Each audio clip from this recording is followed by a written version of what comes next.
not only master SQL but also leverage the power of AI to make smarter and faster business decisions? Well, this course is all about taking your SQL skills to the next level, and it's powered by Generative AI. Hey everyone, and welcome to the Gen AI powered SQL for Business Analyst course by Simplilearn. So in today's world, businesses are sitting on massive amounts of data, and it's only valuable if you can unlock the insights hidden within it. So SQL is one of the best tools for working with data, and when combined with the power of AI, it opens up a world full of possibilities. So this course is designed to teach you how to efficiently analyze business data using SQL with AI tools that can help you automate tasks, optimize queries, and generate insights in real time. And in this course, here's what we will cover. Firstly, we will start with the basics of SQL and understand how it fits into the data analysis for business. Next, we'll dive into how to connect to different data sources, clean your data, and prepare it for analysis. Then let's explore how SQL functions work with numbers, strings, and data and write more efficient queries. After that, we will show you how to leverage the power of AI to speed up data analysis,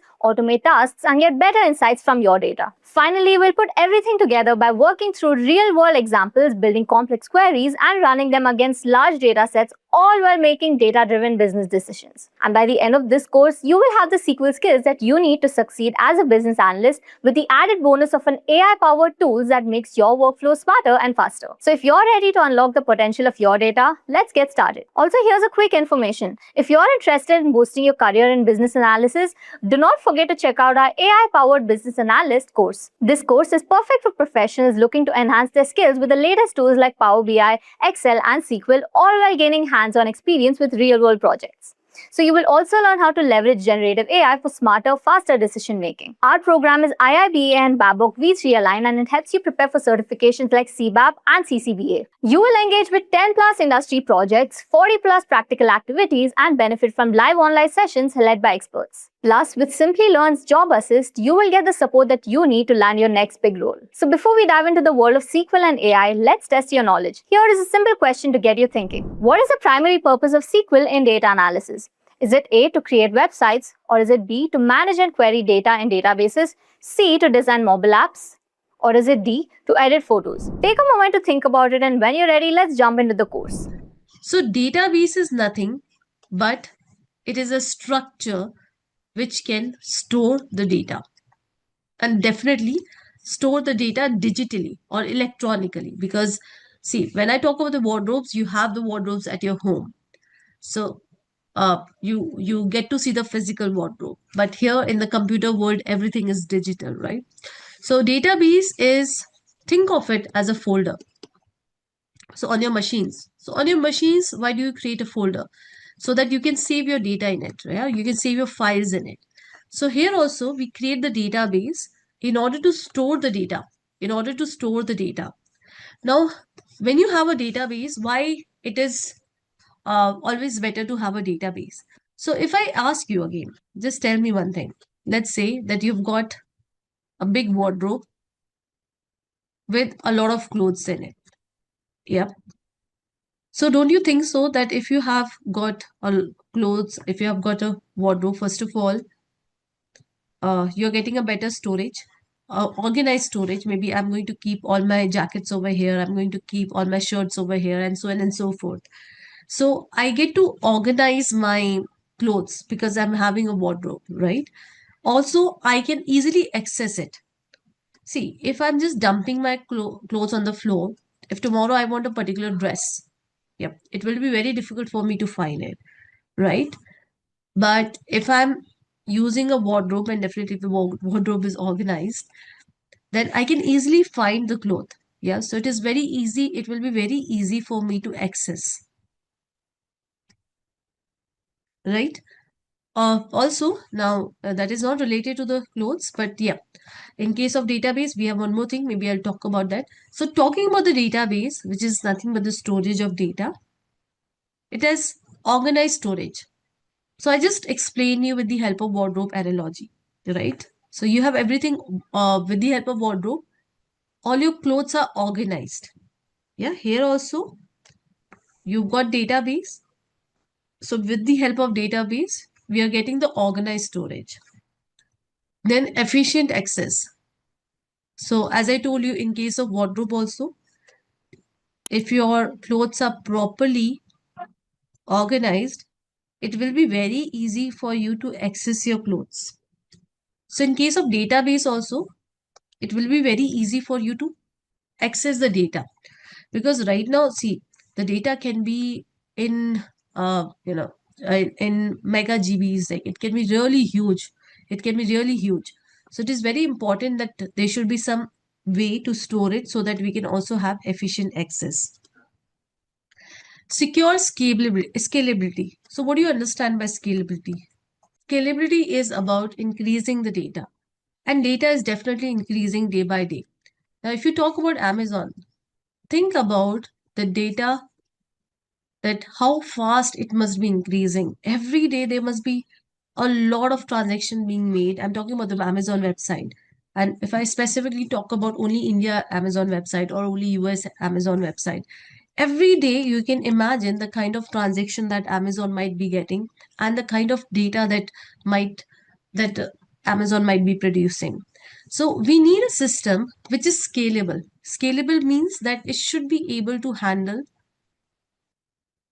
So database is a system which can handle the growing data.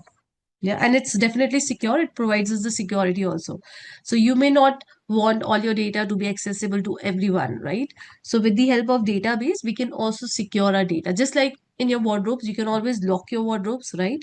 You can lock and unlock your wardrobes. In the same way, database data can also be locked and unlocked from different users that you have. Okay, there's one thing that I would like to show. Screen, you'll get to know that how your co-participants are. For example, I actively work with SQL. So we have got only two who are actively working on SQL.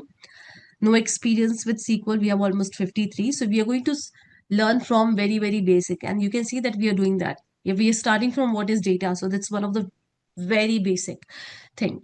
Okay, I have got some knowledge, but don't use it regularly. So we have got 16 folks. So we have got a lot of beginners in this batch.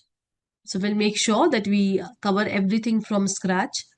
But guys, one thing, if you're learning the language for the very first time, then you also have to make sure that you practice after the class.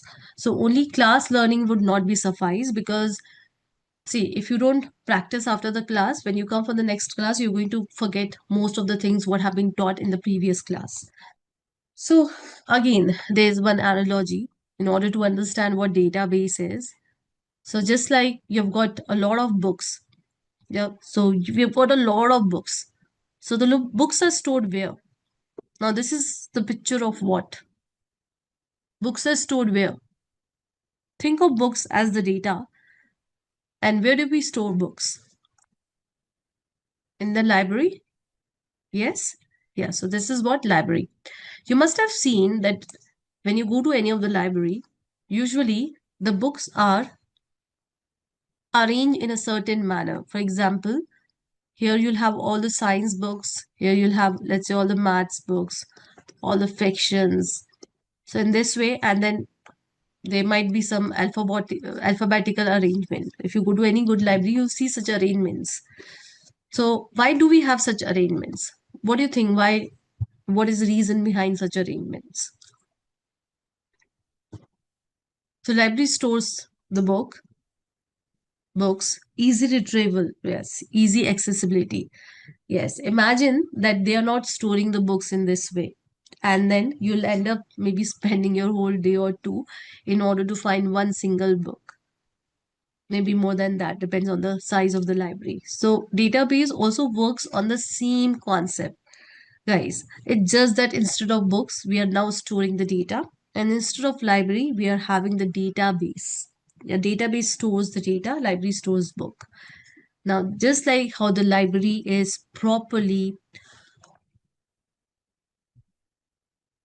just give me a second. Yeah. So just like how the libraries are properly organized so that we can easily access the data. And it's not only about access the data, I mean to say the books. It's all also about, let's say there's a new edition. Yeah. I've got a new edition. There's a new fiction book. So I know that I just have to add it over here. So it helps me to modify also properly, right? I'll quickly able to make the modifications. So it's not that I'm very random with it. But yeah, it's mainly for the quick access. Now we are going to learn about these properties of database.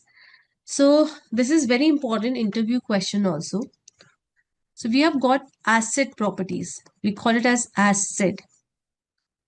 So we'll go one by one. So this slide may take a little bit of time. So please be patient. So I'll try to make it easy. I'll try to make it interesting. Yeah, all of these properties, but you should definitely know about these properties. These are the heart of the database.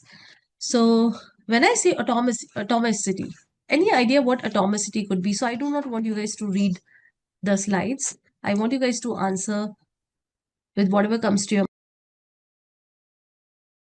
from basic minimum atoms. Okay, fine.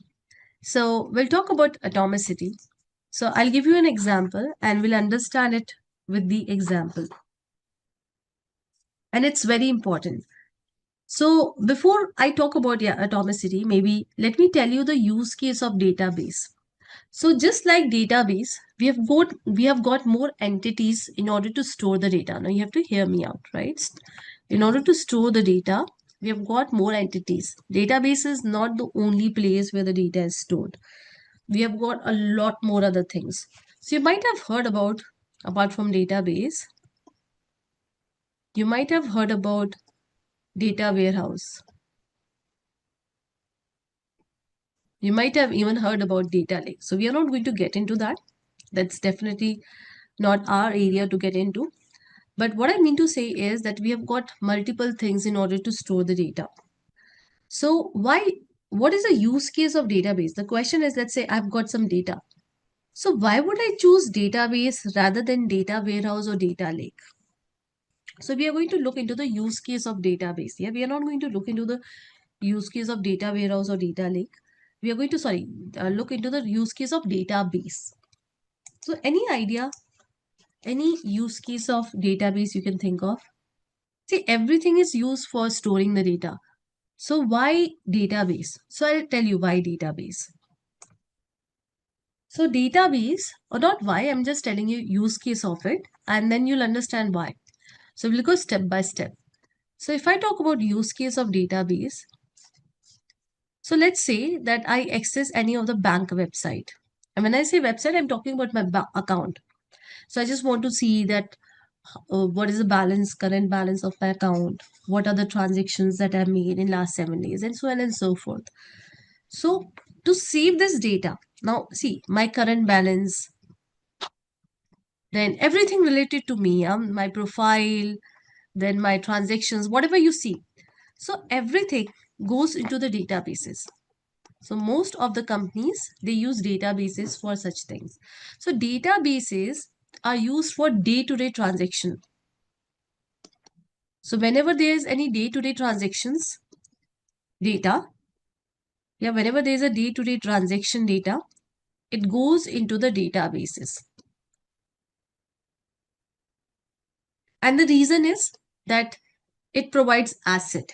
Yeah, it provides asset guarantees. I'm going to talk about what asset is, but why day-to-day transaction data goes, uh, why do we go with day-to-day transaction? Because it provides, database provides with the asset guarantees. If I give you the other example, if I talk about, let's say, Amazon. So again, day-to-day transaction, right? You're making a payment, you're ordering something, making the payment. So mostly the company might be using the database in order to handle all of these things. So if you go to the Amazon, you see a lot of products. So let me go to the Amazon and I'll just show that to you. So all of these phones, etc. So these are, this is what, these are data, images, the description, the price, all of these things are data. So this might be coming from the database. Yeah, this might be coming from the database. So the database might be storing all of these things. So for day-to-day transaction, we use database. Why for day-to-day transaction? Because database provides us with the asset properties. So we'll talk about atomicity. And you'll get to know that why asset is so important.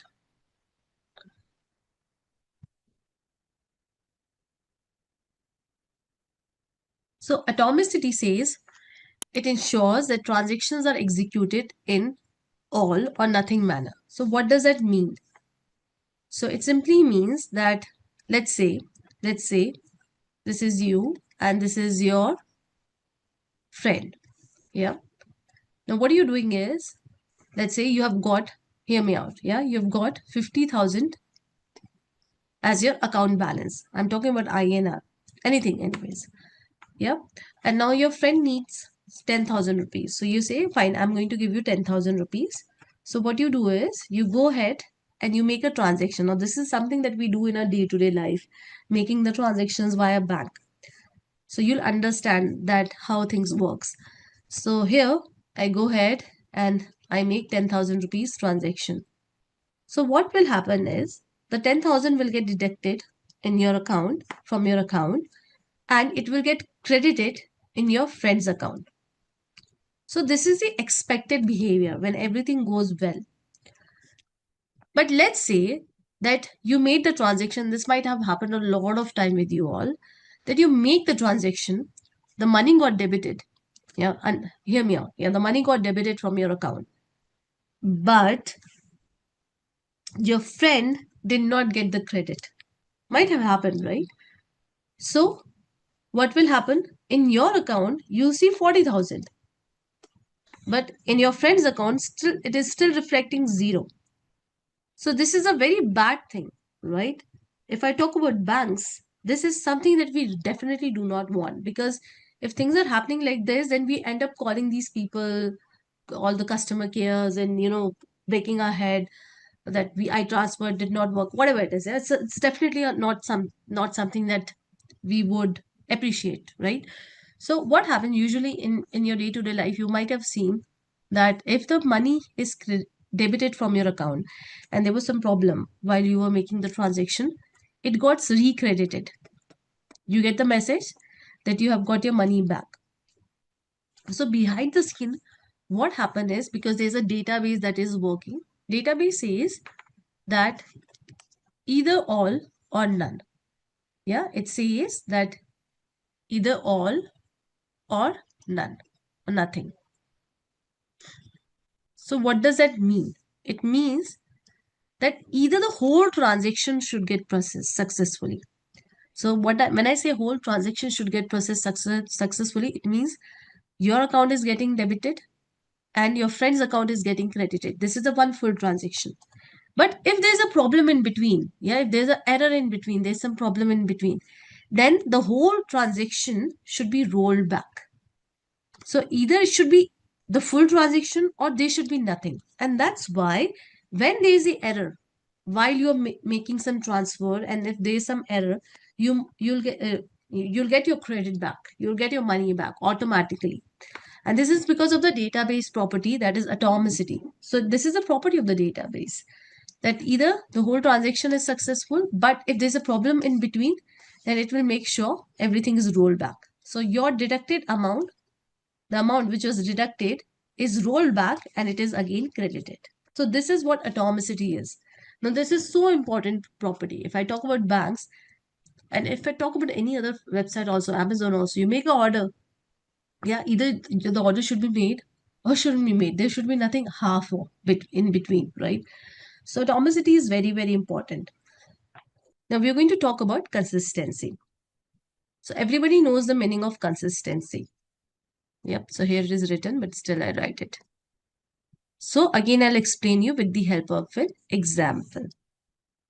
So let's say that you've got an account. Yeah, you've got an account with a bank and you've got 15,000 rupees now in your bank. And you might have seen that a lot of banks does have such rules. So let's say that your bank has a rule that you should maintain minimum balance of 10,000. So this is a rule, right? Minimum balance of 10,000. That's a rule. Now what you do is you make a transaction. You make a transaction of 10,000 rupees in your friend's account. So how much amount is left in your account? How much amount is left? You've got 15,000 and you make a transaction of 10,000. So how much amount will be left? Minimum balance should be 10,000. So here consistency says rules are not broken. So in very simple words, the rule says that you have to maintain 10,000 rupees in your account. If you try to transfer 10,000 rupees because you've just got 15,000, it will give you error. It will not allow you to do it. You might have seen on GPay, Google Pay, that there's a limit of 1 lakh rupees for every day. So if you try to transfer more than 1 lakh rupees, though you might be having even 1 CR in your account, but if you try to transfer more than 1 lakh rupees in from your Google Pay, it gives you error. It says big no, that you're not allowed. So that is rule. So databases says, oh, you got some rules, I'll make sure that the rules are being followed. The rules are not broken. So am I clear?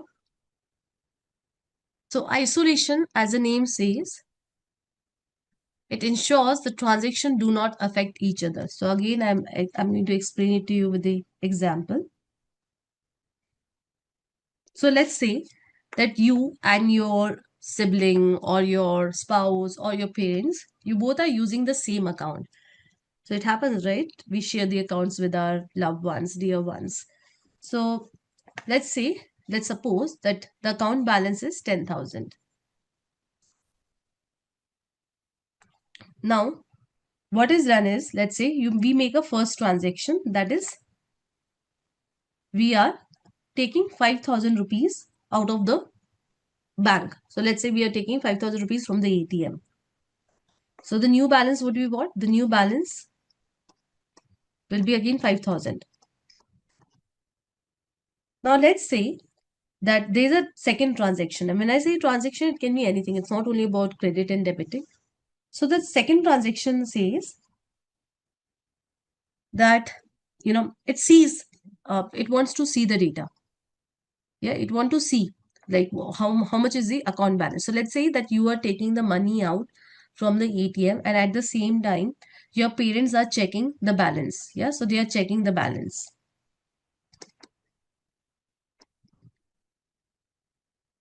So they may end up seeing maybe 5,000 or maybe 10,000. So let's suppose they end up seeing 5,000. Yeah, so your mom is checking and she sees that there is 5,000 rupees. But what happened when you initiated the transaction, and ATM took its sweet time, and then it failed. Yeah, there was a failure. So what will happen? Or maybe you're not taking it from the ATM, you're just doing the online transaction. So you have initiated 5,000 rupees transaction, but in between it got failed. So what will happen? It will roll back, and you'll again have the 10,000 in your account, but your mom is seeing 5,000. So that's a problem. You're getting, that's a problem. Actually, you don't have 5,000 because your transaction failed. So everything will roll back, and you have 10,000 rupees only. You don't have 5,000. You're getting, so you don't have 5,000. You have 10,000, but your mom is seeing 5,000. So that's a problem. That's a problem.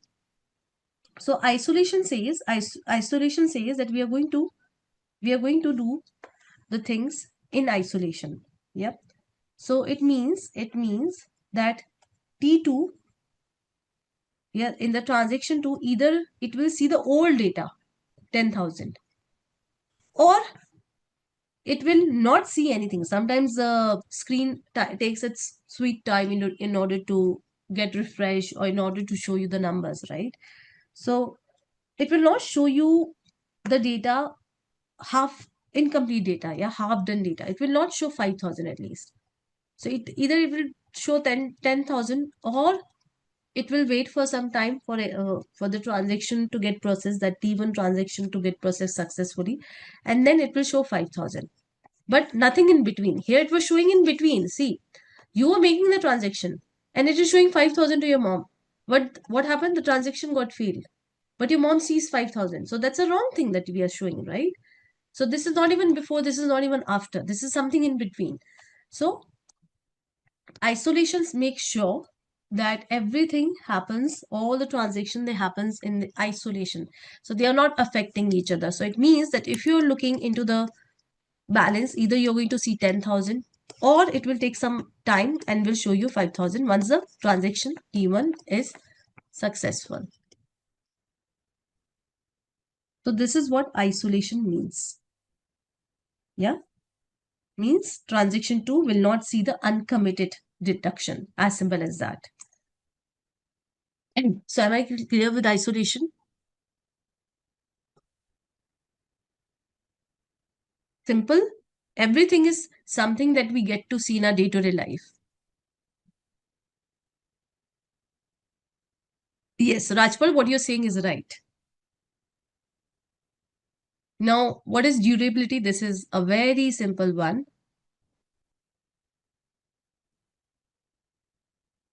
So what is the meaning of durable?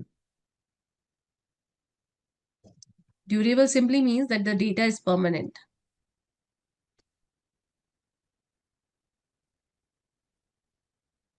So it simply means that once the transaction is successful, see 5,000 deducted from your account and credited in your friend's account.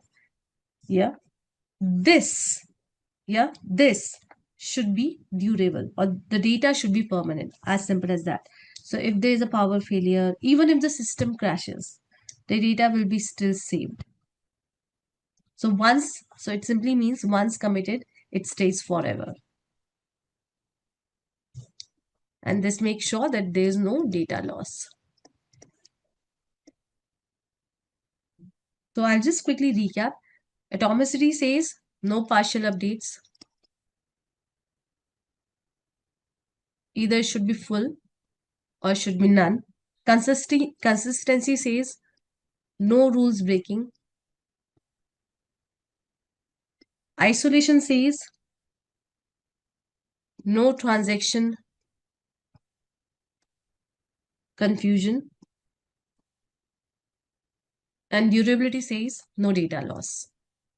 So this makes database very, very special, and that is why we use it for day-to-day transaction. So there's a word for day-to-day transaction, that is OLTP. So you should definitely know about this thing. It's nothing but online transactional processing. So maybe I'll not write the whole thing. Transactional processing.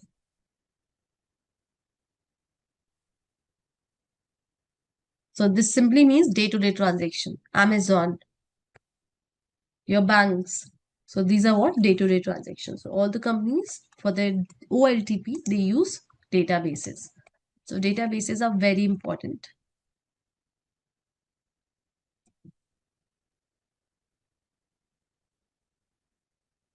Okay, Viplav, I think I've already summarized, right? So what you have to say is for atomicity. So they usually ask like, what is atomicity? So you can explain the whole thing that either the transaction should be full transaction or it should be no transaction. So there should be no partial transaction. Consistency, you can give the example that we have got the rule. So we have to make sure that data follows the rule. I give you the example of Google Pay also, right? So Rajpal, let's keep it for the end of the session.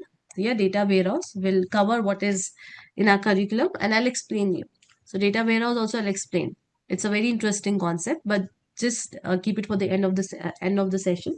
So I'll explain. Siddesh, what you're saying is absolutely right.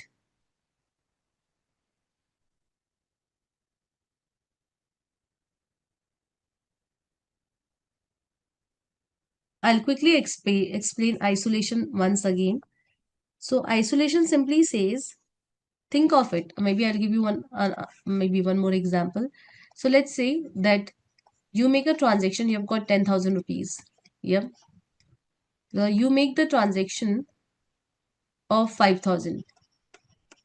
At the same time, so I'm explaining you with the same example. At the same time, your spouse looks into the account balance and sees 5,000 rupees.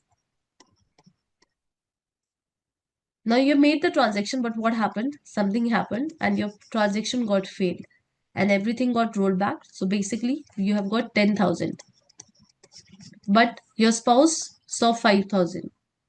So your spouse was able to see incomplete data. So either when you're checking the account, it should be either 10,000 before the transaction, or it should be 5,000 after the transaction. So it should not be in between. Yeah, when you're making the transaction, understand the transaction is still not completed. Just like, let's say you're taking the exam, and when you're taking the exam, so you're preparing for the exam, maybe, yep, and you're telling your mom that, oh, I'm going to top the class. So it's like too soon to say, right? So you have to take the exam first, and then you can say that, okay, you have topped the class. But here also it's the same thing, that the transaction is ongoing. And when the transaction is ongoing, this state shouldn't be shown to the user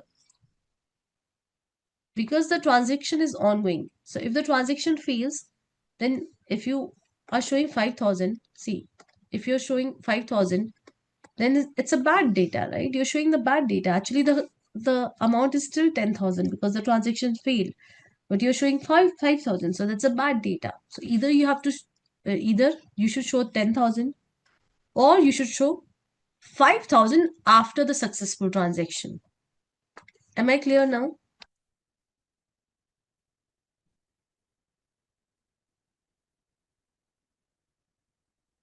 Yes, Rajpal.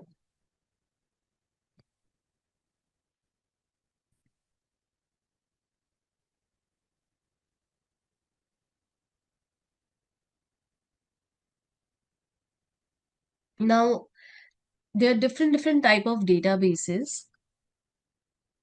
So I'll quickly give you the brief of the different type of databases, but we are going to focus only on the one type of database which is used in major projects. So we have got different type of databases. The first one in our list is the relational database. So we are going to learn the relational database. Database is what? It's nothing but it's a place where you store your data. Yeah, where you store your data. So we have got NoSQL, graph database, centralized, distributed. In our curriculum, we have got relational database. SQL works with relational database only. So our focus would be on this. But I'll just quickly walk you guys through these also so that you understand these terms. We'll definitely not deep dive, that is not required.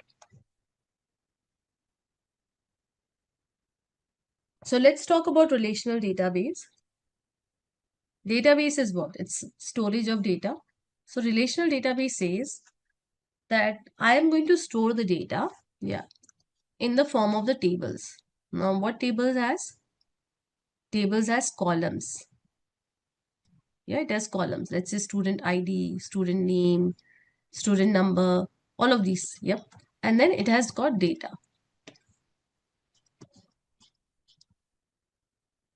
So this is what? This is relational database. Now we also call it as relational. It means the tables are connected to each other. Yeah, the tables may be connected to each other. So how they are connected to each other, I'll give you one example. But we are going to deep dive into this. This is what we are going to learn. So it's very much okay if you do not understand it right away 100%. Yeah, that's very much okay. If you understand 50% of it, that's also fine. So for example, let's say that I've got, let me see if I've got something. Just give me a second. So instead of writing, I'll better show you. Just give me a second.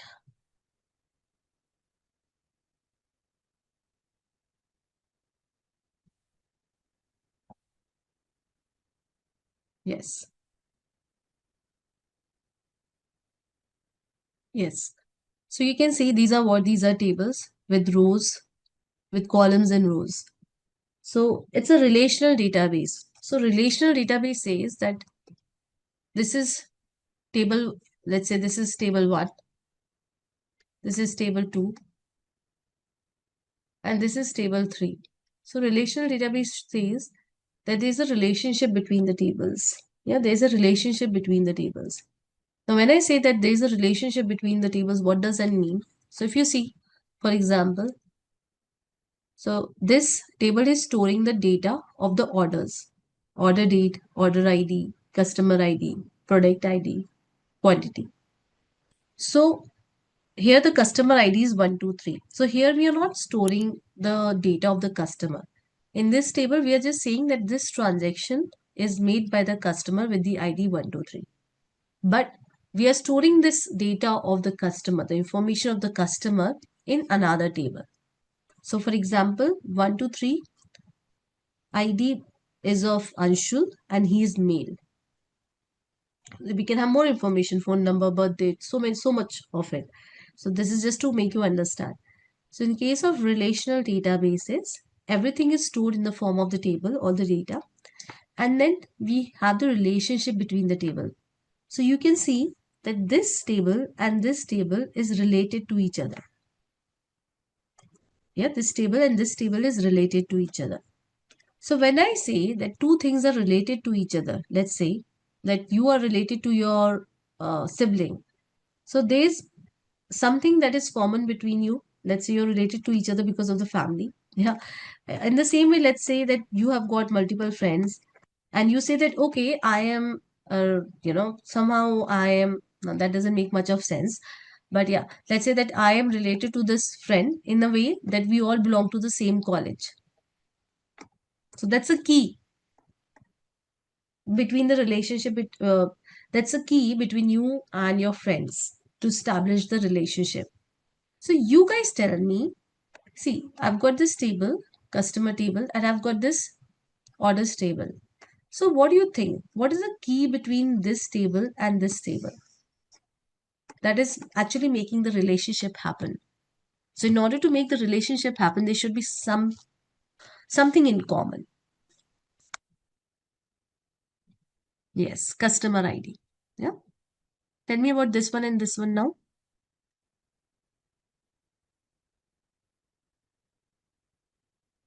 Product ID. I hope this is clear, right? So this is how the relational databases are designed. We are going to deep dive into it. That's what we are going to learn for the next 8 classes. Now let's talk about the other databases that we have. Okay, here I've got, okay, I just totally forgot that I've got a PPT and here I'm showing that how the different tables are related to each other. So there's a key, a common key, but let it be. Yeah, I've already explained you and we are going anyways going to deep dive into it.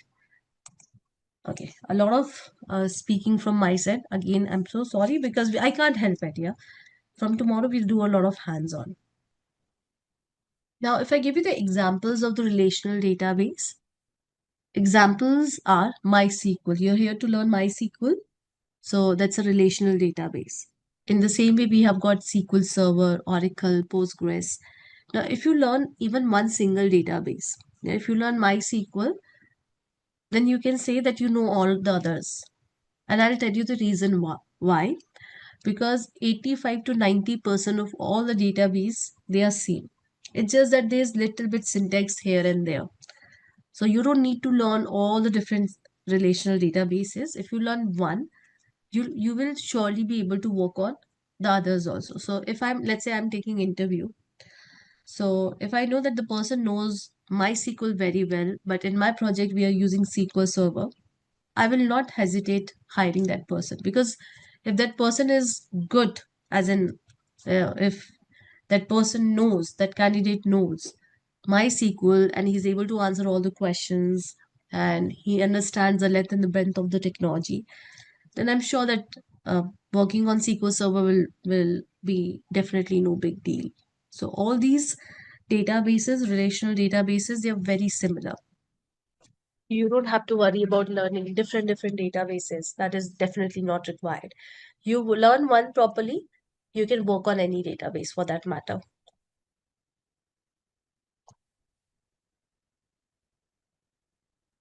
Fine. Now, there's one thing about the relational database, and why I'm talking about it right now, because after this, we have got NoSQL database. So see, relational database is kind of a strict database. So when I say it's a strict database, what does that mean? So it simply means that, let's say I've got a student. Yeah, you can see over here, I'm storing the student details. Roll number, name and marks awarded. So let's say I've got a new student. Yep. Now for this new student, I want to store the data, but I've got more data for this new student. So I've got, let's say, his roll number is 4, name is Neha, marks is whatever, yeah. But I've also got one more data for her. So let's say I've got city as Pune.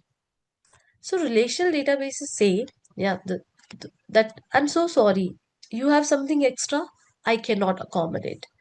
So it's very strict, you're getting.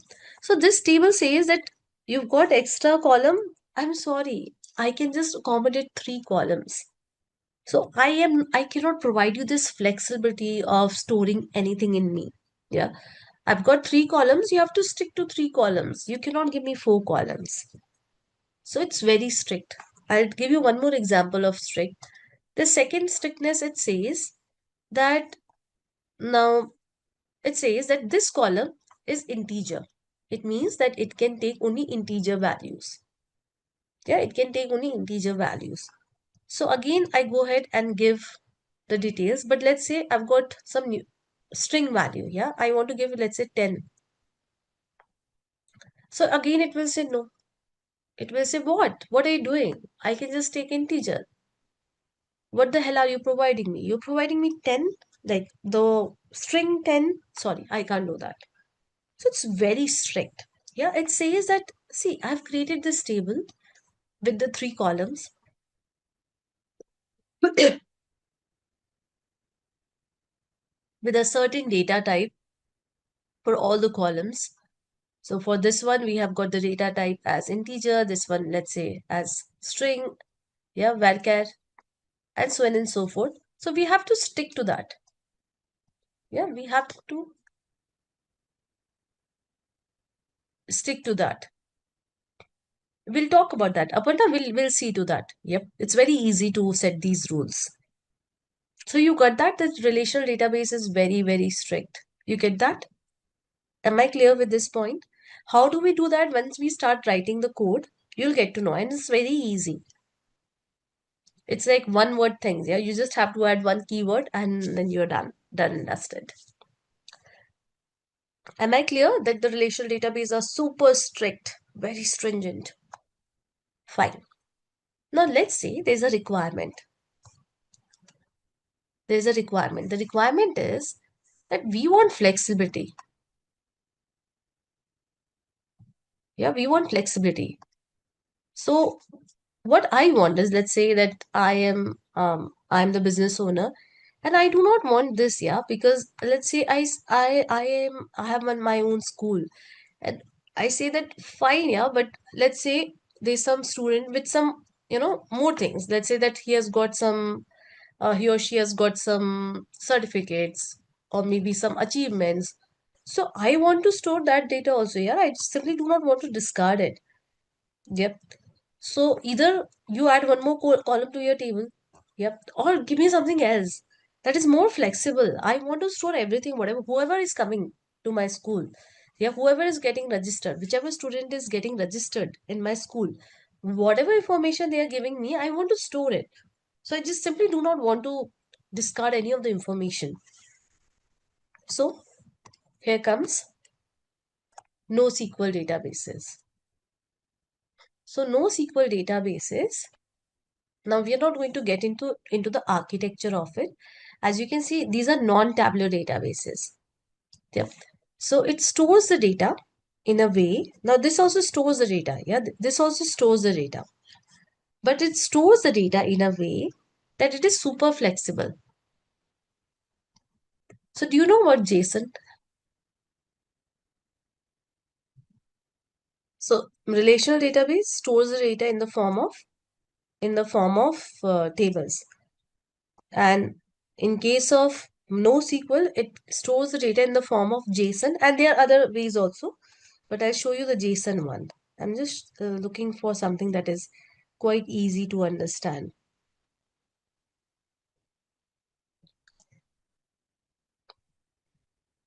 Yeah. So here you go. So if you see, this is JSON. So for example, you've got student. So we say student. Yeah. Or let's say employee. Yeah, employee. So you're storing the first name, last name, display name, middle name, birth name of the employee. Now, this is, let's say, the information of some XX employee. Now, let's say that we have got another employee, and that another employee has got some other information also, let's say passport number. So it easily accommodates with that. It says fine.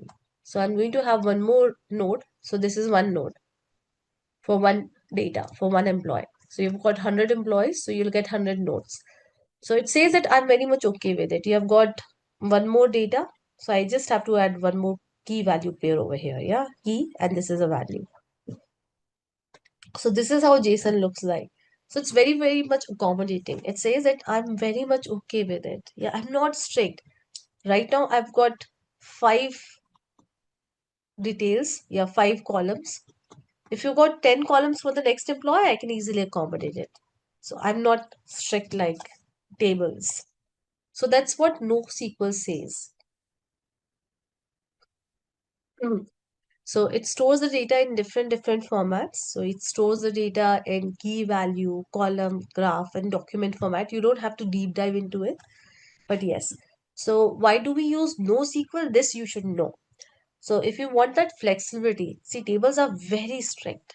So you want that flexibility that tomorrow, if your data comes in some other format, you should be able to store it. Yeah, it should not say no. Your database shouldn't say no. Then you can go for NoSQL database. So am I clear with this point? Definitely you don't have to deep dive into it. XML format. Yes. XML, JSON, key value pair. Exactly.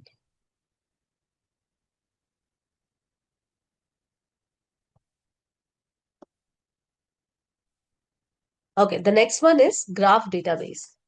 So I'll take a pause.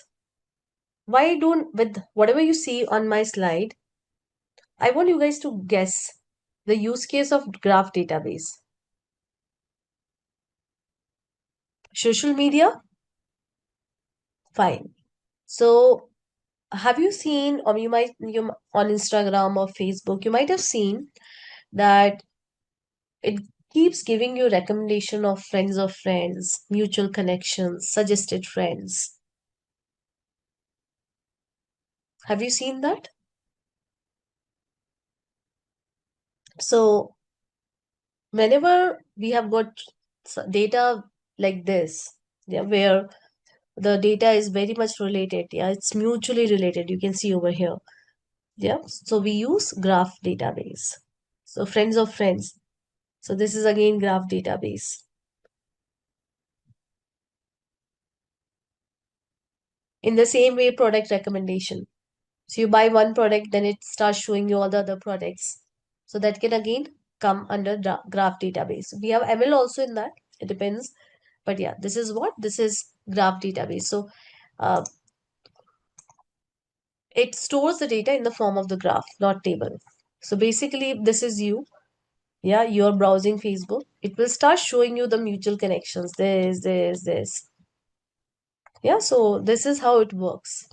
Even I've never worked on the graph database. Usually, it is used by the social media companies. Yeah, social media companies. Then it is also used by the banks, I think, for the fraud detection, etc. Yeah, but it saves the data as a graph so that you can find the connection between the data. Fine. Now we'll talk about centralized database. So centralized database, it can be any database for that matter. It can be SQL, NoSQL, graph. So centralized database is what? You have got one database. Yeah, you've got one database and everybody is connected to this one database. So there's only one database. You have one centralized database and everybody is connected to this centralized database. Let's say that Citibank has got one centralized database. So tell me, what could be the problems of having centralized one single big database?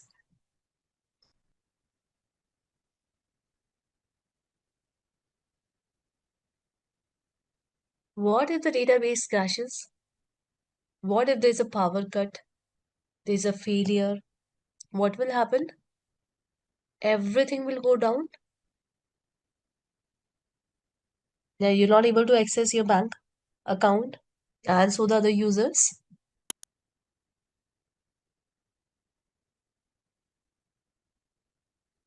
Yes. So this is a centralized database where you have just got one single big database storing everything. And a lot of companies still uses centralized database, though it is not recommended. Now, what do you think? What should be the solution of centralized database? Now, I'm not expecting the right word for it. I'm just expecting that what should be the solution? What you would do?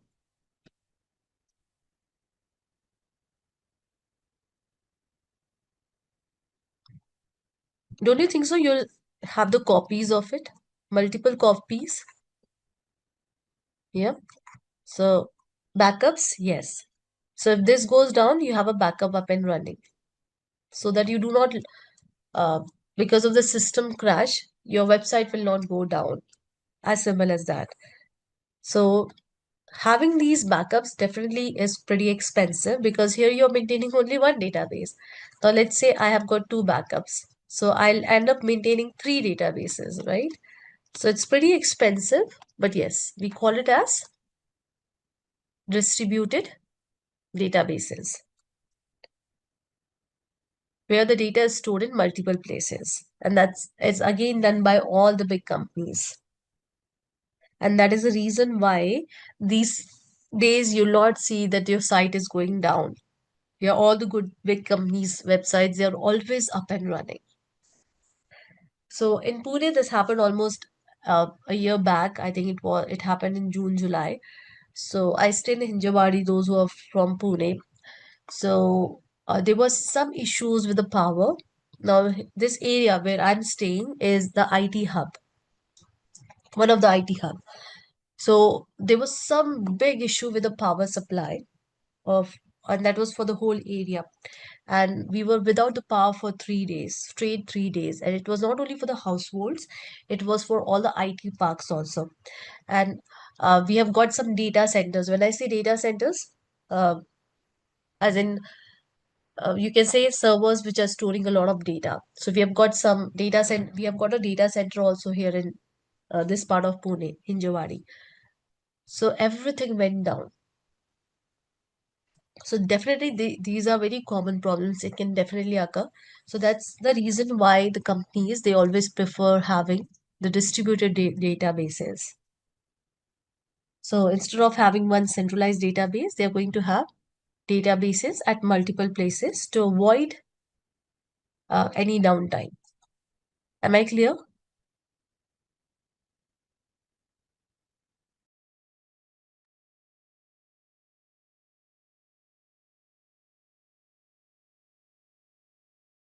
Fine. So let's do one thing. I think we have got a lot of theory, and I've been speaking from last 1.5 hours. So it's not my thing. It's about you guys because if somebody speaks or if you have to listen somebody for more than 20 minutes, uh,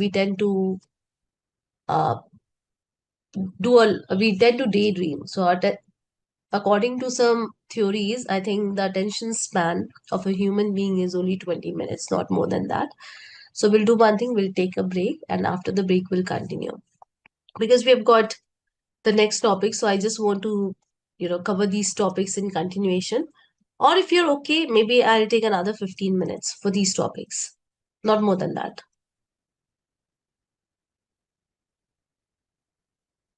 Oh, wow. Everybody is saying go ahead. I'm so happy. Fine.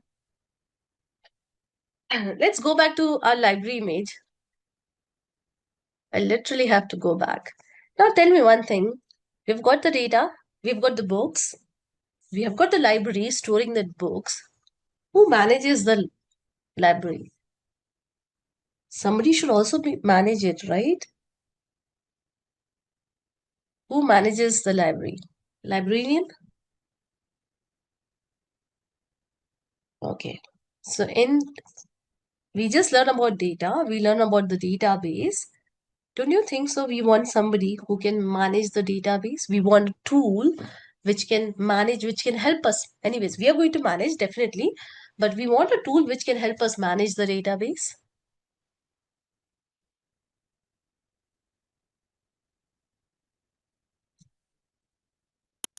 So let's say if librarian is also managing the library, but the librarian might be maybe maintaining some book, some records.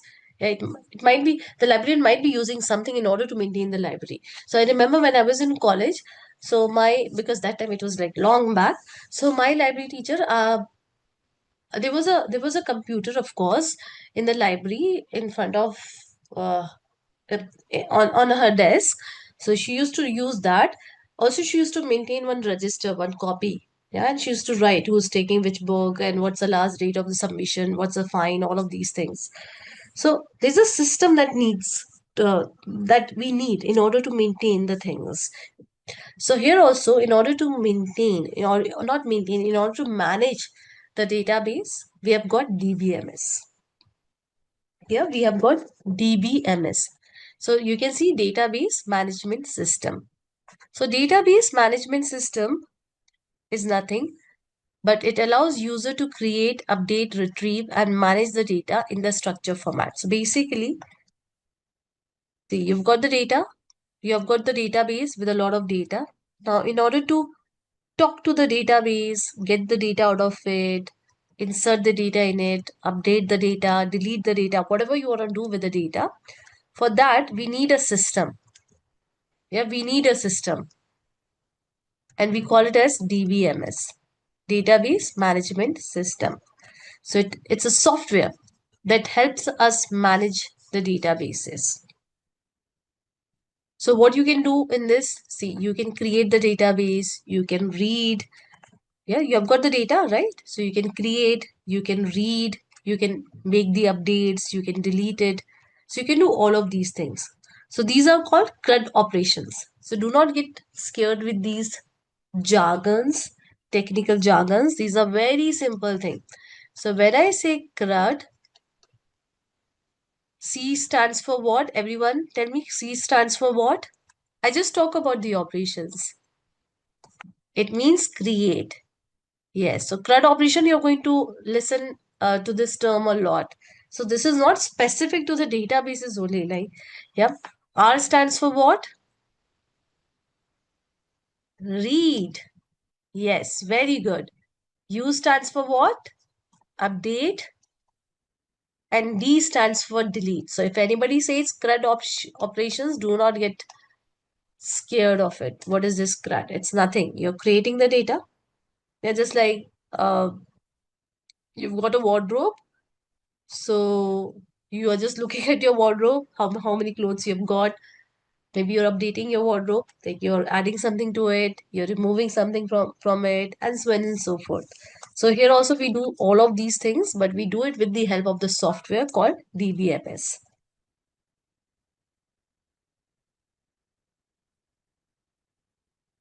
And guys, see, okay, maybe I'll talk about that later, not right away. Now, relational DBMS is what?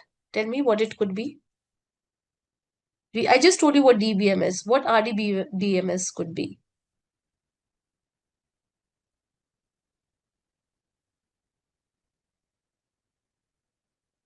What RDBMS? To manage the relational database. You know that there are so many databases, right? We learn about the relational database. Now, to manage the relational database, what we have? We have got relational DBMS. Simple.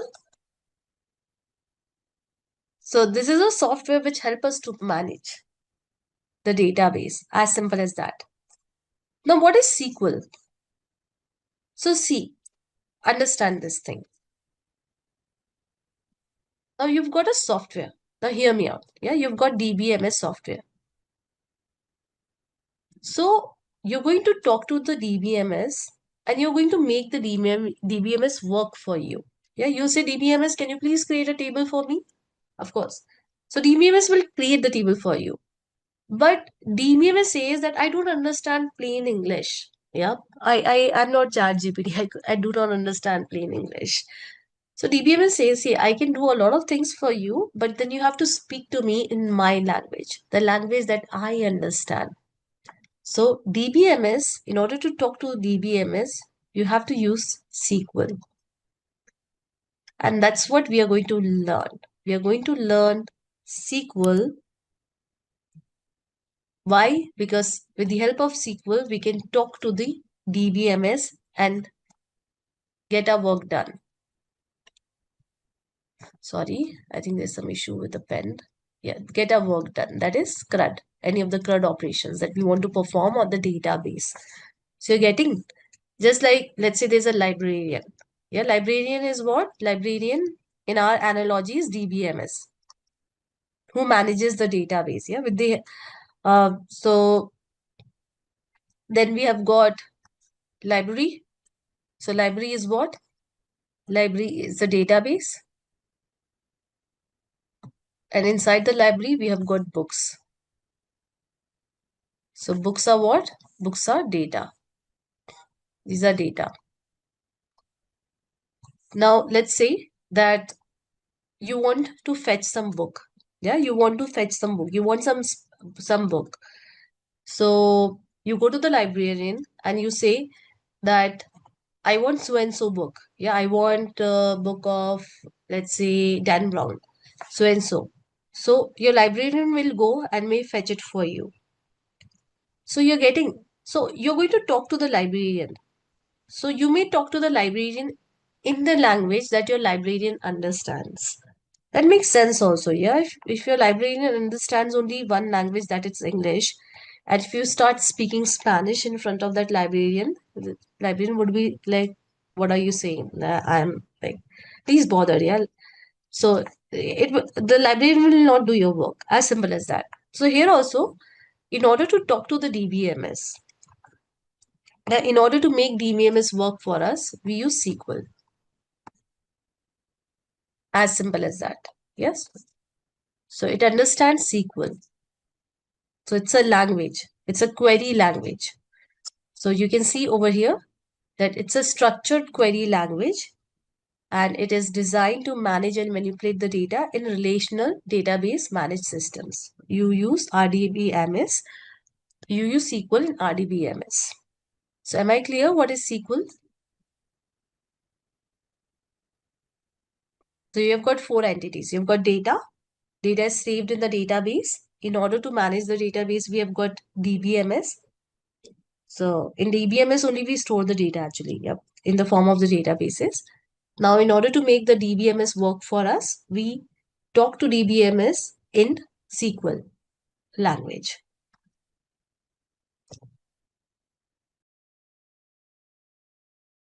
So Fatima, it's very simple. See, you're going to use a tool. Just like if I use Excel, so in order to use Excel, Excel only understands English. So I can just work, I can just use, I'm not sure if it has got more languages. I'm not aware about that. But till like now, I've just used English on Excel. So in case of DBMS also, in order to talk to the DBMS, you need to use SQL language. Yeah, that's a language of DBMS.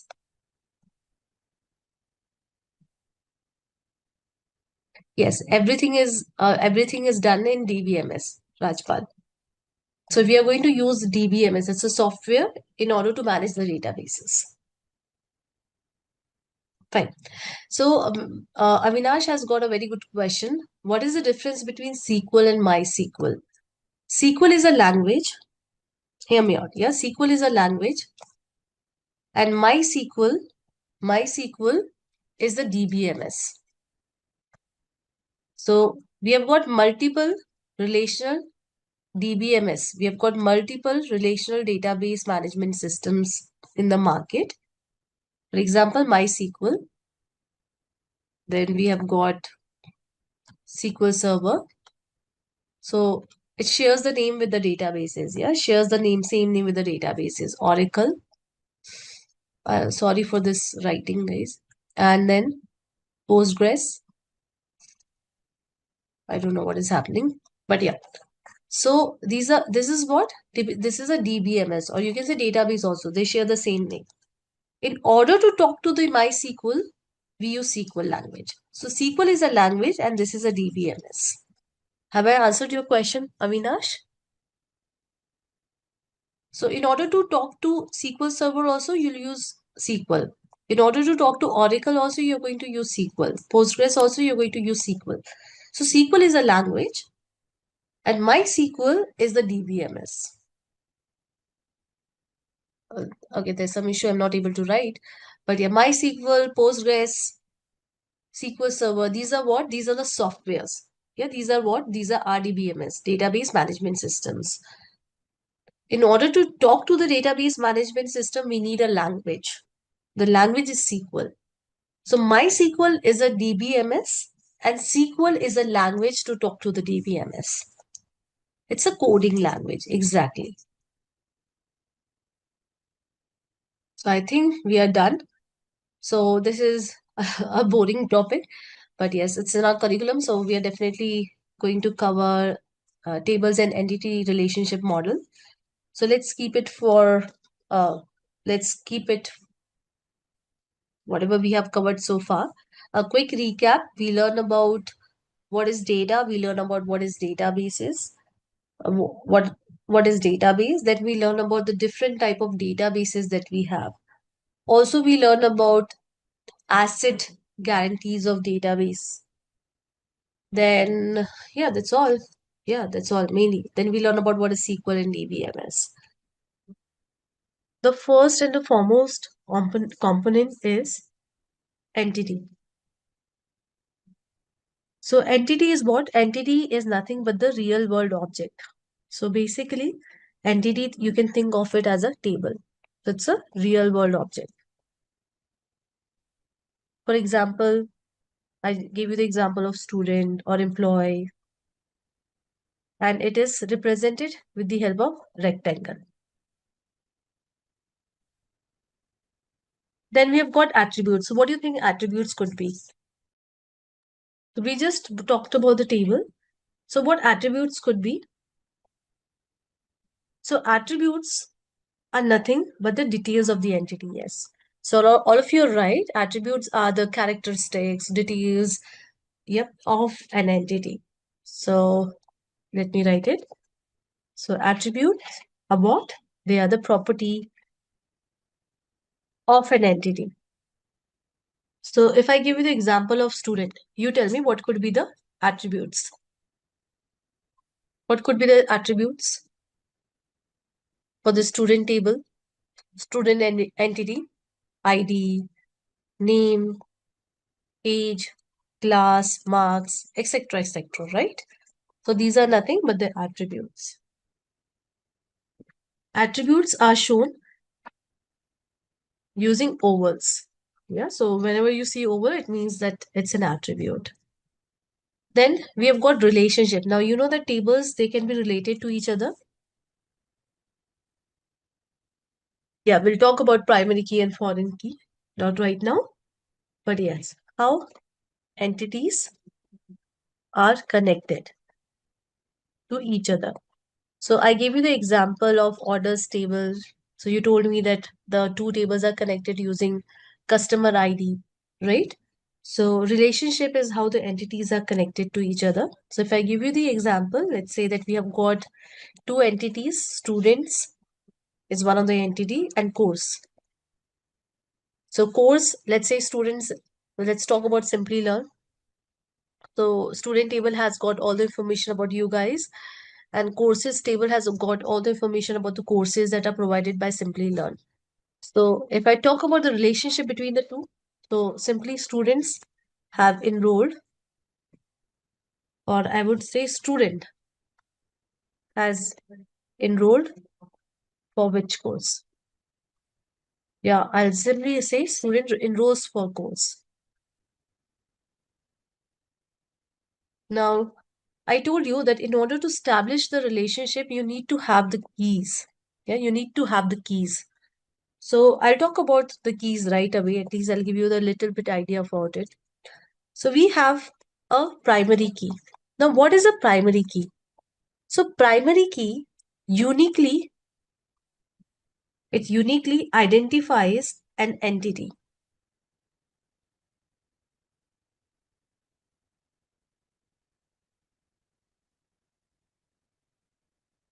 So if I give you an example over here, so before I give you this example, let's talk about a day-to-day life example.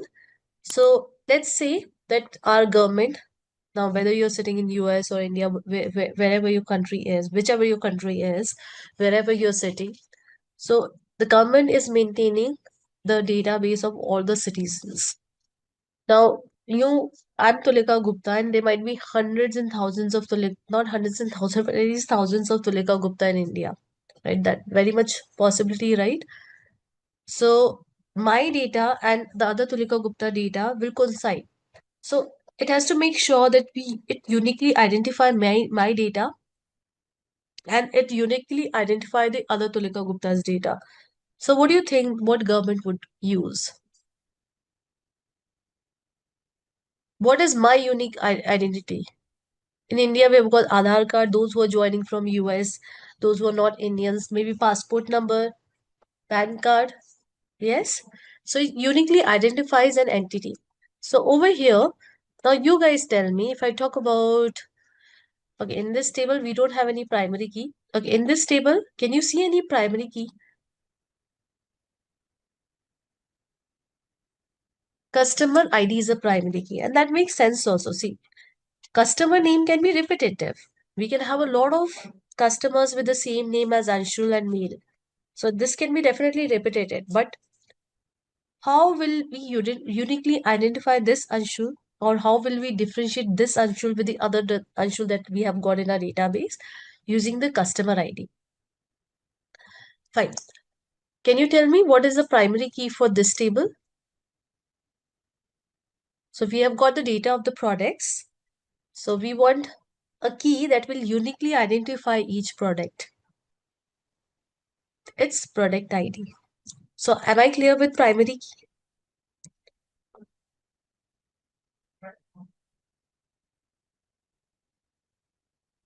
Okay, we'll talk about foreign key now. So foreign key is basically it connects two entities. Yeah, it connects two entity. So let's say you've got the entity one. It has got some primary key, P1. Now we have got entity two. So in order to connect with entity one, entity two is using this primary key. So for this entity, this is not the primary key, rather it's a foreign key. Yeah, this is a foreign key.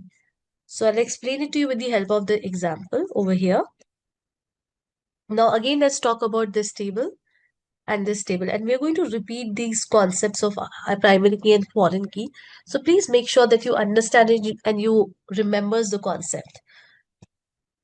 So tell me one thing. Again, the same question that I've asked you before. The two tables are related with which column? Quickly.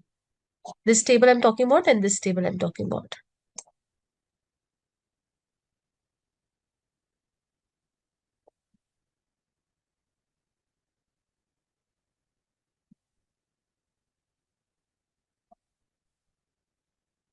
We use oval only. These are the attributes, so we use oval only.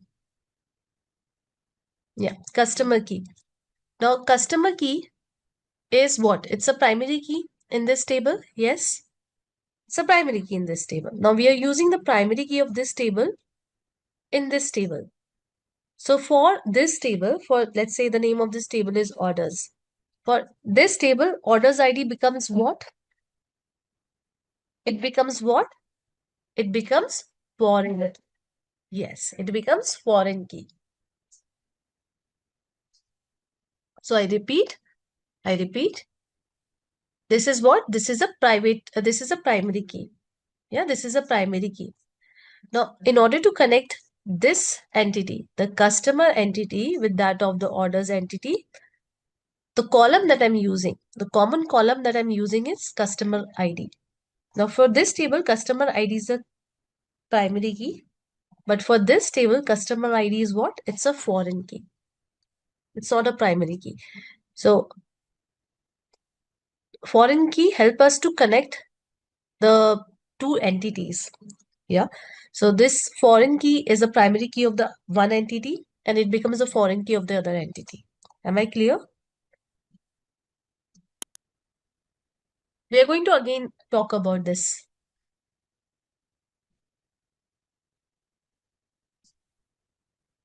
Yes. So see, this is what? This is a primary key. So when the primary key is referenced in other table in order to establish the relationship between the two entities, I repeat, when the primary key is referenced into the other table in order to create the relationship between the two tables, in order to establish the relationship between the two tables. Yeah.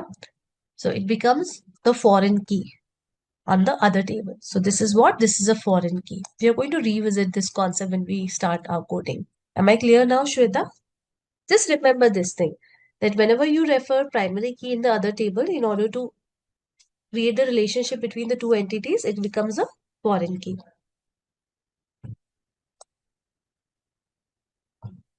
Am I clear?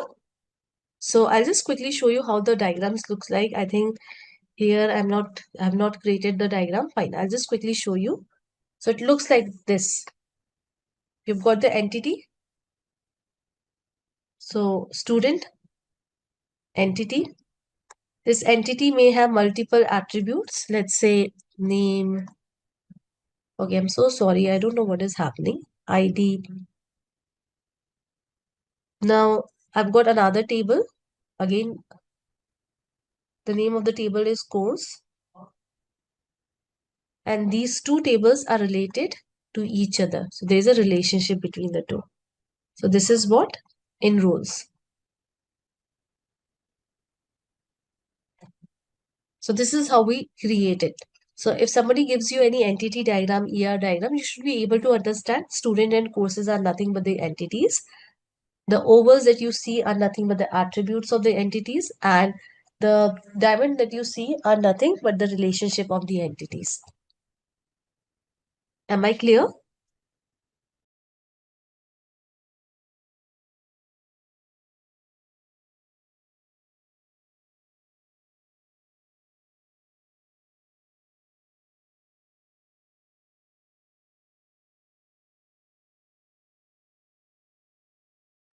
Am I clear? Fine. Now, in case of attributes also, we have got different type of attributes. No. So, there is one, I think, one exercise for you all. I'll see to that. If we can do it today, that's fine. Otherwise, we'll do it tomorrow. So, I'll ask you to create one ER diagram. So, we'll see.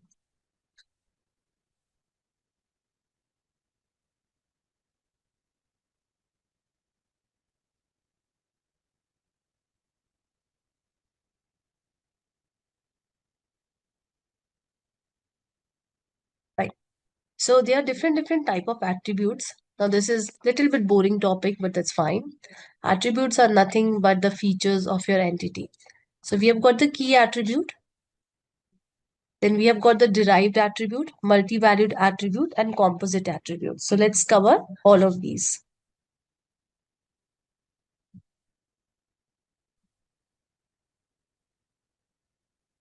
So key attributes are nothing, but it used to identify one entity from the group of entity. So I just explain you the key attribute. So employee ID, student ID, roll number, passport number. These are what? These are key attributes. So you can just have a look.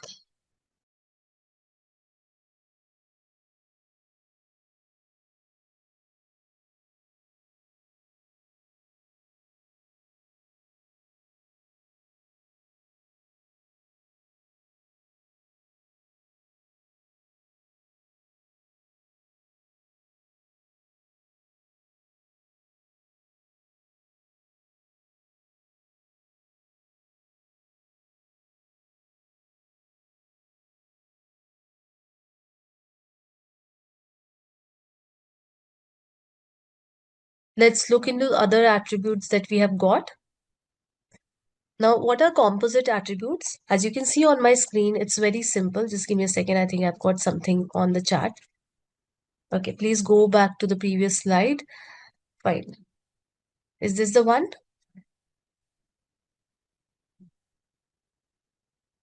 For product table, Akshay, okay, I'll come to that. Yes, key attributes are primary keys. Okay, for product table, Akshay is asking for the product table. Now tell me for product table, I'm talking about the product table, the one that I have highlighted. What is the primary key?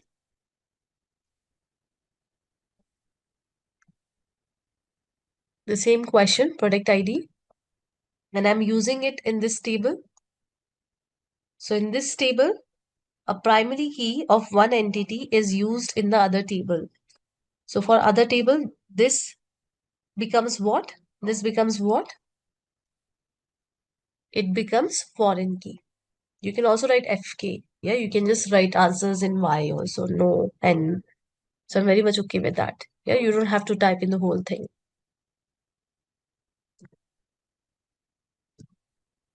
Fine. So key attributes, I hope I'm clear. Composite is also very simple. So a lot of time we have got the attributes which are composed of several attributes. So for example, address. So address is composed of three attributes.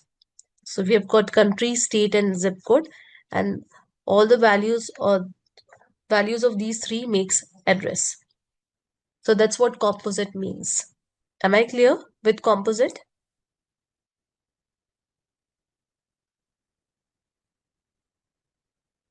Okay, my laptop is acting up. Just give me a second. Yeah. Anyways, we'll continue. So what are multi-valued attributes? Now, there can be some attributes. There can be some attributes which may have multiple values. Yeah, which may have multiple values. For example, let's say that we have got the attribute order, or let's say we have got the attribute. Yep. So we have got the attribute order. So order, let's say that you make an order. Yeah, you make an order. So in case of order, let's say I make an order of a product. I'm not able to write. Okay. Okay, there's some issue with the writing thing. Just give me a second.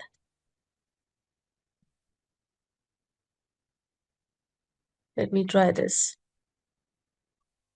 Yep. So let's say we have got the product. Yep. So I buy one product of some quantity, two quantity. I buy the other product of one quantity.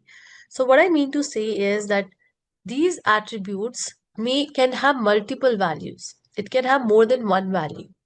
So we represent it by double ovals, as you can see. So as I told you that you are not going to design the database. That's not your job. So that will be designed by somebody else, but you're going to work on the database. You're going to query the database. You're going to generate or play with the data of the database. So you should know if somebody give you this AR diagram, you should be able to know what this AR diagram is representing.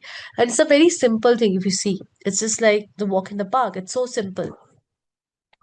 Moving ahead.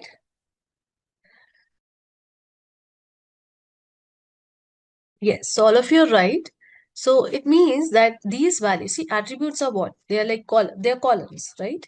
So the values of these attributes, the values inside these attributes will be derived from the other attributes. For example, let's say that you've got experience. Now, we may derive the value of experience with the help of, let's say, I've got the joining date of the employee and today date. Yep. So experience in our company, let's say that it's Simplilearn, employees for Simplilearn. So experience in Simplilearn, how many years in Simplilearn? So see, this value can be derived from the other attributes. Yeah. So we do not have the value. We are not going to save the value in this column. Rather, we are going to derive it during the runtime. Yeah. So because see, if I save it, let's say I save it. So today it's 2 years. Let's say. Yeah. So let's say I've saved it 2 years. But after 2 months, it will be 2 years and 2 months. So if I'm saving these value, it may not give me the right values. It right now while I'm saving, yeah, at this point of time, maybe it's 2 years for an employee. But after a year, it will be 3 years. So again and again, I have to update my database. So I can simply derive it. If possible, I can simply derive it. So how I can derive it? Let's say I've got another attributes with the uh, start date or the joining date. So Rajpal, we usually create the column for the derived attributes. We are going to work on it. We usually create the column for it. But uh, so it's like you may or may not create the column. You can create this column on the runtime. So anyways, you may or may not create the column. Once we start working on SQL, this will be clear. You'll understand. So am I clear what are derived attributes, everyone? Yes, Dinesh has given a wonderful example, price. So quantity into unit price is total price. Derived attribute.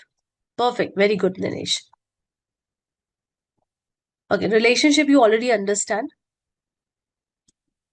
Now, there are a few things that just give me a second. I would like to just give me a second, guys. We'll just learn few more terms. I know these are boring, but yeah, we'll learn few more terms. So entity sets are what? Entity sets are nothing but the relationship. So for example, we have got employee. Yeah, we have got the employee. We have got three employees. Let's say we have got three employees. Employee one. So let's say employee one is Neha. Employee two is John. Employee three is Mark. So entity set will tell us the relationship that Neha is, let's say, working on so and so project. So let's say this is a project. Yep. So let's say this is a project, and this project belongs to so and so department. So with the help of relationship set, you at least give the basic idea of how the relationship is. So for example, I repeat, Neha is working on so and so project, and this project belongs to so and so department. John is working on so and so project, and that belongs to so and so department. So this is what? This is nothing but the relationship set. So you can see that it depicts that E1 works in D2 and E2 works in D3. So E, E1 works in D2 and E2 works in D3. So this is something that is not created as a part of the document also, to be very honest. That you see ER model for sure. That is created as a part of the document for the database design. So it just give you the brief of some data, some dummy data of the entities and how it is connected to the other entities data. So just give you the glimpse of it. So right now you know about the table, so I'll talk about table only. So tables, they can have relationship with each other. So relationship degree basically tells that the degree of relationship that is between the entities. So basically it tells the number of entities that are related to each other. Yeah, the number of entities that are related to each other. So for example, if I talk about this one, so you can see that I've got only one. Okay, can you tell me how many entities are there? How many entities are there? They no. So those who are saying two, it's not two, it's one. Can you see that yesterday we learned that entities are represented by the rectangle. And what is this? This is a relationship. So this is a relationship. So basically what it is saying is, now hear me out. It's very simple thing. So unary relationship is a relationship where the entity is related to itself. So it's a self relationship where an entity, a table, is related to itself. So if I give you this example of employee, let's say that we have got the employee table. Now hear me out. It's very simple.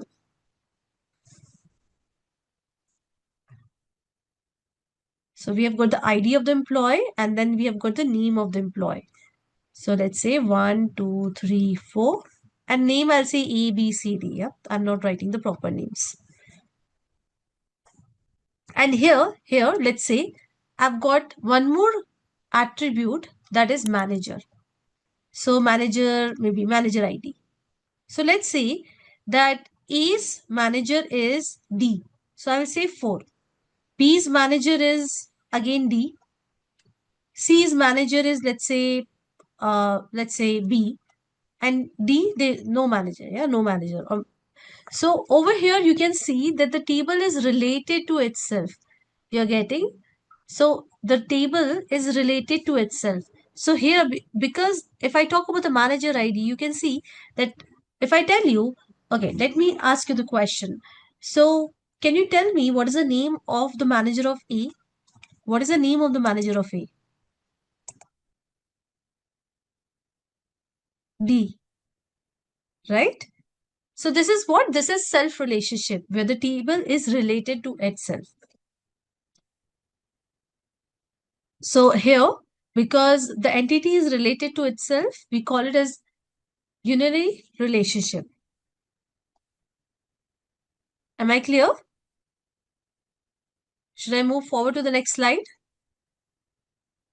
It's a very simple one if you see.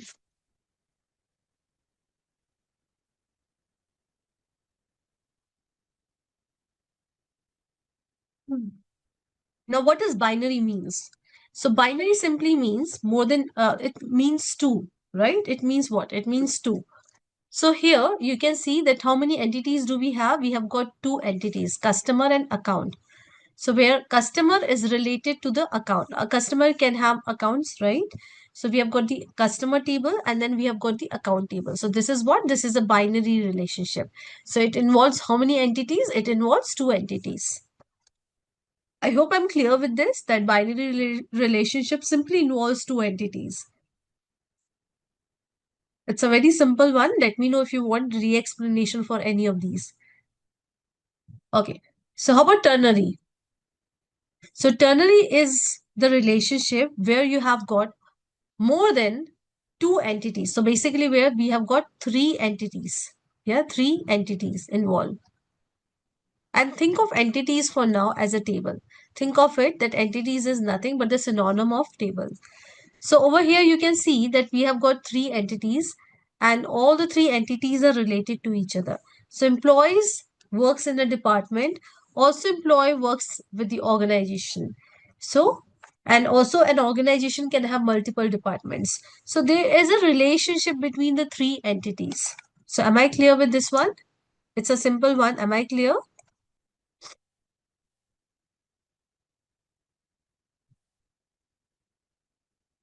Perfect. Now we'll move to a very interesting topic, the types of relationship. So we have got four types of relationship: one to one to many. So basically, see, basically one to many and many to one is one of the same thing. It's one of the same thing. So uh, you either write one to many or many to one. It's one of the same thing. So actually, I say that there are three type of relationship, but you'll see that in a lot of blogs they say that there are four type of relationship. So do not get confused. It's all about how you look at it, from left to right or right to left. That's the only thing. Anyways, we're going to talk about it. So allow me a second. So let's talk about one to one relationship. So what is one to one relationship? So if I give you this example, so here we have got the employee table and we have got the employee ID table. So what one-to-one relationship says that every single instance of one entity is connected to a single instance of another entity. So here when I say instance, what does that mean? It's not, it means nothing but the row or the record. So do not get confused what this instance is. It's nothing but the row or the record. So over here, if I talk about this one, this example that is being shown on PPT. So let's say I've got the employee table. Yep. I've got an employee table and there are some employees. And yes, I've got the employee ID also, let's say ID 1, 2, 3, 4. So here, let's say for every employee, like here also, let's employee ID is not a very good example. Rather, I'll say bank account. Yeah. So employees and their respective bank accounts. So here I've got the bank account table. Now, when it comes to salary, it's the companies usually ask you to give only one bank account details, right? You don't end up giving all the three, four that you're holding. So here you've got the bank account details. So again, the ID of the employee and some bank. Yeah. Let's say Citibank or HDFC and so on and so forth. So here the relation is 1 to 1. Why? Because every single instance means every single row. So this is a single row is connected to a single instance of the another entity. So it means this is connected to a single instance only. It means one instance is related to one instance. I repeat, one instance is related to only one instance of the other table. It's not that one instance is related to multiple instances on the other table. One instance is related to only one instance of the other table. So this is what? This is 1 to 1. Am I clear what is 1 to 1? If it is not 100% clear, to be very honest, once we see what others are, like one to many, etc., you'll able to understand. What does instance means? So instance means a row. Saranya, it means a row, one record. Yeah, so it doesn't mean the column, it means the row. I hope I've answered your question. So guys, am I clear what is 1 to 1 relationship? It's very simple one. But if still you have some confusion, I'm sure your confusion will be cleared once we see the other type of relationships that we have. Okay. Now we'll look into the other one. That is one to many.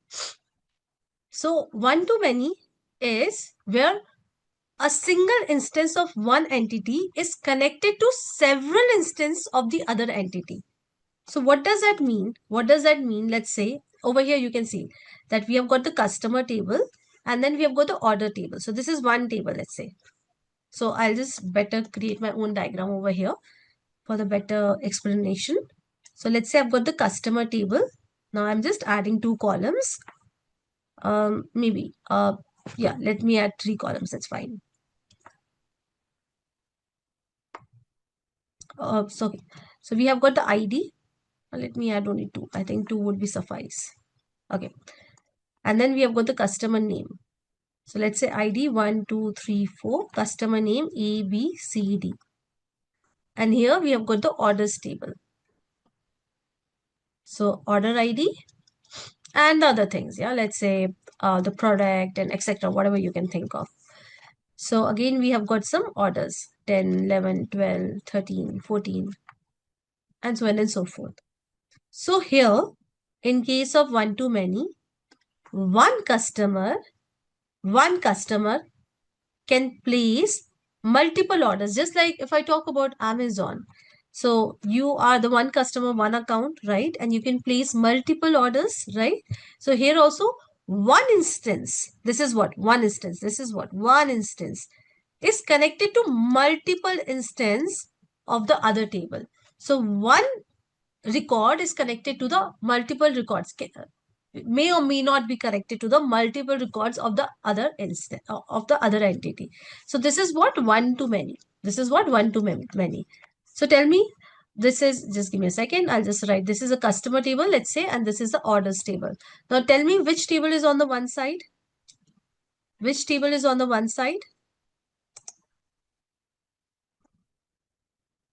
Customer. And which table is on the many side? Order. Perfect.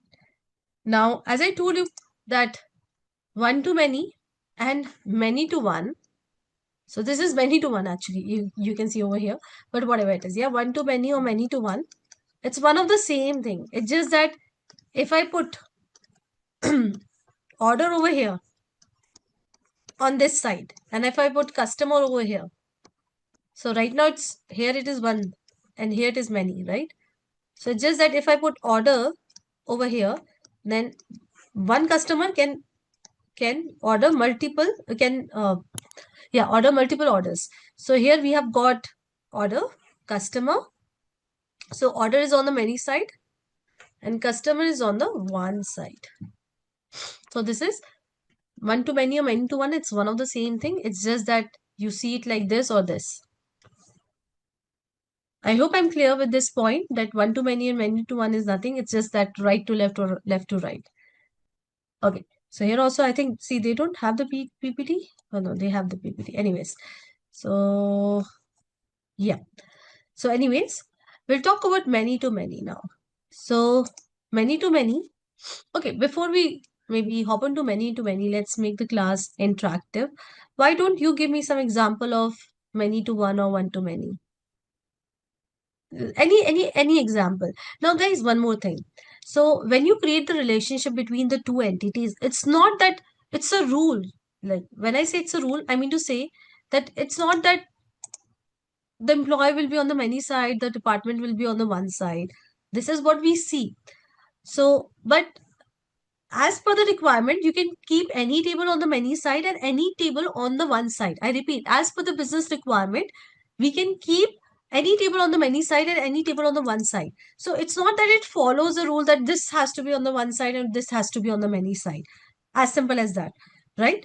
So now I want you guys to give me some examples of many to one or one to many. So I'll give you one example. Okay, I've started getting the examples. Yes, patient appointment date. Very good. Then, okay, I'm getting a lot of student subject, patient appointment, okay, student school, yes. One school, at least in India, yeah. One school can have many students. Now, that's always goes in India. A student never attends more than one school. At least that's how it is. For companies also, right? If let's say I'm working with IBM, so until unless I'm moonlighting, definitely that is not allowed. So one employee, sorry, one company being worked by one employee working in what I'm saying. So one company is can have multiple employees.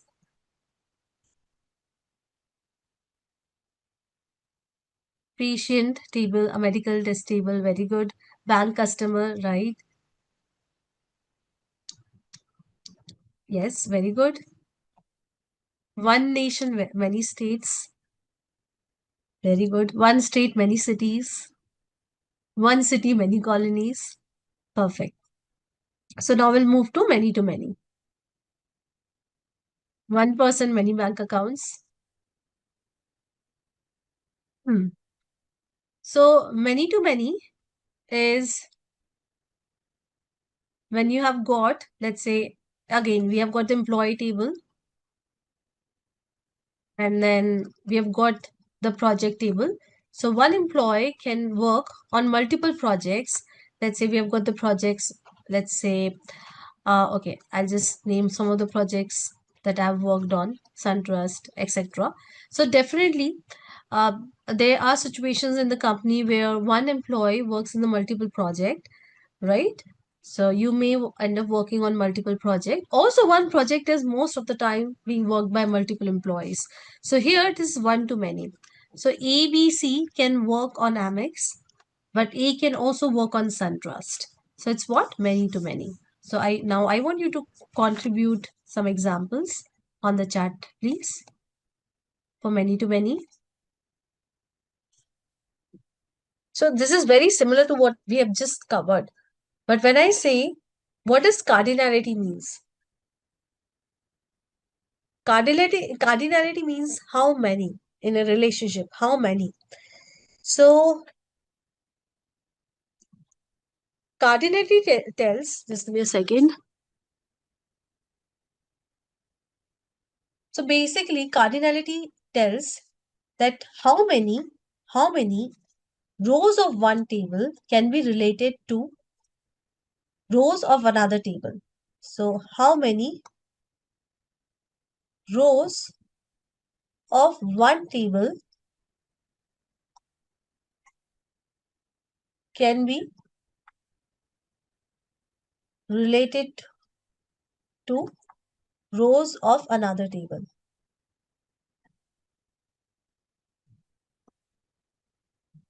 Now, we just learned about that, a table, we can have tables, and suppose there is a one row.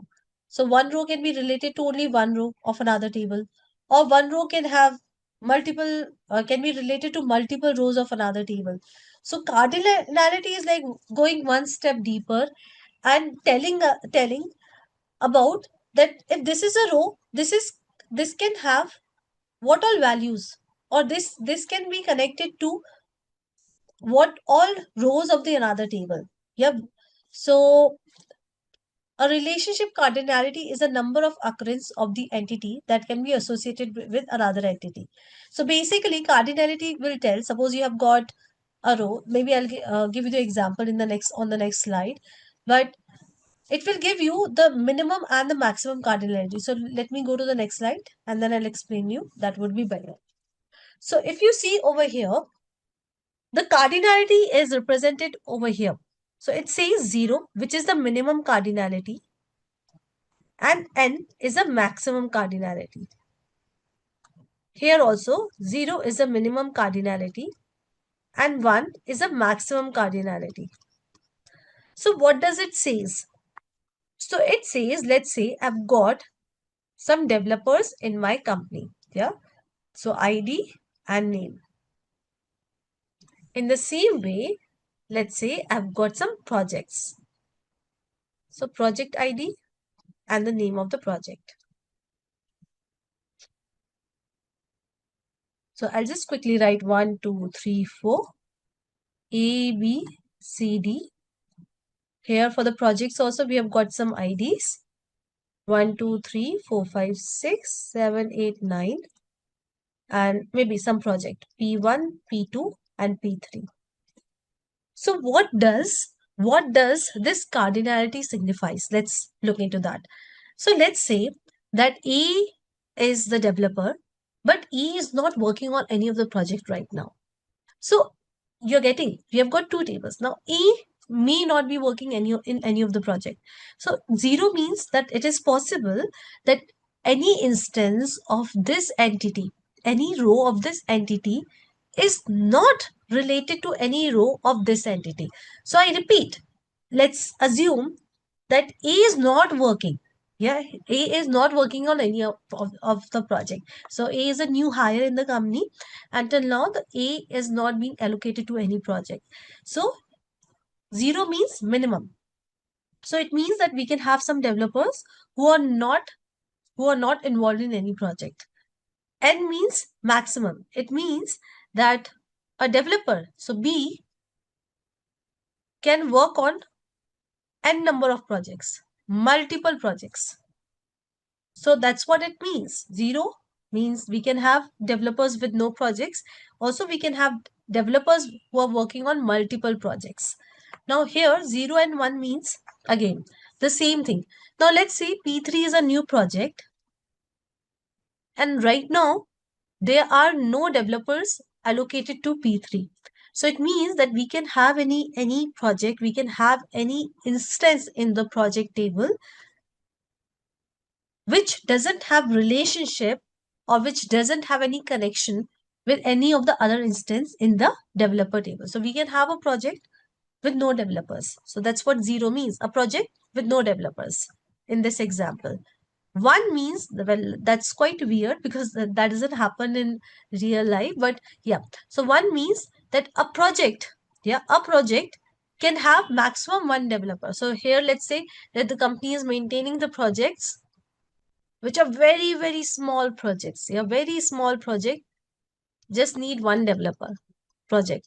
So it means a project can have 0 developers, or at max the project can have 1 developer, and that's why what is this? It is 1. So B is working on 1, 2, 3. Also B is working in 4, 5, 6. But one project cannot be worked by uh, multiple developers. So am I clear what this 0, 1, 0 and denotes?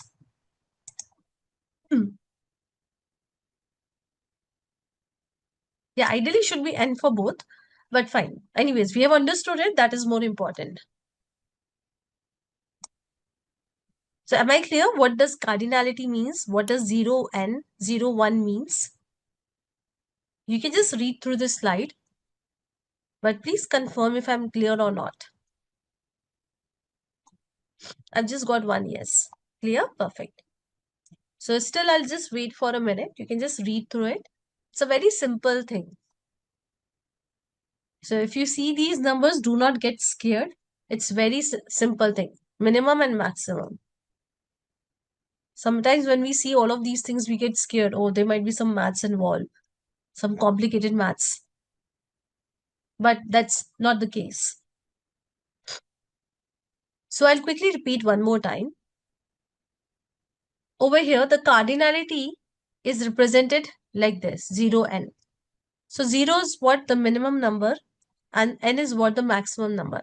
So minimum is, what does minimum number means? It means, now we have got this table developer and we have got this table project.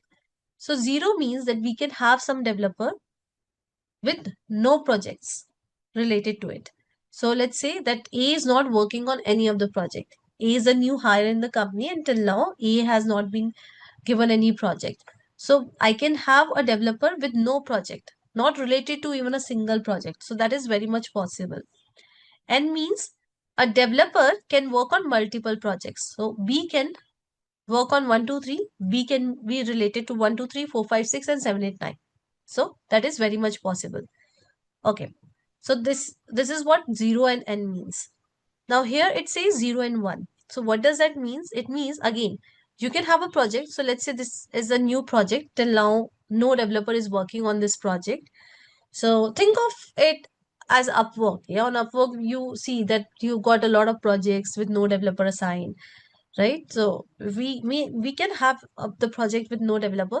So 0 means that a project, it is possible to have a project with no developer.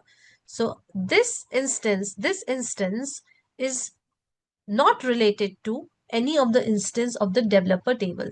So this instance 0 means it is possible to have instances not having relationship with the instances of the other entity. 1 means maximum. So maximum means it says that one project can be worked by only one developer. So 4, 5, 6 is worked by B. So that's all. You cannot have C also working on 4, 5, 6. It says that maximum one instance can have a relationship with maximum one instance of the developer table. So one instance, one row can have relationship with only one row of the developer table.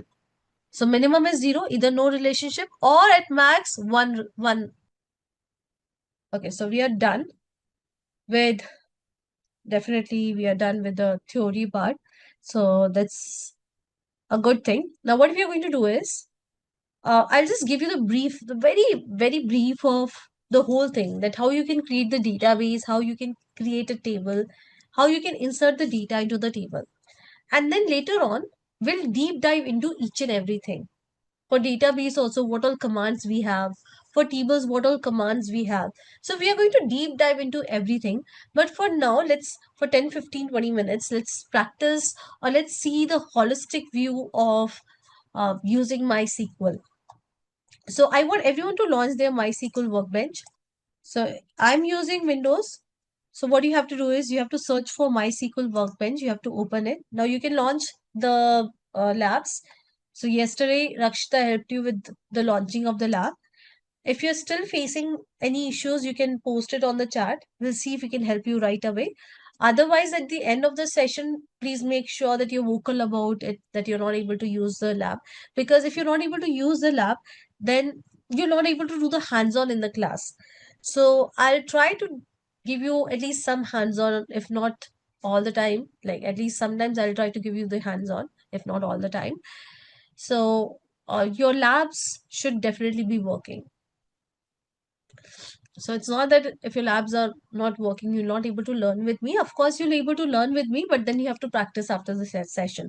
But yeah, you always have to practice after the session, whether your labs are working or not. So please make sure if your labs are not working, you're vocal about it. And if you have to share your screen and show us, then we can allow you at the end of the session to share your screen and we'll try to solve the issues with your lab. So I want to see few done's on the chat once you are done with opening the lab. So password is same for everyone. I think the password, guys, what's the password? I think it's PASSWORD. Is it double one and exclamation mark, or is it one? Okay. So see, everybody is helping you with the password. You can use the same password. Thank you, everyone. Thank you so much. You can just write D also. Workbench is fine. Definitely fine. So workbench is what? It's a UI way of working with the databases. You can also work with the databases via commands, command prompt, right? CMDs. So that is definitely not how we work with the databases. We always use Workbench because that's more friendly and easier to use. No, I don't need any preloaded data. We'll create the database, and anyways, if you preload the data also, guys, if you're using the lab provided to you by Simplilearn, so it gets refreshed in every 5 hours. So if you add anything to it, it will get deleted in every 5 hours. So every time we are going to add the data for every class. Now you can see that we have got one schema. Now this is a default schema. So schema is nothing but in MySQL, it is like a database. Now what is a database? You already know. Database is it's like the wardrobe, it's like the library which can store the data for you digitally. So we are going to create the database. Yeah, if you're using your personal laptops, as I told you yesterday also, it is better that you install MySQL rather than using the labs, because uh, it will be easier for you to access it. So Anibrata, it's not when you are downloading or installing the SQL. Yeah, it's not only about next. There are some settings that you have to do. So please make sure that you go through the video which I shared yesterday. Today also I've shared it multiple times. So please go through that video. Now, if you do not have the software installed, if you do not have the software ready for you to do the hands-on, please do not start installing it right now. You can write down the notes. Maybe you're not able to do the hands-on with me, but you can always write down those notes. You can stay with me in the class and you can do the installation, etc. after the class. But please make sure that you concentrate in the class. Just because you're not able to practice, that's very much okay. Yeah, you can write down the comments. So it's okay if you're not able to type it. You can always write it. Oh, I have no idea about this thing, Shri. I have no idea about, yeah, this thing. Unable to launch the remote. So Shri, you can try it with yeah. So you can try later. Just after some time, just retry it.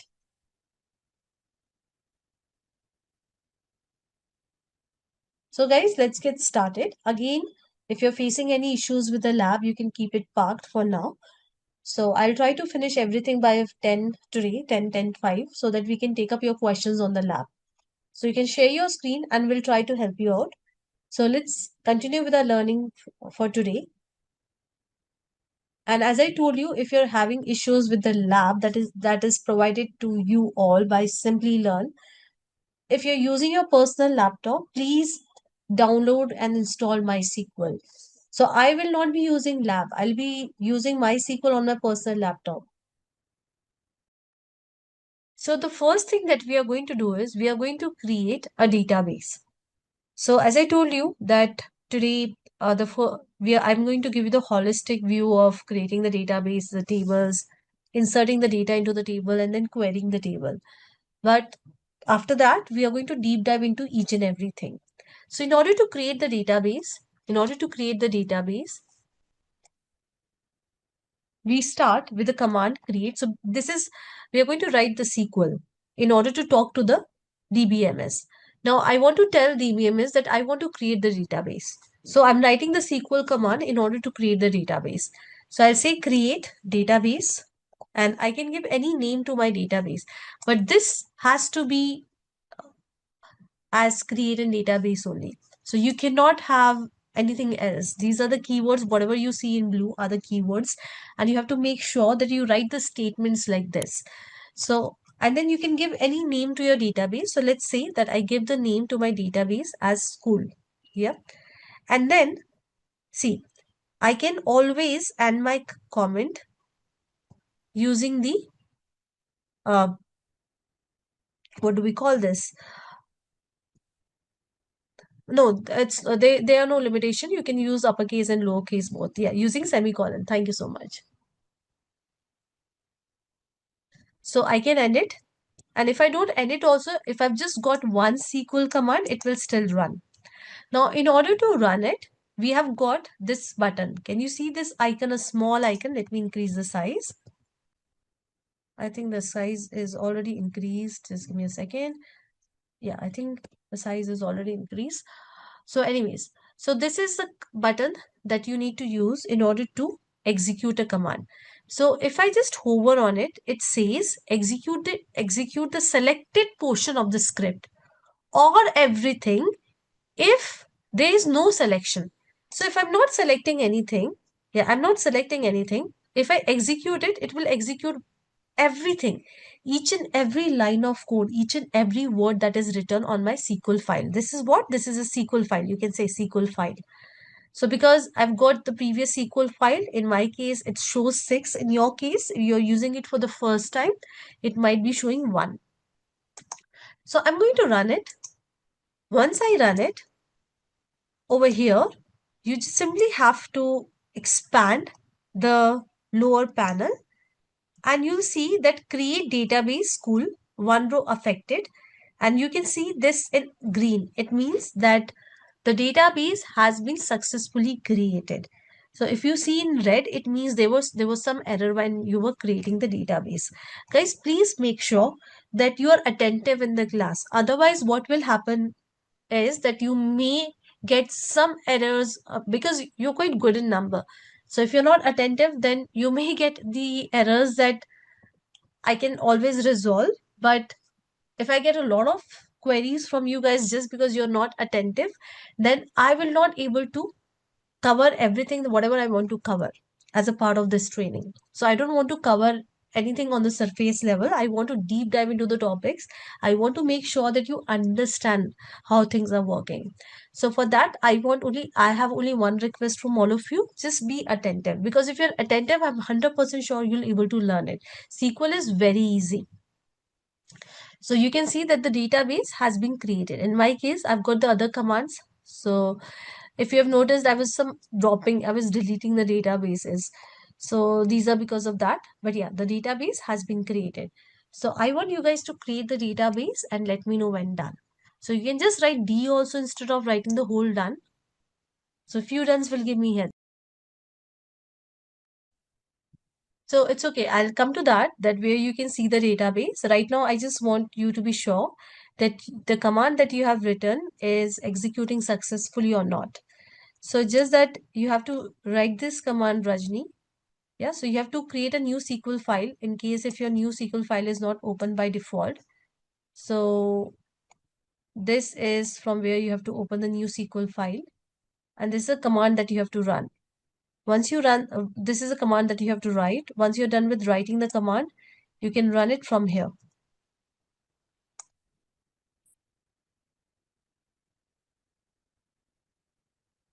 Okay. I'll come to that. Output, I know that you're not able to see the output. So just hold your horses. We'll talk about that also. Now I can see that most of you are done with running it. And I hope that over here you see a successful message, this green button, this green icon. Yep. So the database is not appearing over here. So if you see over here, schemas, think of it, schemas are nothing but the synonyms of databases. So in MySQL. So the database is not appearing over here. So what you have to do is you have to refresh it. So this is what you have to press. This is what you have to click on in order to see the database. Now you can see that the database has appeared. So you get to see the output now.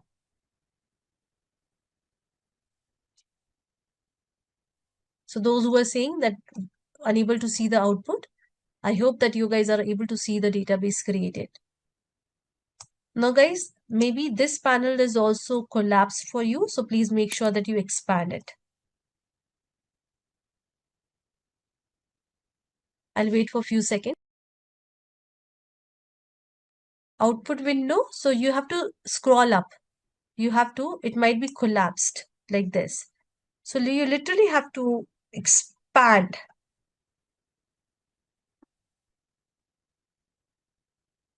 Okay, one more thing, you can go to view, you can go to panels, and over here, guys, please make sure that you're looking at my screen.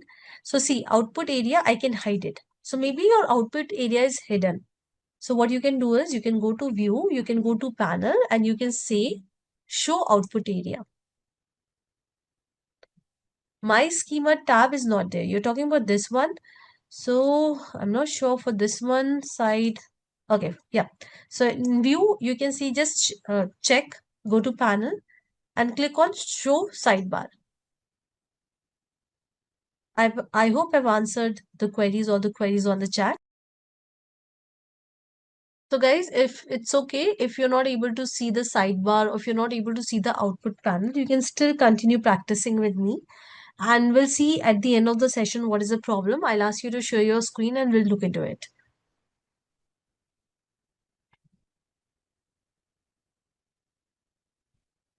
At least you can start writing the queries because I've told you that these could be the problems. Still you're not able to see, then you have to share your screen. Okay, so at least you can write the code. Fine. Now see, this database is created. So you have to use the database. Basically, you have to select the database. So how would you select the database? How would you select the database? In order to select the database, now hear me out. Either you can double click on the database. See, if I double click, it got selected. Or what I can do is I can run the command. So just delete the previous command and you can run the command use the name of the database. School, that's the name of the database. You can run it and then it will basically select the database. So how you'll get to know that this database is selected? So you can see that this is in bold. So as soon as any database shows in bold, it means that this database is selected and whatever you're going to write or whatever queries that you're going to perform will be performed on this database. So just double click on the database or you can. Now we are going to create the table. Now before we go ahead and create the table, I would like to show you that see, you can collapse and expand the database. Now database has got something called tables. So these are the entities. Yeah, so we were using the word entities. So tables, views, stored procedures, functions, these are the entities. So in your curriculum, you have got tables and views. So we are going to cover these two. So first we'll talk about the tables because we're going to cover everything related to the tables. View is a very small topic. It's a short topic that we are going to cover later on. So what we are going to do is, just give me a second. School is not highlighted, but command executed successfully. Just double click on it, Sheila.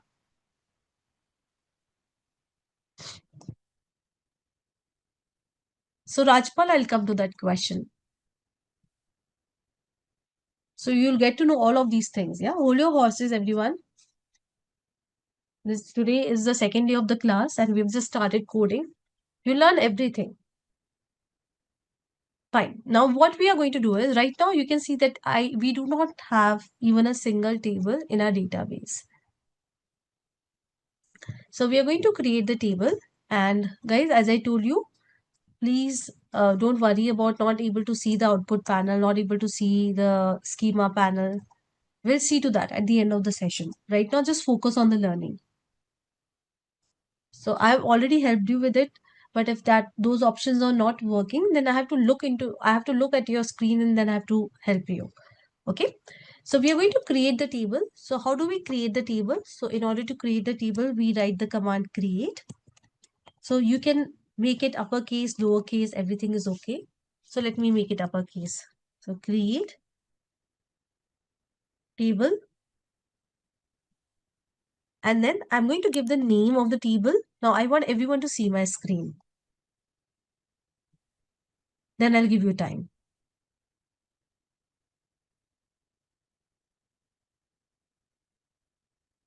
Yeah.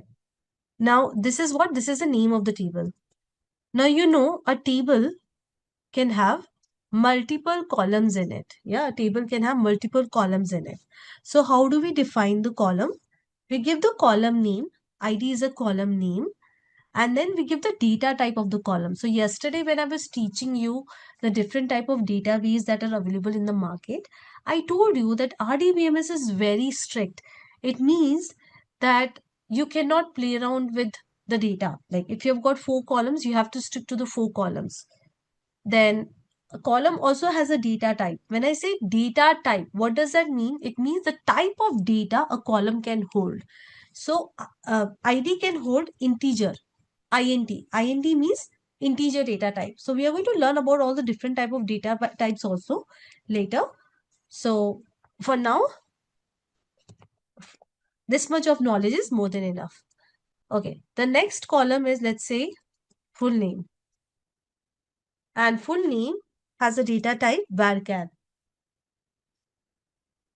It has got the data type varchar. Then let's say age, and age has got the data type int. Yeah, age is always a number. So varchar, what does varchar means? Sorry, varchar, we also have to define the number of characters that this column can take. So what does 50 means? That at max, your the full name can be of 50 characters. So if your full name is more than 50 characters, the table will say no, I cannot take it. So it can take characters, and at max it can accommodate 50 characters. Moving ahead, the next column is city, and here is the data type of the city. It's again, let's say 50. Yeah, varchar 50. And my table, the code for the table, creating the table is ready. So just give me a second. I'll just quickly look into the chat. Vidya, what you're saying is right. Varchar can accommodate numeric values as well as alphanumeric values, but it is always considered as a string. So what I mean to say is that this is what? This is a number. But if you give 3 in varchar, it will take it like this. So how it is going to hold it, that's matter. So it will uh, make 3, yeah, it will take 3 not as a number but as a string. Yeah, this is what? This is a string. So like this. So anyways, the code, uh, string and varchar is same. Yeah, it's a technical language. So string means text. So if I say string or if I say text, it's all about the data type. Yeah, or if I say varchar. So in SQL, we say varchar, right? In Python, we say string. Text, we don't say in any of the language, computer language I'm talking about. So they can hold strings. Strings can be anything, yeah? It can be anything. It can be this, it can be number, it can be anything like this. So anyways, I'm going to simply remove this. Now I'm going to run this command. You can see that it got created, and I have to refresh in order to see the table created. Now, if I just expand it, you can see the table has been created. So I want everyone to run this command. I'll wait for a minute, for 2 minutes. Now guys, please make sure if it is showing error, you also read the error. So please delete the above commands that we have run before. Or what you can do is, let me, so maybe this time I'm not going to delete the command. So I'll show you how does the error look like. So what I've done is I've created the table. The next thing the next thing, come on, think about it. We are done with creating the table. Now we are going to insert the data into the table. You don't need to use the table as such, just like DB databases.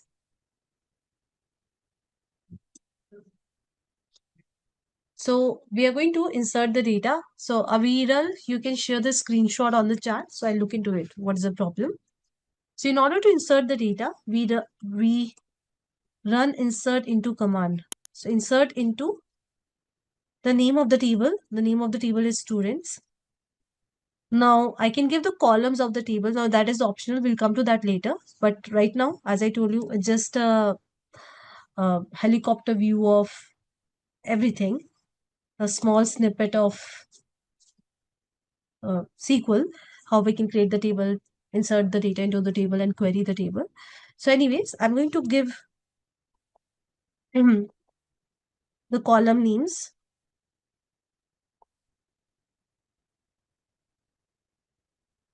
SQL is not case sensitive. And then I can give the values.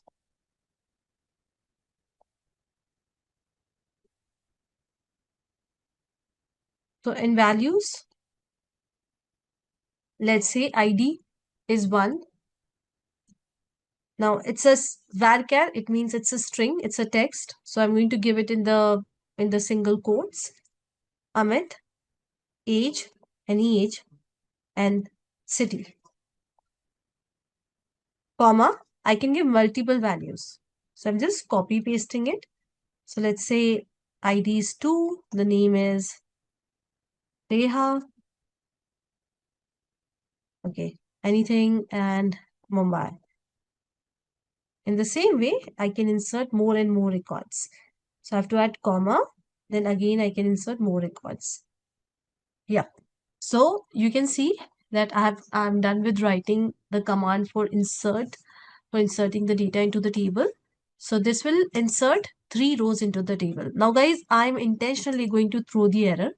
So please make sure that you look at my screen because you may also get the same errors again and again.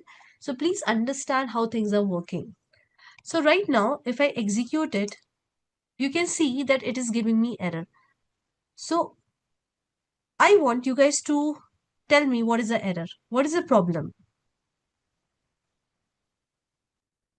So I'll tell you the problem. The first problem is that, first of all, student table is already created. So that's okay. I'll talk about the first problem. So there is a problem with the syntax. The syntax is, hear me out. This is a separate command and this is a separate command. Yeah, this is a separate command. So see, it's a machine. I have to tell that this command is separate and this command is separate. Right now, it is making both the commands, it is taking both the commands as one command. So how I can do this separation? By adding semicolon. As soon as I add this semicolon, you can see that the error that I was getting, you can see the error that I was getting over here, it will get resolved because I've added the semicolon. So this was a first problem. Now let me rerun it. Again, it will throw error. So see, now you're able to understand what the error is. Table student already exists. So basically what is happening, when I'm running it, it is executing this statement. But the problem is that the student is already there in this database. Student table is already there. So it is saying me that student table is already there. So that is the problem. So anyways, I don't want to run this because I already have the student table. So what I'm going to do is I'm going to run only this command. So see, I have to select this command and I have to click on run. So I told you that when you just click on it, it will run each and everything that you have. So that's what it says. If you go over here and hover, that's what it says. Or what you can do is you can simply select the code that you want to run. So here I'm selecting this code and I'm going to run it. Perfect. You can see that it got run and the data is inserted into the table. Okay. So I want everyone to try this. Yeah, there are some shortcut keys also. You can just Google the shortcut keys. I'm very bad with remembering the keys. They must, I think it's control. I have to Google, yeah. So this is a question that is asked to me in every batch and I tend to forget the answer.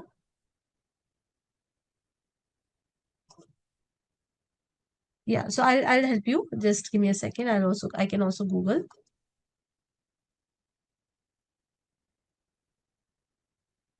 The shortcut is control plus enter to run the query. Control plus enter.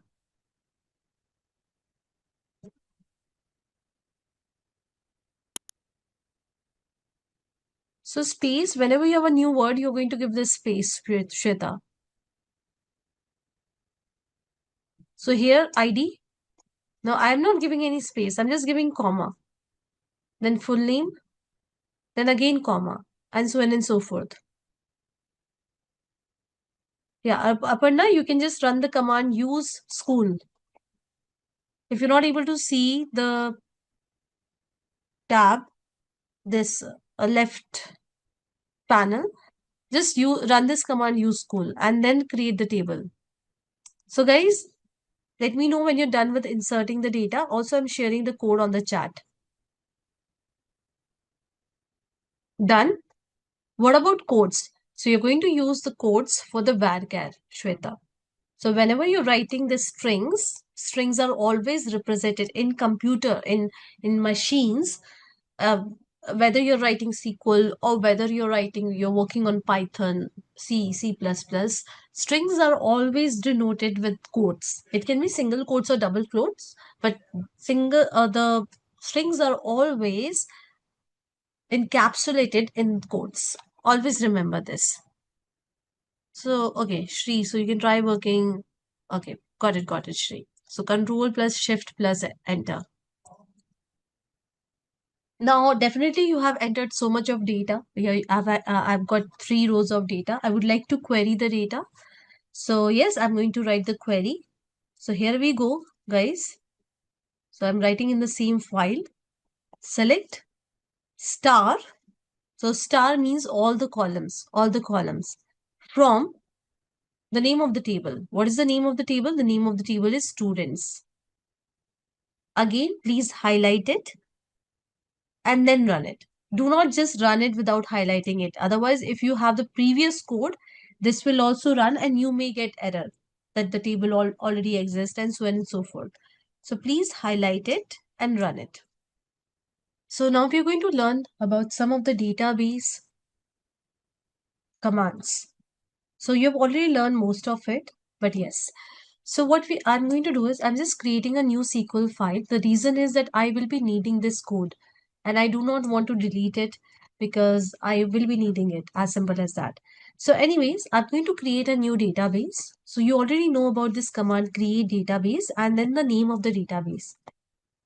Now if I run it, it will create the database for me. We have already seen it. But if I rerun it, then it will throw error. You can see over here. Okay, so I'll try to keep my pace low. So I just told this thing to you quickly because I thought that we have already worked on this command, but I'll keep it low. So what I've done is I just added a new SQL file in order to write the code. Okay. So what I've done, I am creating the database. So you can see that the database got created. It got created. Now, if I rerun this code, if I rerun this code, you can see that it is giving me error. Yeah, you can see over here. Create database DB, it means the error is in this command. And what is the error? The error is that can't create DB100 because the database already exists. So this is the error. So we have got a keyword called if not exist. So what I can do is I can say create database if not exist. It means, as a word says, that create the database only if it doesn't exist. If it exists, then you don't need to create the database. No need to create the database. So if I run this command, now see, you know that this database is already created. This database is already created. But if I just simply add if not exist to my SQL command, it will not throw error. And that makes sense also because now what we are saying is that create the database only if it doesn't exist. Otherwise, no need to create the database. So if I run this command, my command is running without giving me any errors. Yeah. So it is not giving me any errors. It's just say it is giving me a warning. Now over here you can see just a warning. So it's not the error but a warning that we cannot create it because the database exists. So this is the error. This is a successful operation and this is a warning. So here all I've done is I've used this keyword if not exist. So I want everyone to do this. So let me know when done. Few dones will give me heads up. All you have to do is you have to run this command in order to create the database, and you can rerun this command in order to see the warning. Make sure that you run it multiple times in order to understand the working of it. Sheetal, if you want to go to the previous page, if you have not clicked on the cross, so if you see over here, there's a cross, right? There's a cross. If you cross it without saving it, it means that you have lost all the changes. But yes, these are the tabs. You can hop on and hop off.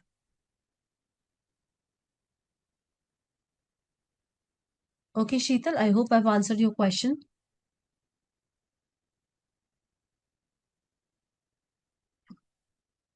Fine. So we have created the database. Let me end this command with the help of semicolon.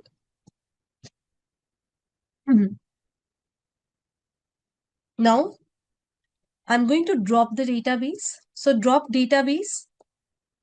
And again, the same database DB100. So we are going to rerun the commands in order to understand the working of it. So I'm simply highlighting it and I'm executing it. The database has been dropped. Now, if I again execute this thing, let's see what happens. So why don't you guess what will happen? So the database has already been dropped. So if I rerun it, what do you think? What will happen? Error, no error?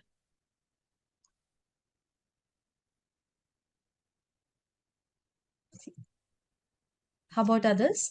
So guys, I'm not expecting the right answer. I'm asking you to take a wild guess that what will happen.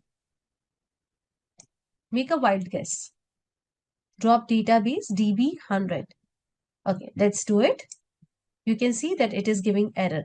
Why it is giving error? Because it says, oh, you're asking me to delete something that doesn't exist. So machine doesn't understand, like we are having that history that we have created it and dropped it and blah blah blah. But machine says, oh, you want me to drop a database, but I cannot find it. I cannot find this database. So that is why we are getting the error. So what you can do is you can add if not exist, the same keywords. So if you add this, then, sorry, if exist, drop database if exist. If this database exists, then drop it. If doesn't exist, that's okay. Yeah. So now if I run it, it will show me warning. If not done, let me know. So whenever I'm asking you to do the hands-on, make sure that you do the hands-on. It's not that I'm going to ask you to do the hands-on every single time, because we also have to make sure that we cover the curriculum and we cover the maximum concept. But I'll try to give you as much as hands-on as possible in the class. Now, let's recreate the database. Right now, it's like we do not have even a single database. So let's recreate it. So Shireen will look into this problem. At the end of the session, I'll ask one of you to share the screen and we'll look into this problem. So please do not get bothered about the same. Fine. Now let's say I'm deleting this drop database if exist. Now I want to know that what are database I've got in my machine, in my, sorry, not machine, in my workbench. So let me do one thing. Let me create another database. So DB100 I created before, and now I've created DB200. So just for the sake of creating, I'm creating two databases. So you can also go ahead and quickly create the two databases. Fine. Now let's say that you want to know that what all databases you have got in your MySQL. So what you can do is you can run the command show databases. So this will show you all the databases that you've got in your DBMS. So see, we have got these databases. Now you'll see some extra databases. For example, you'll see information schema, performance schema, system. Anyways, you can see over here. So these are system defined databases. And maybe I'll tell you about these databases, not today, but yeah, in some one of the class, that what these databases store. So today is definitely not the right day to tell you about these things. But yeah, we're definitely going to talk about these system based databases. Oracle I've never worked on with, yeah, show databases. So I've never worked on Oracle and Postgres. I've just worked on MySQL and SQL Server. So you can Google it if it works on Oracle or not. Or if you want, I can Google and I can tell you the answer. Okay, no problem. Fine. In the same way, let's say that, okay, I'm going to use the database. So I'll say use DB200. I'm using this database. Now, once I'm done with using this database, I would like to create this table and insert some data into the table. So basically, I'm using this database and then I'm creating the table and I'm inserting the data into the table, into this database. So this we have performed previously also. You can see that the table has been created and the data has been inserted into it. So I'm just copy pasting this code on the chat. You can also go ahead and use any of the database and you can create the table into that database and insert the data into the table. So I'll wait for 2 minutes. Go slow, no need to hurry. Like this is your first coding class as such. But later on you'll get used to it. So please make sure that you do not come without practicing in the next class. Okay. So Fatima, first of all, see, I asked you to create multiple databases. In my case, I've created 2. So first of all, I'm using this database. So I ran this command and then I've created this table and inserted the data into the table. So you can copy paste this command from the chat. I've shared on the chat and you can run it so that you have got a table created. So we are done with all the major database commands. So now we are going to learn about the data types in SQL. So if you remember, when I was telling you to create the table, when I was teaching you how you can create a table, I told you that for every column, you also have to tell the data type. The data type is what? The type of data the column can hold or will hold. So here we go. We are going to learn about the different data types that we have in MySQL. Now, before we get on to that, I will just quickly tell you that how you can save your code. So one of you was asking me that Tulika, this code we have written, how we can save it. So how you can save it is, can you see the save button over here? So all you have to do is, now all of these things are something that if you just try it by yourself, you'll able to do it. Because we all are using laptops, yep, since ages. So a lot of options are same for every application. So you can go over here, you can go to file, maybe here, do we have the save option? Yeah, we have got the save option over here also. This is a shortcut, save script as. So the same options we have got. So what you can do is you can click on it and maybe you can save it. So I'll just quickly show you and then I'll give you time to just try it at your end. So let's say MySQL 100. This is what I'm saving this file. Now I'll just quickly show you on the desktop. Okay, yeah, this is the file. The MySQL 100. Now if I want to open it, how can I open it? Let me close it. How can I open it? Just like how you use any other software. Yeah, the first thing is if you want to open something, you go to the file. So here also I'll go to the file and you can see open SQL script. And I literally have to find where I've saved it. Yeah, here we go. And I'll open it. So in this way, you can save the SQL scripts that you're writing. So maybe I'll wait for 2 minutes. You guys can just try saving the SQL script file.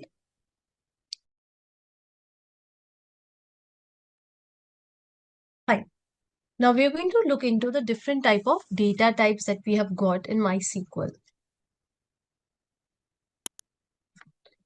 So I want everyone to see my screen and please make sure that you listen to me. Very important. So the first data type that you can see is char. So char simply means characters. Yeah, when I say character, you can say text, string, whatever you want to call it. So char data type is a fixed length string. It's a fixed length string. It can take the values, like you can have the char data type, the column can take 0 characters. So that's a minimum range, or maximum range is 255 characters. Yeah. Now, when I say it's a fixed length string, what does that mean? It means, hear me out. So if I write, let's say ID, and if I say char, and if I give 2, so it means that ID, when I insert the values, when I insert the data into the table in the ID column, it has to be of 2 characters. Yeah, it has to be of 2 characters. So 1, 2, 1, 3, 3, 4. So you're getting, again, I'll give you one more example. So let's say that I create a column. Let's say the column is, okay, I'll create the column code. Yes, state code. And I give the char as a data type and I give 3. It means that whenever I insert the values, insert the data into this column, it has to be fixed length. See, it says it has to be fixed length, means that it has to be fixed length. So I have to give 3 characters only. Yeah, 3 characters only. Or let's say if I give anything else, let's say something else. So I'm just thinking of something which will have the text as such. Okay, so I'll just say state only. Yeah. Again, I give, or maybe let me give month. Yeah, months. Now I create a column months and I give the data type as char, and then I give it the length of 3. It means that whenever I insert the data, it will have the values like this. So if I try to insert this, it will give error. Or if I try to insert M, it will give error. If I try to insert MA, it will give error. So it means that we have to adhere to the length. It is fixed length. It means that it will not take more than this and it will not take less than this. Am I clear with char? I've given you multiple examples. Am I clear?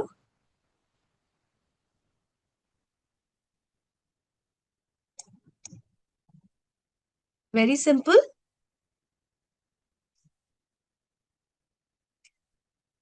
Now let's talk about varchar. So what do you think var stands for what? What does this stands for? Variable, right. So here it is what? Variable characters. It means that when I create a column of varchar data type, and let's say this is a column, and I say varchar 100, it means that it can take the characters up to 100. So let's say I create a column name. The data type is varchar, and if I give, let's say 50 over here, it means that when I insert the values into this column, I can give anything. I can give Tulika, which is of 6 characters. I can give Ravi, which is of 4 characters. And I can give a very big name, which is of 50 characters. But if I give a very big name, with, let's say, which is of 60 characters, then it will go error. So it is telling us the upper limit, that the upper limit is 50. You cannot go beyond 50, but you can choose any number within 50. It can be 1, 2, 3, 4, any number for that matter. So this is what varchar is. Yeah, this is what varchar is. Just give me a second.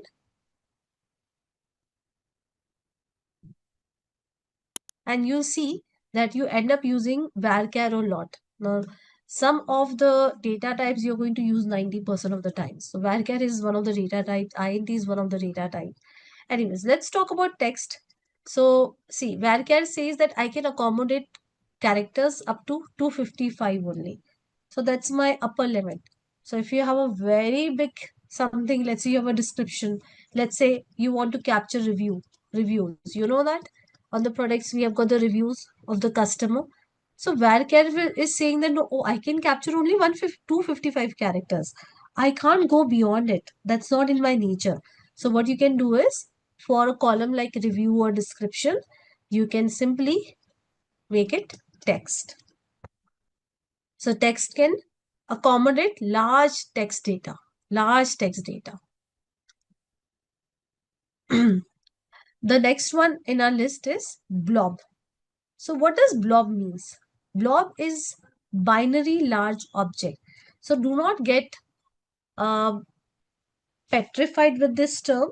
Yep, this is a very common term that is used in the technical world. So blob simply means any file for that matter. It can be any CSV, text file, Excel file, it can be image, yeah, it can be etc. So any file is called as a blob file. So you can also have blob files inserted in your tables. So for that, you need to create the column with the data type blob. Int, you already know that int says integer, and this is a limit of it. You don't need to remember the limit, but it can take negative numbers and positive numbers as well. Positive you have seen, it can take negative numbers as well. Now, if you want, if you know that your column is going to store the integer and the integer is going to be very small in number, right? It's going to be very small in number. So usually, let's say age. Yeah, age, you know that age cannot go beyond maybe 120, not more than this. You know that. Yeah, that 120 is also like a very high age that I'm talking about. So what you can do is you can go with tiny int instead of int. So let's say that you want to save salary. So for salary, int is uh,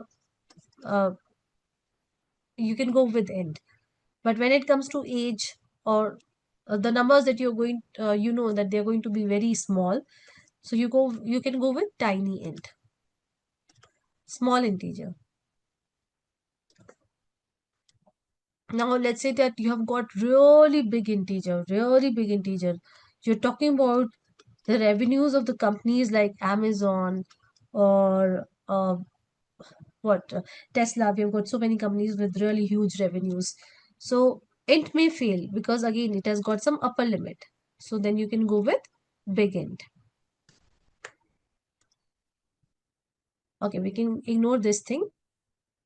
Let's talk about float. So float is what?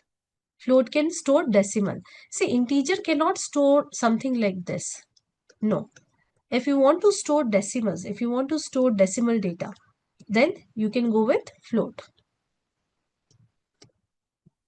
Yeah, you can go with float. Double is again for the decimal. Yeah, you can, double is also for the decimal numbers. But double is high precision, whereas float is less precision. So what does that mean? What does precision means? It has nothing to do with my SQL. What does precision means? So precision simply means, precision, sorry, simply means, just give me a second, I'll write it. Yeah. So it means precision over here. So what does it mean? It means the total number of digits stored. I'll write it over here. Total number of digit stored.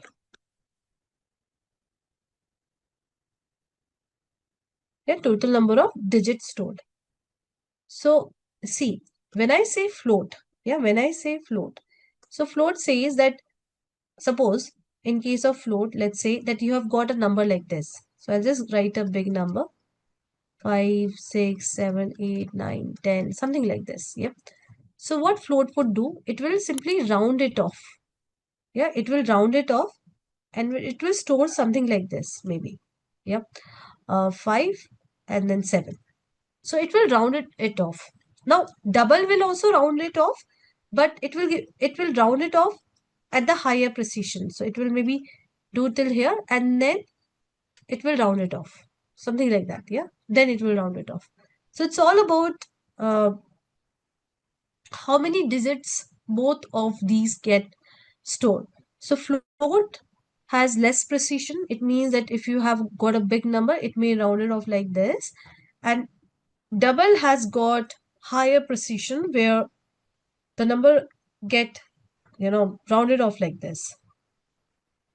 So that's what it means. Yeah, that's what it means. I hope I'm clear.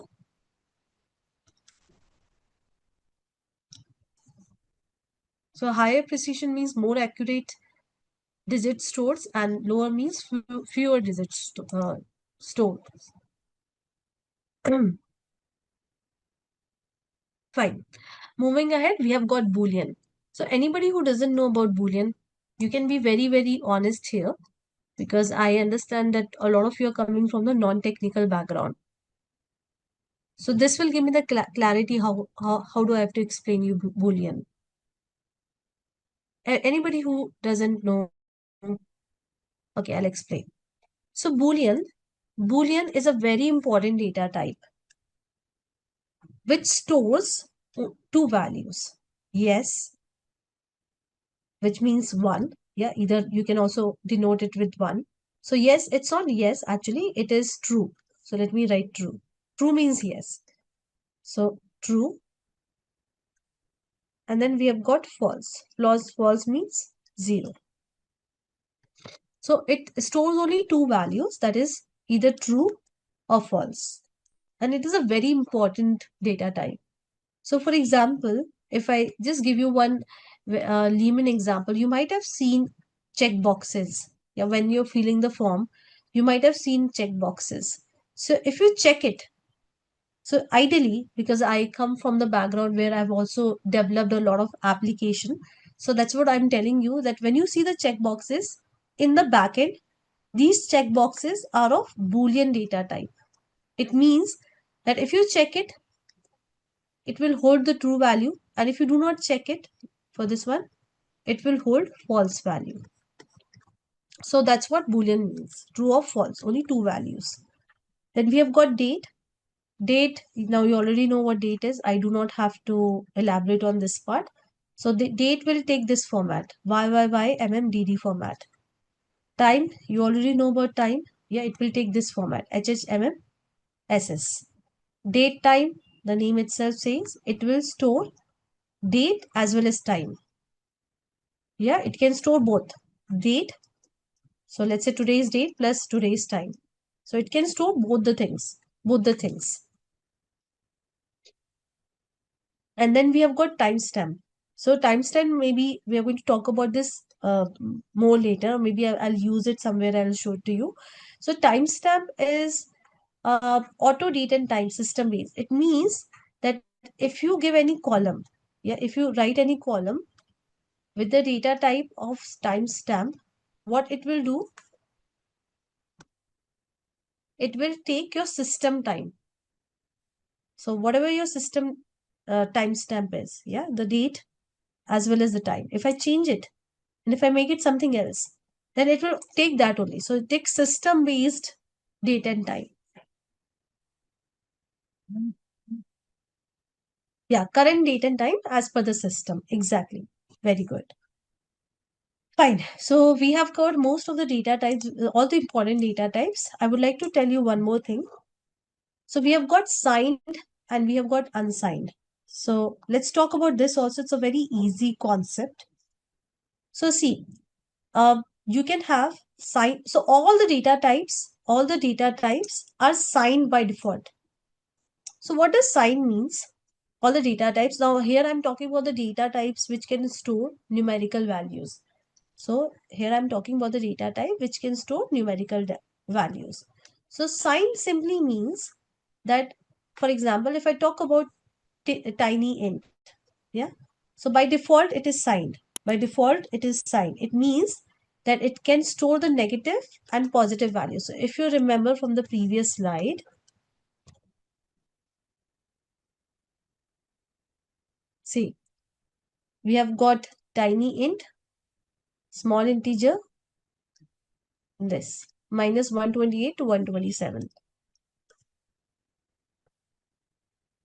So here, tiny int can take the values from minus 128 to 127. And if I create a column, let's say I create age column. And if I give tiny hint, so by default, it is signed. So maybe I'll not write it. It is signed. So it means that I can store minus 128 up to 127. This is the upper limit and this is the lower limit. Fine. What is unsigned means? Unsigned means that if I make it unsigned, so if I again say age, tiny, okay, here it is already written. So maybe, okay, let me write it. The writing is so bad. Okay, tiny, so difficult to write on the note, on the pad. Anyways, tiny int, and then if I give unsigned, what will happen? So this will give me extra cushion. How it will give me extra cushion? It means that I'm explicitly telling SQL, hey SQL, I want to use tiny int, but I do not want this negative numbers. I know that age is never going to be negative. Well, age is never going to be 200 and 255 also. But yeah, that can happen if we are uh, working on tortoise age. I think tortoise can live till 300. So anyways, so let's say that I'm just telling that I do not want negative numbers. Rather, can you just give me extra cushion? So just remove the negative, all the negative numbers, and can you just give me extra cushion for the positive numbers? So that's how we can use it. Yep. So here you can see the limit is 0 to 255. So whatever numbers we had over here, they have been added over here. Yeah, you just have to do the calculation. This will come around to be 255. So we are saying I do not want negative numbers. So do not waste my range in negative. Yeah. So I just want the positive numbers. So unsigned will help me to increase the range. Am I clear with what is signed and unsigned?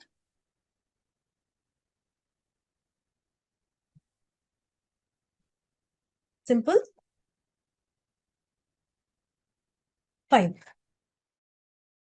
Now you have to allow me a minute. I forgot to open my notes because again we are going to create a table, and this time for the table, because we are going to just play around with the databases, sorry, with the data types. So yeah, the table is going to be a big table. So right now I'll ask you also to copy paste it, but after the class, please make sure that you type all of these statements. So what you can do is you can, I'll share all these notes also with you. I'll share these PPTs also with you, but I would suggest you to make your own notes, right? So what you can do is whatever comments that I'm giving you on the chat, you can create your own WordPad notepad file and you can keep saving those comments. See, I want you guys to be very, very active during the session, because when you're active, when you're participating on the chat, when you're doing the hands-on, let's say you're just picking up the code and pasting it and saving it in your notepad file, what happens is you tend to be attentive. But if you're just lying down and listening to me, then I'm sure you're going to daydream a lot. So I do not want that to happen, because each and every minute of the session is important. So anyways, here we go. This is a table. So we already have got the database, right? So I'm just deleting all this. So this is a database. And here I'm going to create this table. So I'll just quickly run this command. Just give me a second. What happened? Yeah. So the table has been created. Now you can see that this table has got myriad data types. So it has got int, int is unsigned. What was unsigned? Let's quickly see what was unsigned. Only positive numbers. So it gives a really huge cushion here. If I just remove the negative numbers, you can do the calculation. So it will be something around 4 plus plus plus. So I get extra cushion of positive numbers. Varchar you already know. Okay, here again unsigned small int. Okay, we have got something called small int also, which is I think smaller than tiny int. Then, or maybe let me make it tiny int. Yep. Then decimal.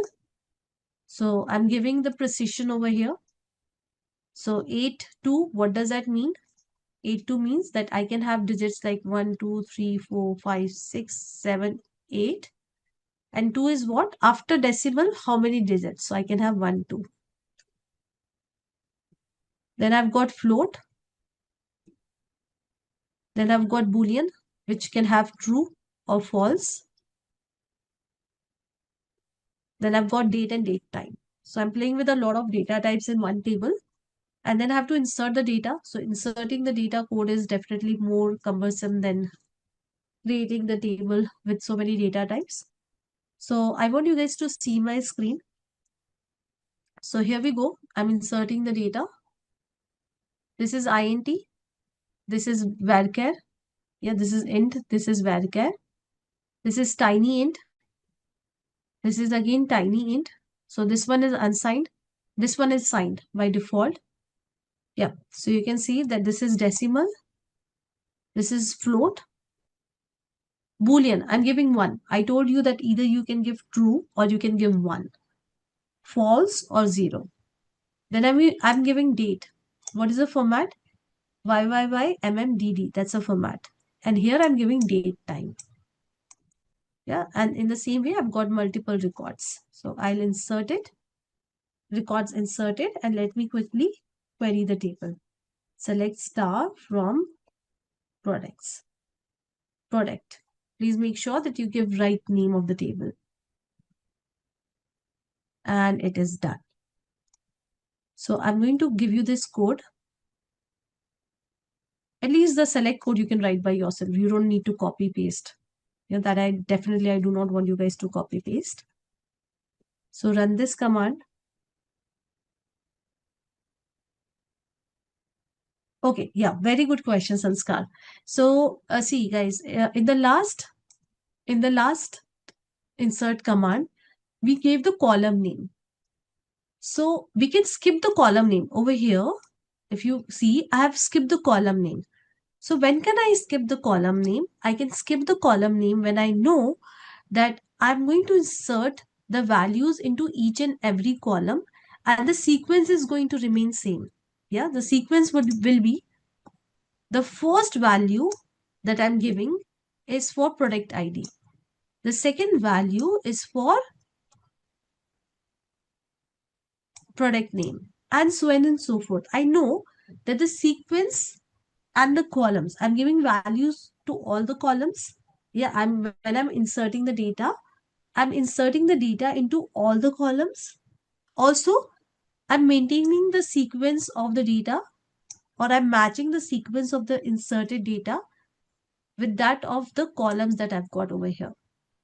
So if I know that that's the case, I can skip the name of the columns. Yeah, I can skip the name of the columns. So we are going to talk about this thing more. Yeah, that when you can skip and when you cannot skip. We are going to talk about this more. So right now our agenda is to learn about the data types. Yeah, the agenda for writing this code is to understand the data types. So yes, now I hope that I've given you the code. Yeah, so I've given you the code now. So if you change the sequence, see, if you change the sequence, then it will give you error. For example, if I try to insert laptop over here. Yeah, so let me do that. Yes, I'll just give a string over here. Let's say I am giving a string over here.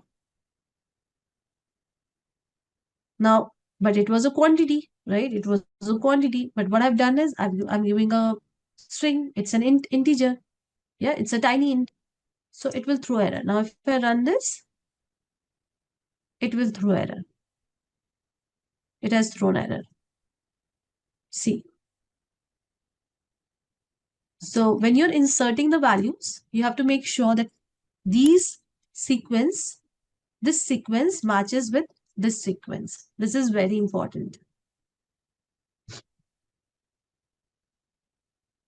So I want everyone to run this code, create the table, insert some data into the table. You just check the format of the table, the data, yeah, and then query it.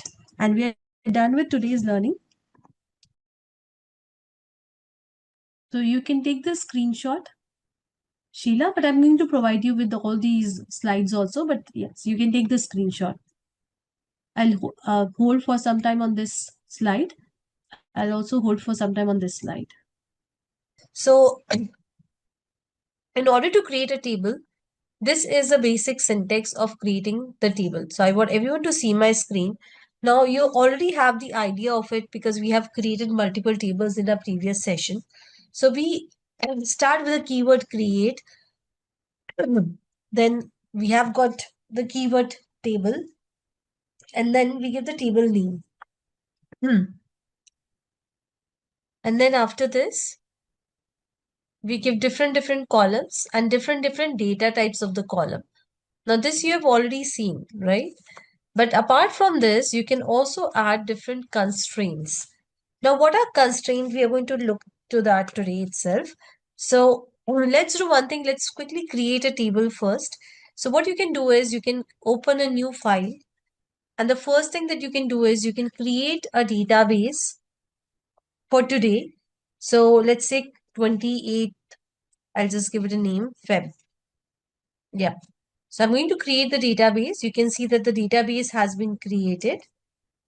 And I'm going to select this database. So either you can select it by double clicking on it. Now, these things we have already done. So I'm quickly telling you, it's like I'm reiterating.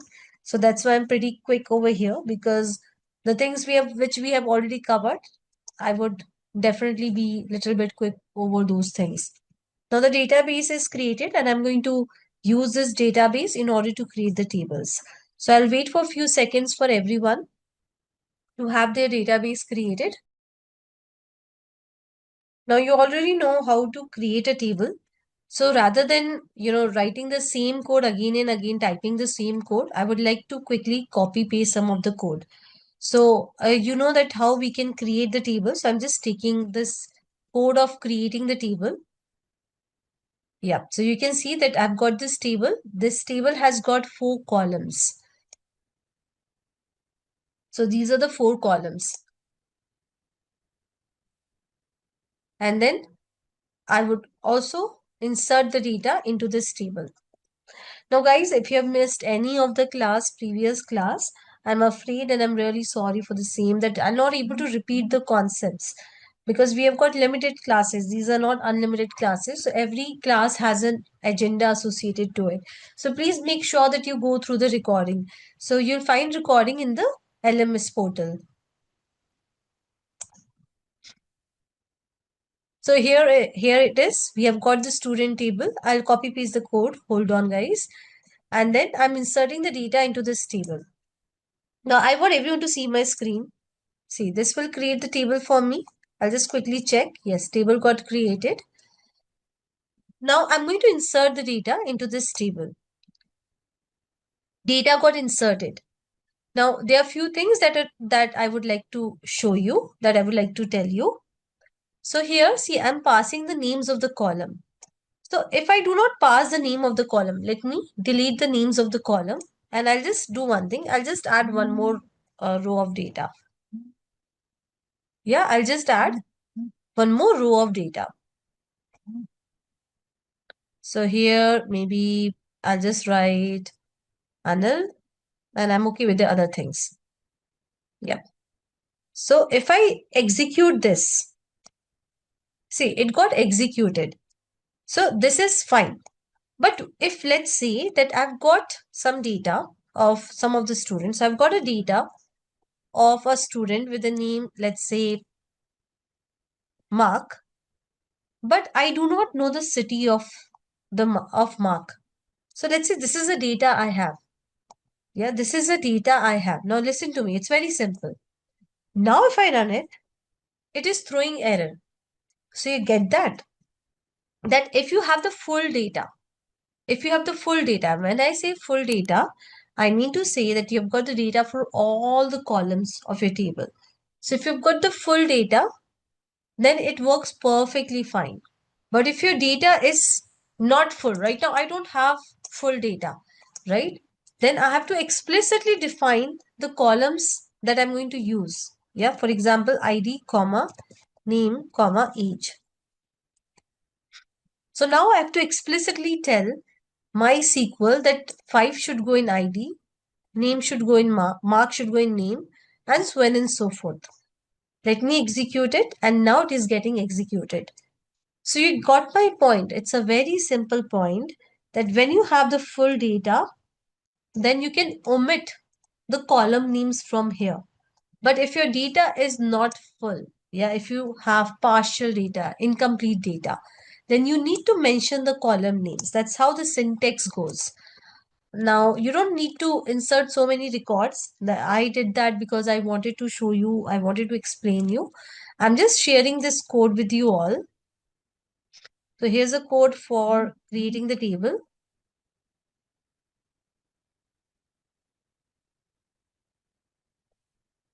And here's a code for inserting the data into the table. Yes, so you can copy paste this code, avoid typing each and everything in the class. Because if you type each and everything, see, I don't mind it. You need to understand my predicament also over here. That if I give you time for typing each and everything in the class, then I may not able to cover all the concepts. And I want to cover maximum things. I want to give my maximum knowledge to you all. So, share my the maximum knowledge that I have with you all.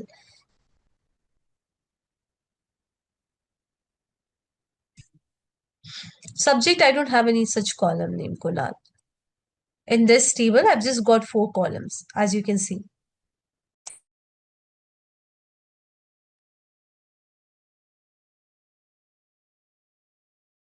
Insert what? Subject, but subject is not there, right? Okay, you want me to add one more column over here, Kunal? Is that so? So, Kunal, we are going to look into that also, that how we can alter the tables. Let's not do it right now, otherwise everybody will get confused. But we'll see that you have got some data, your structure already created. So, how you can alter, how you can play around with it. Done, everyone. So, I told you that in case of when you create the table, you can also add the constraints to the table. So what are constraints? So constraints are, think of it, they are nothing but the rules that you apply on the column. Yeah, they are nothing but the rules that you apply on the column. So we'll learn about few of the constraints, and then we are going to write the code around these constraints. So the first, or let's do one thing, we'll go one by one. We'll write the code for one by one. Rather than going through the whole thing, we'll go one by one. So the first constraint is not null. So see, as I told you, think of it, constraints are nothing but the rules that you apply to the column. Now, if I say that, let's say I have a column, ID column, and I want to apply some rules. So we learn about atomicity, right? We learn about, not atomicity, sorry, we learn about acid. So if you remember, we learn about consistency. So means that you're basically applying the rules to your database. So here also we are doing the same thing. We have got multiple columns in our table, and we simply want to apply some rules to those column. So let's say I've got the ID column, and I want that whenever you're inserting any of the student's record, the ID shouldn't be null. You're getting, the ID cannot be null. As simple as that. So I can use not null constraint for that. So you can see what it does. It disallows null value. So it means that the value should be provided. Yes, it means that you're making this column required. As simple as that. Yeah, if you enter any of the row, this column should have value. Okay. So we'll do one thing. We'll just give me a second. Yeah. So we are going to create a table using not null. Yeah, not null column.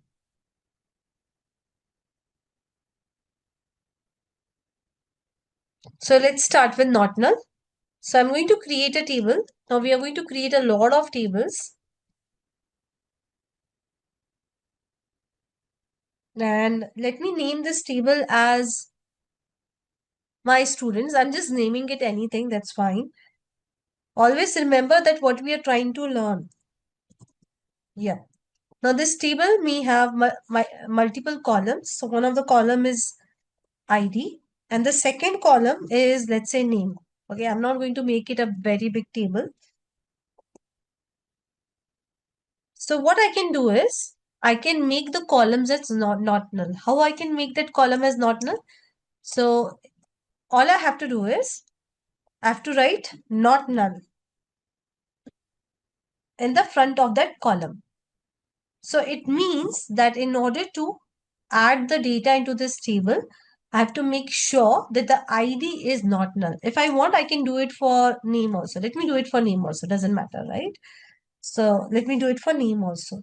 So now it means that in order to insert the data, both the columns should have some value. Let me create this table. The table has been created and I'll just quickly say insert into. I want everyone to see my screen. If I give one comma any name, for example, A, let it be. I am just giving any name for that matter. Doesn't matter what name I'm giving. Yeah. So if I insert the data, see it is getting inserted. Let me also show you the data. Select star from my students. So it's working absolutely fine. Yeah, you can see. But now what I'm going to do is, just give me a second. I will insert the data, but let's say that I am skipping maybe A. Yeah, I'm not giving the student name. Yeah, I'm skipping A. Or let me give null in A. So let's see if it works or not. You can see it is not working. So it says that column name cannot be null. And this will happen for the other column also. For this column also. Sorry. So this also cannot be null. As simple as that. And the reason is very simple, that I have made uh, I have applied a constraint to this column, both the columns, that these columns cannot have null value.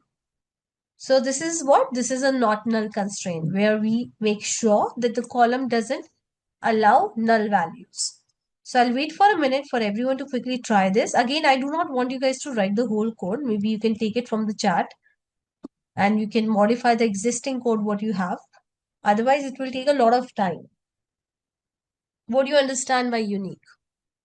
Distinct values? Yes. So in very simple words, if I have a column, so I will not allow duplicate values in those columns. So any guesses what those columns could be? Like you might have seen in your real life here and there. ID, very good. Yes, ID. Those who are from India, maybe PAN card or passport number. Everybody would understand. Aadhaar number. How about email? Yeah, email should be unique. Phone number should be unique. So you want to make sure that every record that is being entered has a unique email or unique phone number. So here we have created a table user. It has just got one column. It's okay. We are learning the concept, so we don't need to create big tables with a lot of columns. So I'll just quickly run this code. Sorry, just give me a second. Yeah, I'll run this code. You can see that the table has been created. Now, if I insert this a@gmail.com, it will get inserted. This is the first time I'm inserting. But if I again insert, maybe I can, re-execute the same statement. So if I again insert, it is giving error. Why the error? Because it's duplicate entry. But if I change the value of it, then definitely it will allow me to execute. Yep. So unique is a very important constraint that you're going to see, you're going to encounter. So let me quickly give you this code on the chat. You can copy paste the code. Again, do not type the code right now, but yes, you should definitely do a lot of typing of the code after the class. Right now we are copy pasting so that we learn maximum concepts. But yes, after the class, you have to make sure that you do a lot of practice by typing each and every line of code. I'll wait for maybe a minute. Now we'll learn about the next constraint that we have, that is primary key. So let me open the notepad because I would like to write something around it, or maybe I can write over here itself. It's fine. So see, you can do the commenting like this. So when you write anything in the comments, the interpreter is not going to read this. These lines are for us. These lines are not for interpreter. So anyways, we are going to learn about primary key. Now, you already know about it. We have already discussed it. So I'll quickly rediscuss it. So primary key is a unique identifier of each row. For example, if I talk about human beings, so I think our genetics, our DNAs, these are the unique identifiers, yeah, that will, or our fingerprints, these are what? The unique identifier. So for every row also, if you want maybe some column to uniquely identify that row, so we can declare that column as primary key. So I'll also write it. So basically, if you say that a column is a primary column, primary key column, it means, see, that's what it means, that it is uniquely identifying it, right? Uniquely identifying the row of data. So definitely, uh, every row that column will take, like every piece of data that column will take will be unique. Also, it cannot be null. So it doesn't take nulls. As simple as that. It's a primary key. It doesn't take nulls. So for example, we are storing the data of humans. Yeah, of humans. Let's assume, right? We are storing the data of humans. Now, you know that names can be common, then gender can be common. Most of the things can be common. But let's say thumbprint. So thumbprint is not common. So we can make this as a primary key. So this will be unique for each and every human being. Yeah, and we also do not want it to be null. So if you are inserting any data, it cannot contain null value. So that's what primary key says. Okay, there is one more thing, that is, in a table, this is very important. In a table, only one primary key is allowed. Only one primary key per table. It means that if again I'm storing the data of human beings, if I've said that thumbprint is the column which is a primary key, I cannot have, let's say, passport number as a primary key now. So a table can have only one primary key. It can have a combination of primary key, composite primary key, that we'll talk about. But it can have only one primary key. So those who may ask that composite primary key, will come to that later. But it can have only one primary key. For now, you understand this part, that it can have only one primary key. So I'll just quickly take the code.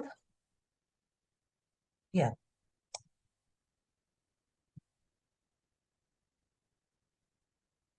So you can see over here that I've got this table employee. It has got two columns, employee ID, name. Now, employee ID is a primary key. I'm declaring it as a primary key. Let me create the table. Now, I am inserting the values in it. Yep. So you can see that this is a first value, 1 and Ravi. So employee ID, this 1 is what? ID. Yeah, employee ID. So anyways, so this will work. Let's say that I've got another employee with the name Reena. And if I give the same employee ID to it, Reena, it will throw error. Why? Because it's a primary key, and primary key makes sure that each and everything is unique. Also, if I try to insert null in a primary key, again it will give error. So that's what I wrote, that it has to be unique and it cannot take null values. It cannot take null values. Now, let me do one thing. I'll just make a small change over here. I'm just changing the name of the table. And I just want to show you that if we can have multiple primary keys in a table or not. So let me execute this. You can see that it is giving error. It says multiple primary key defined. Always read the error. I'm not sure if my screen is visible to you or not, but yes, it says multiple key defined. So it simply means that your primary key can only occur once in a table. You cannot have more than one primary key in the table. So let me again, yeah, uh, make it to the previous code, change it back to the previous code. I think we are good. So I'll share this code with you. Before you run it, maybe let me also tell you one thing. So what is the difference between unique and primary key? See, first of all, I can have multiple unique columns. So I can have multiple unique columns. This is very much possible. I can have 10 unique columns. I can have more than one unique columns in one table. Primary key says that, oh, I can only exist once. Yeah, I cannot, you can, once you have created once one column is given the primary key constraint, you cannot have another column with the same constraint. You saw that, you have already seen it. But unique, you can make as many columns unique as you want. Also, if you have a unique column, it can, like one row can take null. So it's unique, right? So one row I can give null. I have to make sure the next row I cannot give null, because null will not be unique anymore. You got that? Let's say I've got this employee table. So for the first row, I can say null, and maybe I can give some, maybe some value. So one row can be null. If I make the second row also null, then it will not be unique. Yeah, both the rows are having the same value, null. So it can take one row at least null. Primary key says no. If there is a null, I can't take it. It's as simple as that. So anyways, I'm sharing this code with you all. I want all of you to try this, play around with it, copy paste it. Yes, so that's what I said, Sidesh. Composite key, when you have a composite primary key, so primary key is one only. It's a combination of the primary key. But the primary key is one, right? It's a combination of the column that makes the primary key. So we are going to look into composite also, not right now. Make sure that you also write down these notes, these points. Say, I'm going to give you these notes, but I'll give you these notes at the end of the class, not right now. On a last class or second last class. So you'll have everything handy. Now, passport number is a primary key. Now, I've got another table. This another table is storing the passport number.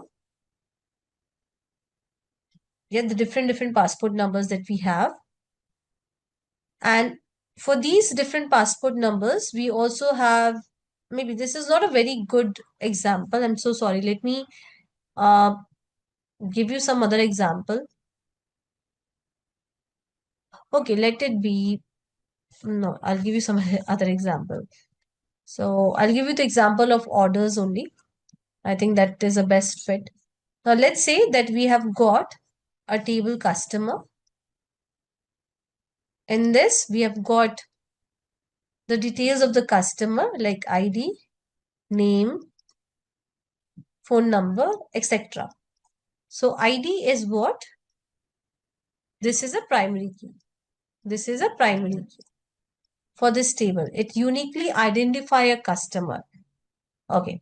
Moving ahead, we have got the orders table. Orders table has got, let's say, order ID. So it has also got multiple columns. It has got order ID and let's say the date of the order, maybe something else, the product. And then it has got the customer ID. Yeah, who made the order. So this customer ID basically takes the values from this ID. So it means that over here, I have got some data. Let's say I've got the data, like I've got a customer 1, 2 with name A and B. So this table, now understand this thing, this table will have values, um, it have values from this ID column. So it can have, let's say I've got maybe another value. So it can have 1, 2, 3 only. It cannot have any other customer ID. It cannot have 4 as a customer ID because that doesn't exist over here. So this is a foreign key. What is a foreign key? Foreign key is a key which is a primary key of the another table. So ID, customer ID is a primary key of this table, and we are using this as a foreign key in the orders table. So what is the significance of the foreign key? Foreign key makes sure that whatever values that you're filling in over here, you're getting whatever values you're filling in over here should come from this column. Yeah, it should always come from this column. So if I try to fill 4 over here, it will give error. It says, oh, 4, we don't have any customer with the ID 4. But if I give 1, 2, 3 values over here again and again, orders made by 1, orders made by customer ID 2, it will happily take it. But as soon as I give, let's say 5, it will give error. No. 5 is not here. It says 5 is not here. So foreign key, think of foreign key as a it's very loyal to the primary key. It says that I will take only those values that exist in the primary key of this table. Yeah, of this primary key. This is what? This is a primary column of this table. I will not take any other value. As simple as that. So it's super loyal to the primary key. And that's why we call it as a um, foreign key. So this is the significance of having the foreign key, that it only takes the values which are present in the primary key of the another table. Yeah, it cannot take any other value. Anyways, I will see the practical part of it and you'll be able to understand. It's very easy. So here, okay, here I've got 2 tables. So I'll just quickly create these 2 tables. So you can see department and staff. I've got these 2 tables. Department has got 2 columns and staff has got 3 columns. Now, if you see over here, which is the primary key in the department column, quickly. Now, I'm asking you such simple questions. Yeah, so Soumya, your question will be answered. If you see here, we are defining a foreign key. Yep. So department ID, and here we are saying that department ID, and this is how we do it. This is a syntax of it. So we are saying that we have got a foreign key. This is a foreign key. This is a foreign key. And how it is related to this table, we are also telling that, yeah, this is a foreign key and it is related to, so references, name of the table and the primary key of the table. You got that? So basically, we have declared a normal column and then we are telling that this column is a foreign key. Yeah, which this is a foreign key column. Then it's a foreign key column. It means there should be some primary key in some table. So we have to give that detail also, that which is a table and which is the primary key. So how do we do that? We use references. Then we give the name of the table. This is what? This is the name of the table. And this is the name of the primary key. So it means that this foreign key is for this table and in this column. Now we are going to insert the data. Guys, I want everyone to be very attentive over here so that you understand how things are happening. See, now I'm going to insert the data. So in department, let's say I'm inserting only one row. Yeah, that's fine. So I've got department ID as 10. I've got department ID as 10. So I've just got one department and this department name is IT and the ID of the department is 10. Fine. Now I'm going to insert the data into the staff table. So see, what I'm doing is I'm saying I've got one staff So staff, like for different departments, we have got staffing. So I've got staff ID 1, and this staff goes in the IT department, yeah? Department ID 10. So this will very well work, yeah, because 10 exists over here. You getting 10 exists in the department table. So this value exists in the department table. This value exists in the department table in this column. But if I give 20, this will not work. Why this will not work? Because 20 doesn't exist. Yeah, here. 20 doesn't exist. If I simply query select star from department, it just has got one uh, row of data. You just saw that we have inserted only one row of data. You can see over here. So it has just got one row of data. We'll make sure that department ID only have those values. Sorry, foreign key, make sure the department ID, this is a foreign key. It can only contain those values which are the part of the primary key of the department table. So that's how it works. So you can see that again, I've got the student table. I think it will throw error because I already got the student table. So I'll just quickly make a change to the name of this table. And that makes sense also because it's already there. It will throw error that this table already exists. Fine. So you can see that the table has been created. Now, I've given a check over here that the age should always be greater than equal to 18. So if I insert the data, which is greater than 18, it will happily take it, as you can see. But if I try to insert any data which is less than 18, yeah, if it is less than 18, it will throw error. So if you're seeing the error, as you can see on my screen, guys, if you're getting the error, this is how the behavior should be, yeah. So you should definitely get the error. This is how we are expecting it to work. So it shouldn't allow anything lesser than 18. As simple as that. If I give 18, then it will allow. See, now it will allow. It will work. It will not throw any error. But as soon as I give any number which is lesser than 18, it will not work. So I want everyone to quickly run this code. It's a very simple one.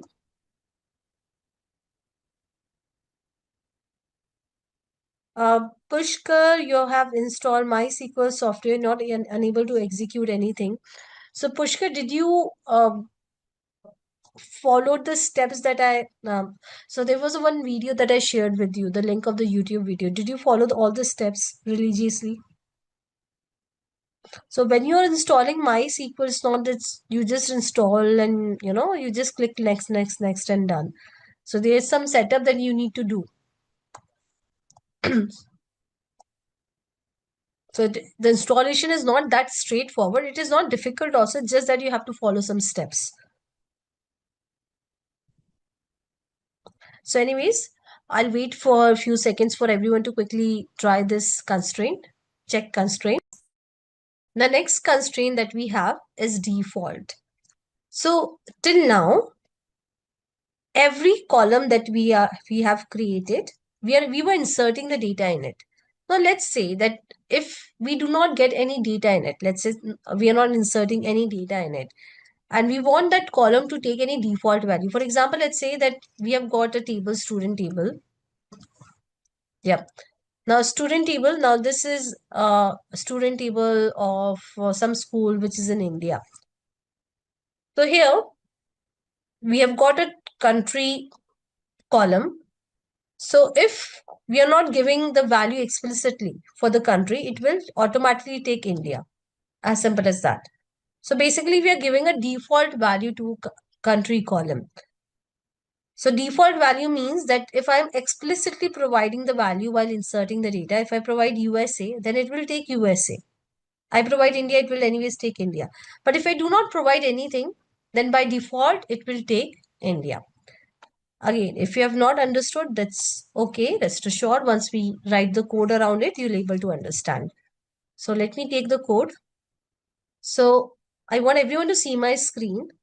You can see that I've created the orders table. It has got one column that is status. This is the data type of it. And what is the default value of this column, guys? Now I'm asking you such simple questions so that you remain in the session. I do not want you guys to, uh, you know, daydream during the session. So I've just got one answer.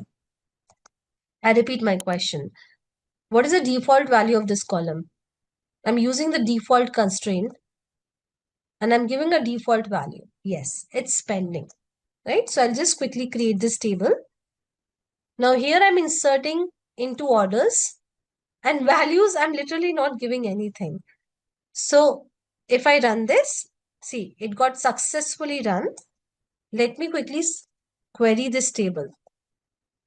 You can see that it has got one piece of, sorry, one row, and this one row, because I executed it once, it has taken status as pending. If you want, you can give some other value also. Let's say I give a value closed. So it will happily take new values also. It's not that it will not take. Yeah, this ran successfully. If I run this, you can see. First one, it took pending because if you're not giving anything, in very simple words, you're not giving anything, it will take the default value. But if you give anything, then it will take that value. Now, you might have seen, like, for example, let's say that you go to Amazon and you create your profile over there. Yeah, you create your profile over there. Now, when you create your profile as a customer, definitely you do not give any ID. Usually, what you do is you give your name, address, phone number, email ID, and you're done and dusted. So, let's say Amazon wants to give you some ID, yeah, some auto generated ID. So we have got this auto increment. This is a wonderful constraint in order to um, satisfy or meet this requirement. So auto increment, as the name says, that if I have got a column, let's say the name of the column is ID. If I make it auto increment, it means that automatically it will, like the first record, let's say, take the value 1. So the second record will take the value. Let's say I say that it should increment by 1. So that is what I've given as a rule. So the second will take 2. The third record will automatically take 3. So this column will automatically uh, generate the value for itself without user explicitly giving. Yeah. And it will increment the value every single time. So again, we'll understand it with the help of the example so that you have better idea. Now you can see over here. Now this is a great example. Why? Because here we are creating the table, and see, one column you're making it primary key also, and you're also auto incrementing it. So that is very much possible that one column you're giving 2 rules in it. Yeah, it happens, right? So this one column has got 2 rules. First of all, it's a primary key. Also, it's auto increment. So, Abhi, Neat, what you're saying is right. So, auto increment is that it will automatically increase. The value will automatically increase. So, I'll show it to you. So, first I'll create the table. Then I'm inserting two products in it. Now, if you see when I'm inserting, I'm just inserting the value in the product name column. I'm not inserting any value in the product ID column. I'm not inserting. No, because this column is self-sufficient to auto-generate the value for itself. So I'll quickly run this and let me show you the result. Sorry. Yeah. So you can see automatically it is taking 1 and 2. Yeah. Now if I insert more data, let's say if I insert maybe keyboard, it will take automatically, it will take 3. Let me show you. You can see. So automatically it is getting incremented. So by default, it takes 1. The initial value is 1 and the increment value is also 1. No, not at all, Aparna. You can use it for any key.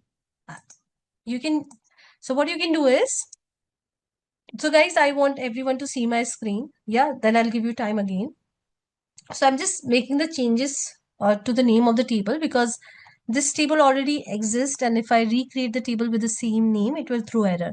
So definitely I can remove this. Now product ID is auto incremented column, but it's not the primary key. Now let's say, yeah, I'll come to that also. Let's say you want to increment it with 5. So what you can do is over here, this is the syntax of it. You can give auto increment equals to 5. Okay, so auto increment has to be primary key. I'm so sorry for that. So it has to be primary key. I think SQL Server, we can have a table auto increment column without having the primary key. So I got confused because different databases, different rules. But yes, it has to be primary key. Now you can see that I'm saying that auto increment by 5. Let me quickly insert these products. Just give me a second. Okay, sorry. I have to insert the product. So I'm also changing the name of the, because I've given auto increment equals to 5. The first value it is taking 5 and then 6, 7. This is how we are defining the first initial value. And you can also change this increment value also. But we'll not cover that right now. When we alter the table, that time I'll tell you. So we have got something called set. And then we have got at the rate auto increment. So there's a property that we can define when we alter the table. Yeah, Rajpal, if you delete the second row, the next increment will be the next one. It will not be the previous one. Yeah, it will always take the next one. So Abhineet, as I told you, that we have a property. So maybe I would like to talk about that property when we learn about how we can alter the tables, not right now. So this was a very simple property. So I just told you right away.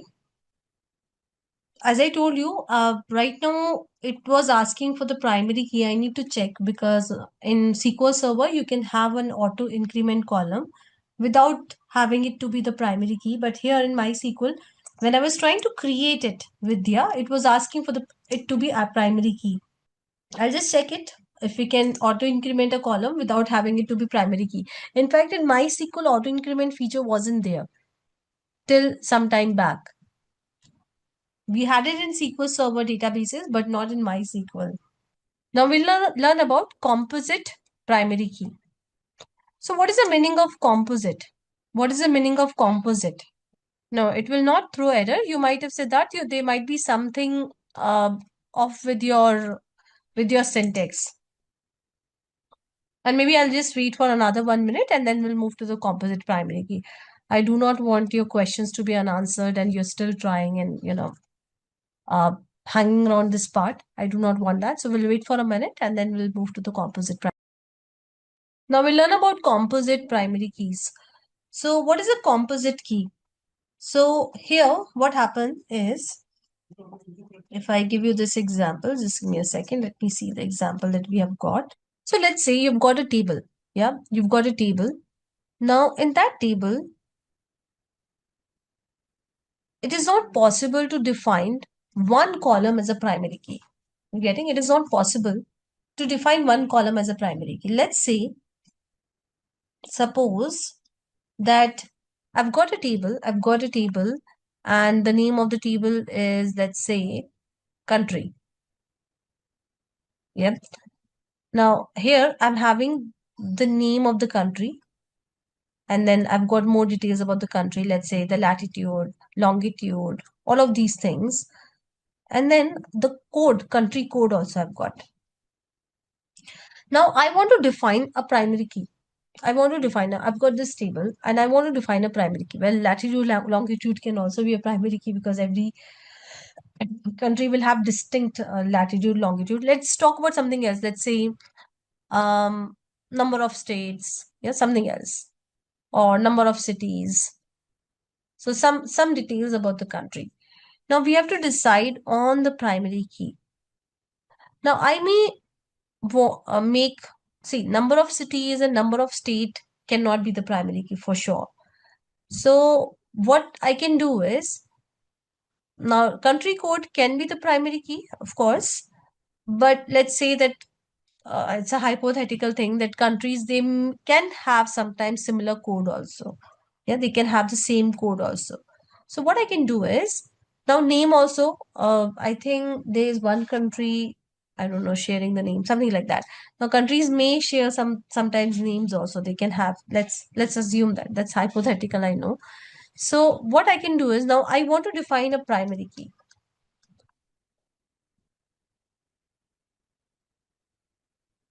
So what I can do is I can make the combination of two columns as a primary key. So I can say my primary key is name as well as country code. So combination of these two are my primary key, composite primary key. You're getting the combination of two columns, or it can be more than two columns, are what uh, is a primary key. So I'll give you one more example. So let's say I've got okay. So let's say I've got orders table. I've got order ID. I've got, let's say, product ID. And let's say I've got quantity. And then I've got name, customer name, etc. I've got these columns. So I have to define a primary key. Now the order ID is also repeated. Product ID definitely will be repeated. It's a orders table. Quantity definitely will be repeated. So I am in a soup. I am in a fix that from where should I get a column which is completely unique? Now I don't have any column which is completely unique. Let's say order ID is also getting repeated. So order ID is actually repeated sometimes. So let's say I make an order. I'm just giving you one context of it. And in that order, I am purchasing three products. You're getting? So I'll have the order ID repeated. So 1, 2, 3, 1, 2, 3, 1, 2, 3, product 1, 2, and 3. So that is again a problem. Now I have to define a primary key. What should I do? So what I can do is I can use a combination of the columns. So let's say I make these three columns combine as my primary key. So what does that mean? It means, now hear me out. It means if my order ID is 1, 2, 3, product ID is 1, and let's say quantity is maybe 1, 1, 1. Let it be. Yep. 1. So the combination of these three should be unique. So if you see, this is, I'll just take the second one. I'll take the third one. Now, if you see, the combination of these three is unique. It is always giving me a unique value. Yeah, if I go with one more, let me give you one more example. Let's say the order ID is 1, 2, 4. Product is 1, 1, and the quantity is different. So the combination of these values should be unique. You see, the combination is unique. So that's what composite primary key does. It's same as that of the primary key.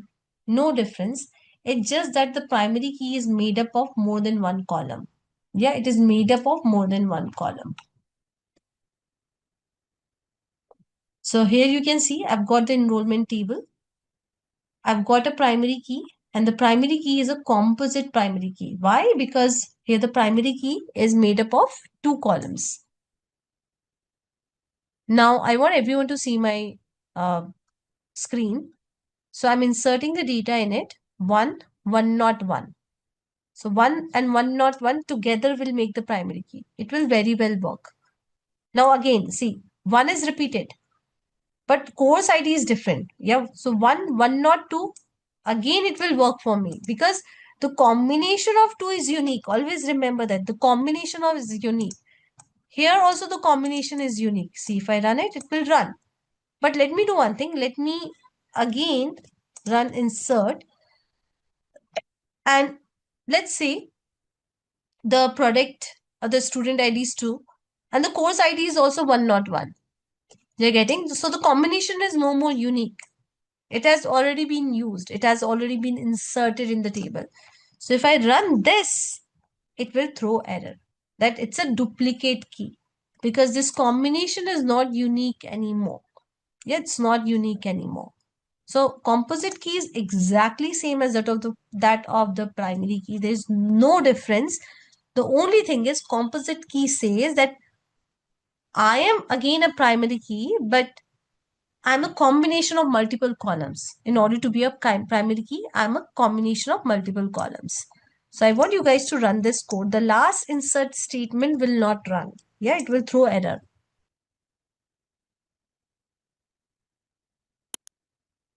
You've been using select statement, so it's not a new thing, but we'll see that what all we can do with the select statement.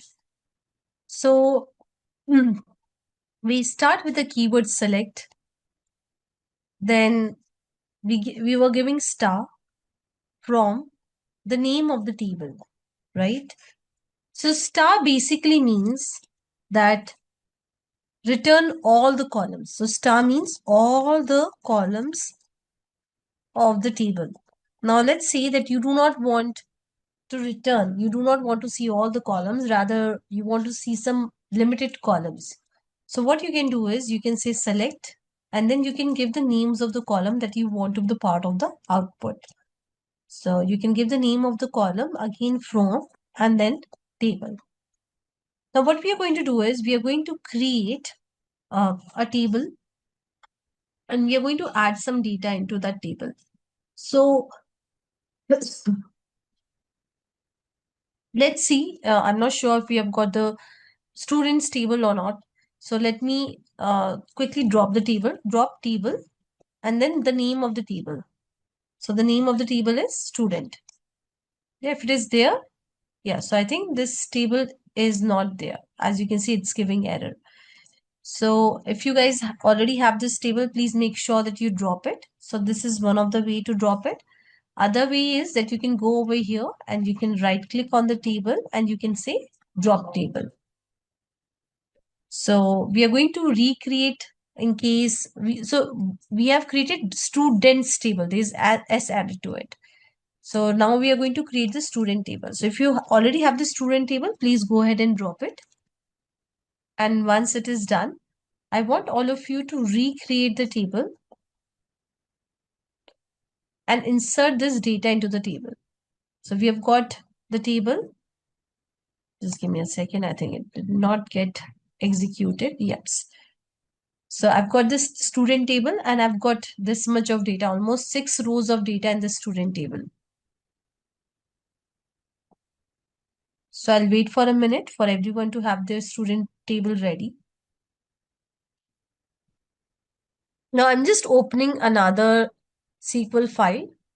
So I've got this data also in front of me. The table structure, the data that I've inserted into the table. Yeah.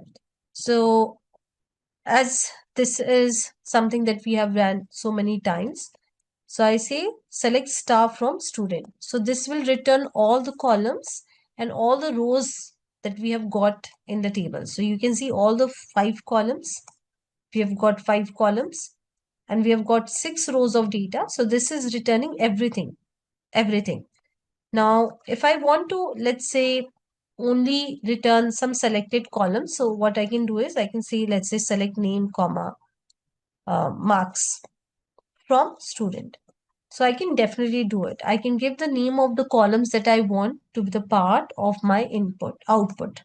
So if I run this, you can see. Now it is returning only 2 columns. So I want everyone to try this out. So I'm not going to provide you the code for the select statements. It's a short code. So you can quickly type it. So let me again query this. I'm removing this one. Okay. Or let me do one thing. Let me also share the code with you now. Hoping that you have already typed it. You can just type 1 and 2 columns. And definitely I want you guys to play around with a lot of code, a lot of SQL queries after the class. Okay, so here you can see that I've got students from different cities. So let's say I want to know that what are the distinct cities that I've got. So I just want to know that I've got the enrollments from which all cities. So I can make use of distinct keyword, and then I can say I want distinct city, right? So this will give me all the distinct cities that I've got in my data. So I want everyone to try this out. So see guys, when you're doing the select statement, you're simply reading the data. You're not manipulating the data. You're not making any changes to the data. You've got the table and you're simply reading the data. And while reading the data, you are applying some rules, you're applying some maths. As simple as that. So it's like you're filtering your data while reading the data. Fine. Now, as I told you that when you're reading the data, of course, you can read the data directly like this. Of course, you can do that. Yeah, we have done it also. But let's say while reading the data, now I do not have any, let me again, okay, I do not have any percentage column over here. But let's say that, fine, I've got the marks, but I also want to know the percentage of the students. Yep. So I am not going to make any changes to the original data. Rather, while reading the data, I'm going to apply some maths. So what I can do is over here, I can say maybe, okay, I'll just put like this and I'll say marks into 100. Well, you know how it is because let's say the marks are from not, okay, let's say the marks are, okay, let it be out of 100. So this will return me, now I want everyone to see my screen. This will return me 3 columns. Now this column is not the part of the table. Rather, I'm creating this column in the select clause itself. In the select statement itself, I'm creating this column. So I'm not creating this column in the table. No. While reading the data itself, I want to see something. Yeah. So I'm just creating this column. So let me run this. So see, this column is there now over here as the output. So this column is there as an output, but originally this column is not added to the table. So this column is not the part of the table. While I'm reading the data from the table, I'm doing some maths. So you can try this out. Now, if you want, see, this is what? This is the name of the new column, and I'm literally not liking this name. So you can give an alias to your column. So I'll just give the alias percentage. So how you can give the alias? Like this. You can give alias to the existing columns also. So I can say as, for example, over here, let's say as full name. So if I run this, see this. So the original name of the column is name, but while reading the data from the table, I've just given an alias to this column. So I can do it. But whatever I'm doing over here in the select statement is only for the output. It is not making any changes to the original or the underlying table. Yes, we can definitely do it to do 2 decimal point, Rajpal. So we have got a lot of functions. We are going to learn about those functions. So not right now, but yes, we have got a round function. So you can you can make it only for 2 decimal points. So we have got a lot of functions and definitely we are going to cover all those functions. You can see. Yep. But it's not something that I would like to maybe talk about more. Now, till now, what is happening is it is returning all the rows. Yeah, it is returning all the 6 rows that we have. Now, what I want is I want to filter the data. Right now, we just learned about that how you can return all the columns, how you can return limited columns, how you can do little bit with the columns, how you can do little with maths, with little bit functioning on the columns. This we are going to cover more. But now what I want to do is I want to filter the data that is returned as a part of the output. I want to filter the data. So how I can filter the data? So I'm just making the changes to the same. Right now, it is showing me all the students, Let me also say, let's say city also. Yeah, I've got 6 students. So it is showing me all the students. But I do not want all the students. Rather, let's say there's a requirement, and the requirement is I want to see data of only those students that are from city Pune. Yes, students that belongs to Pune city. So I can use where clause. Let me see if I've got anything on the PPT for the where clause. Syntax still here, and then you use the where clause. So where and then you give condition over here. Okay, you can give a Boolean condition over here, not necessary Boolean condition. You can give any condition for that matter. So basically, you can give any condition, but for any row. So anyways, we'll not talk about the condition right now. But yes, so this will help us to filter. So we have to give the condition which actually gives a Boolean answer, but I'll talk about that later. Right now, let's first look into some of the example. So here, I want the students who belongs to the city Pune. So see, this will help me to filter the data that is returned by my query. So where clause is very important. Again, I'll give you one more example, then I'll give you time to practice it. So let's say I want all the students who have got distinction marks. So marks greater than equal to 75. So this will return me all those students with greater than equals to 75.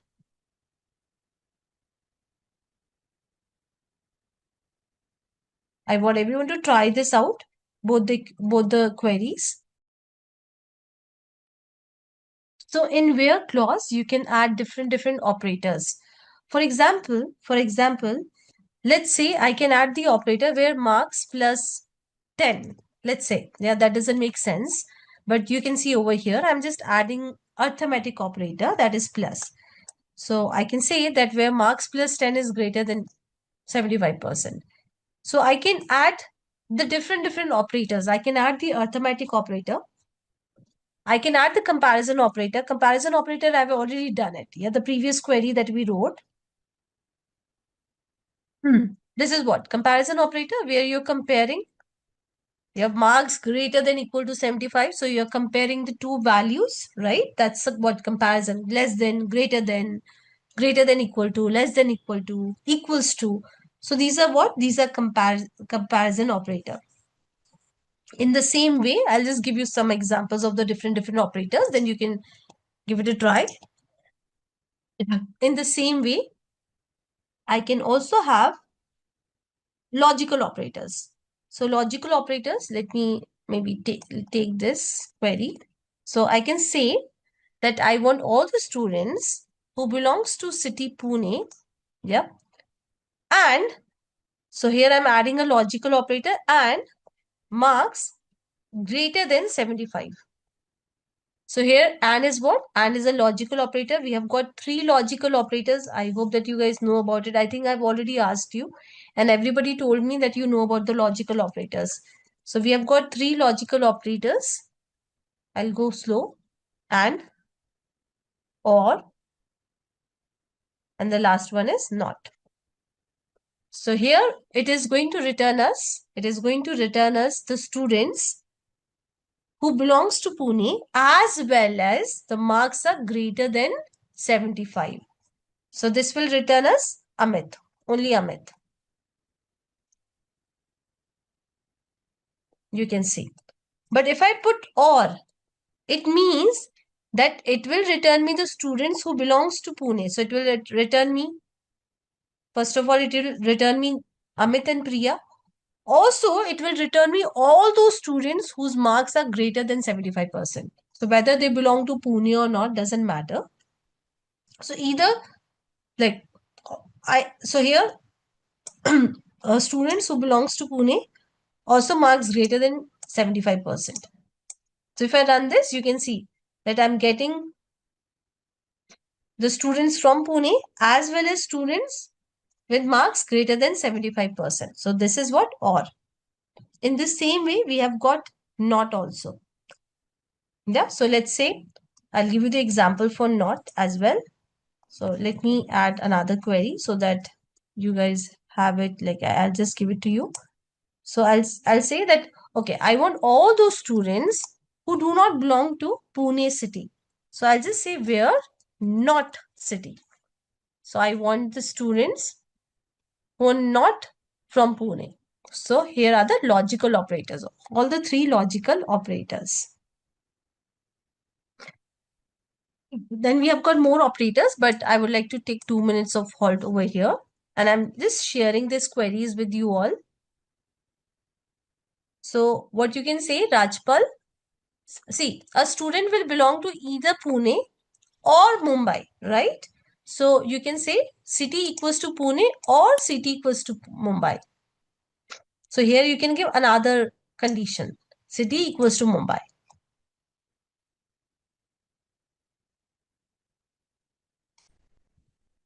So I'll take a halt for 2 minutes. You can just copy paste these queries. Yet do not write the query, play around with the query, and then we'll look into the more operators that we have got.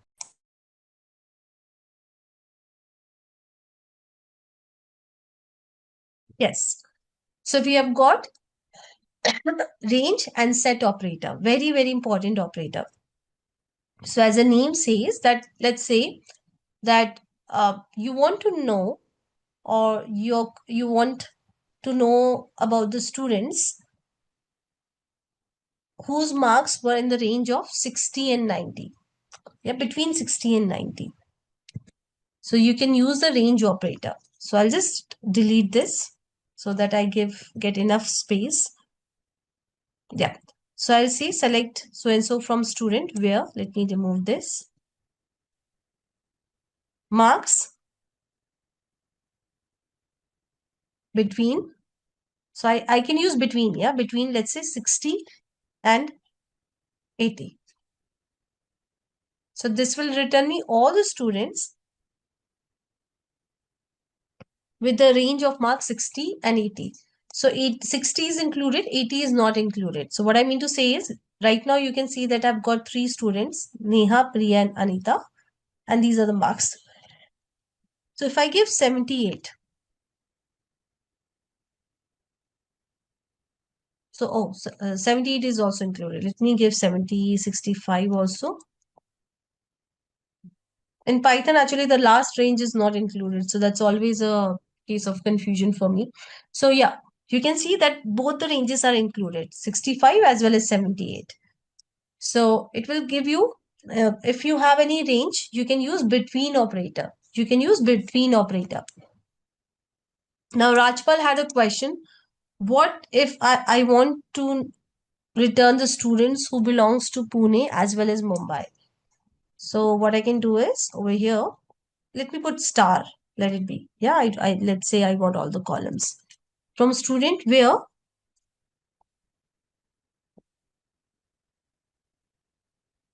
city, and I'm going to use in operator. Yeah, in operator. And here I can give multiple values. So let's say I'll give the value Pune, comma, I'll give the value Mumbai.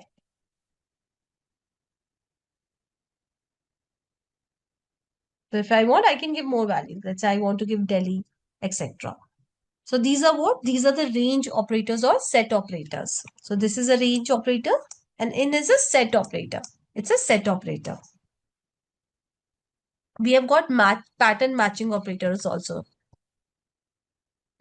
Pattern matching is like, see, sometimes it's not that we have the exact value. Let's say I do not have like city equals to Pune. Rather, I say all the cities that starts with P or all the cities that ends with E, something like that. So I've got some pattern to match. So I'll quickly write. So select star from student. Okay, let's match the pattern for name. Let's match the pattern from name. So let's say that I want all the students where the name like, so anything that starts with A. So here percentage means, hear me out, percentage means any number of characters and any characters. So this will show me all the students where the name starts from A. Yeah, name starts from A. So let's say I'll just maybe give it a twist. So I just want A letter, or let's say I just want T letter between their name. So I just want that the student with the letter T. So now if I run this, okay, again, we have just got, okay, let me say R. I'm not sure if we have got any students. Yeah. So I'm just saying that I'm okay with any characters, zero or more than one character, more than zero character on the left side. I'm okay with zero or more than zero character on the right side. I do not care about that. All I care about that the name should have R. So now it is returning me all the students having R in it. Let me try some more permutations and combinations. So guys, you also have to play like this. Okay, so I'll say that, okay, so I'll say that I want only one character. Yeah, only one. So here hyphen means only one character. It can be any character, but only one character. Percentage means any number of character. Hear me out. Percentage means any number of character and any character. But when I give hyphen, it means it can have only one character before R. You're getting? Before R, it can have only one character. So Priya, why? P is the only one character before R. And then any number of character after PR. So this will return me, this is returning me Priya. So this is what? This is pattern matching. So I'm doing the pattern matching using the modulus, or you can say percentage, and using underscore, not hyphen, sorry, underscore. So I repeat, percentage simply means any number of characters and any character. This means one character, but any character. Yeah, I can also give something like this. Let's say, okay, I'll give A. Okay, anything before A and any two characters after A. Any two characters after A. I'm not sure if it will, so I don't have any such student. But if let's say I've got a student, I'm just giving any random name. Let's say I've got the student SITA RB. Yeah, suppose I've got a student like this. So this will return, this query will return this. So I've got two underscore. It means any two characters, but it has to be two in number, not more than that. Percentage is like any number. Yeah, one underscore means one character, one character, two underscore. So this one and this one. So that's how it is working. So am I clear with the pattern matching?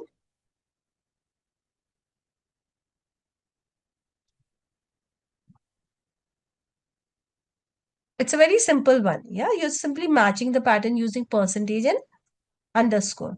Am I clear?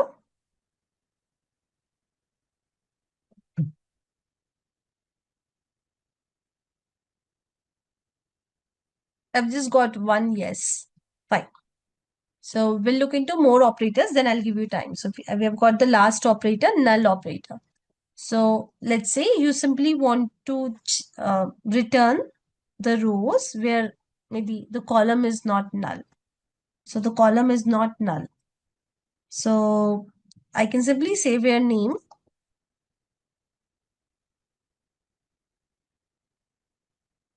Yep. So I can say where name is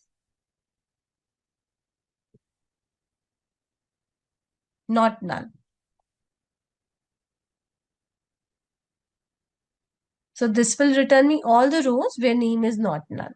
Or I can say where the name is null. Let's say I want to see that if I've got any column with a no name.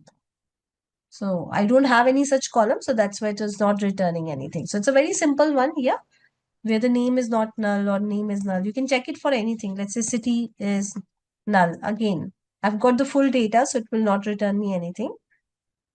Not null. So all the rows where the city is not null. All the rows where the city is not null.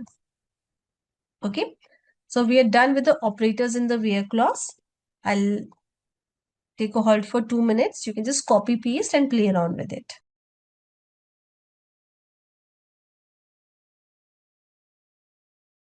Okay, so you can take more time, Siddharth. So I'm assuming that you guys are going to practice after the class also, but fine, I'll give you more time.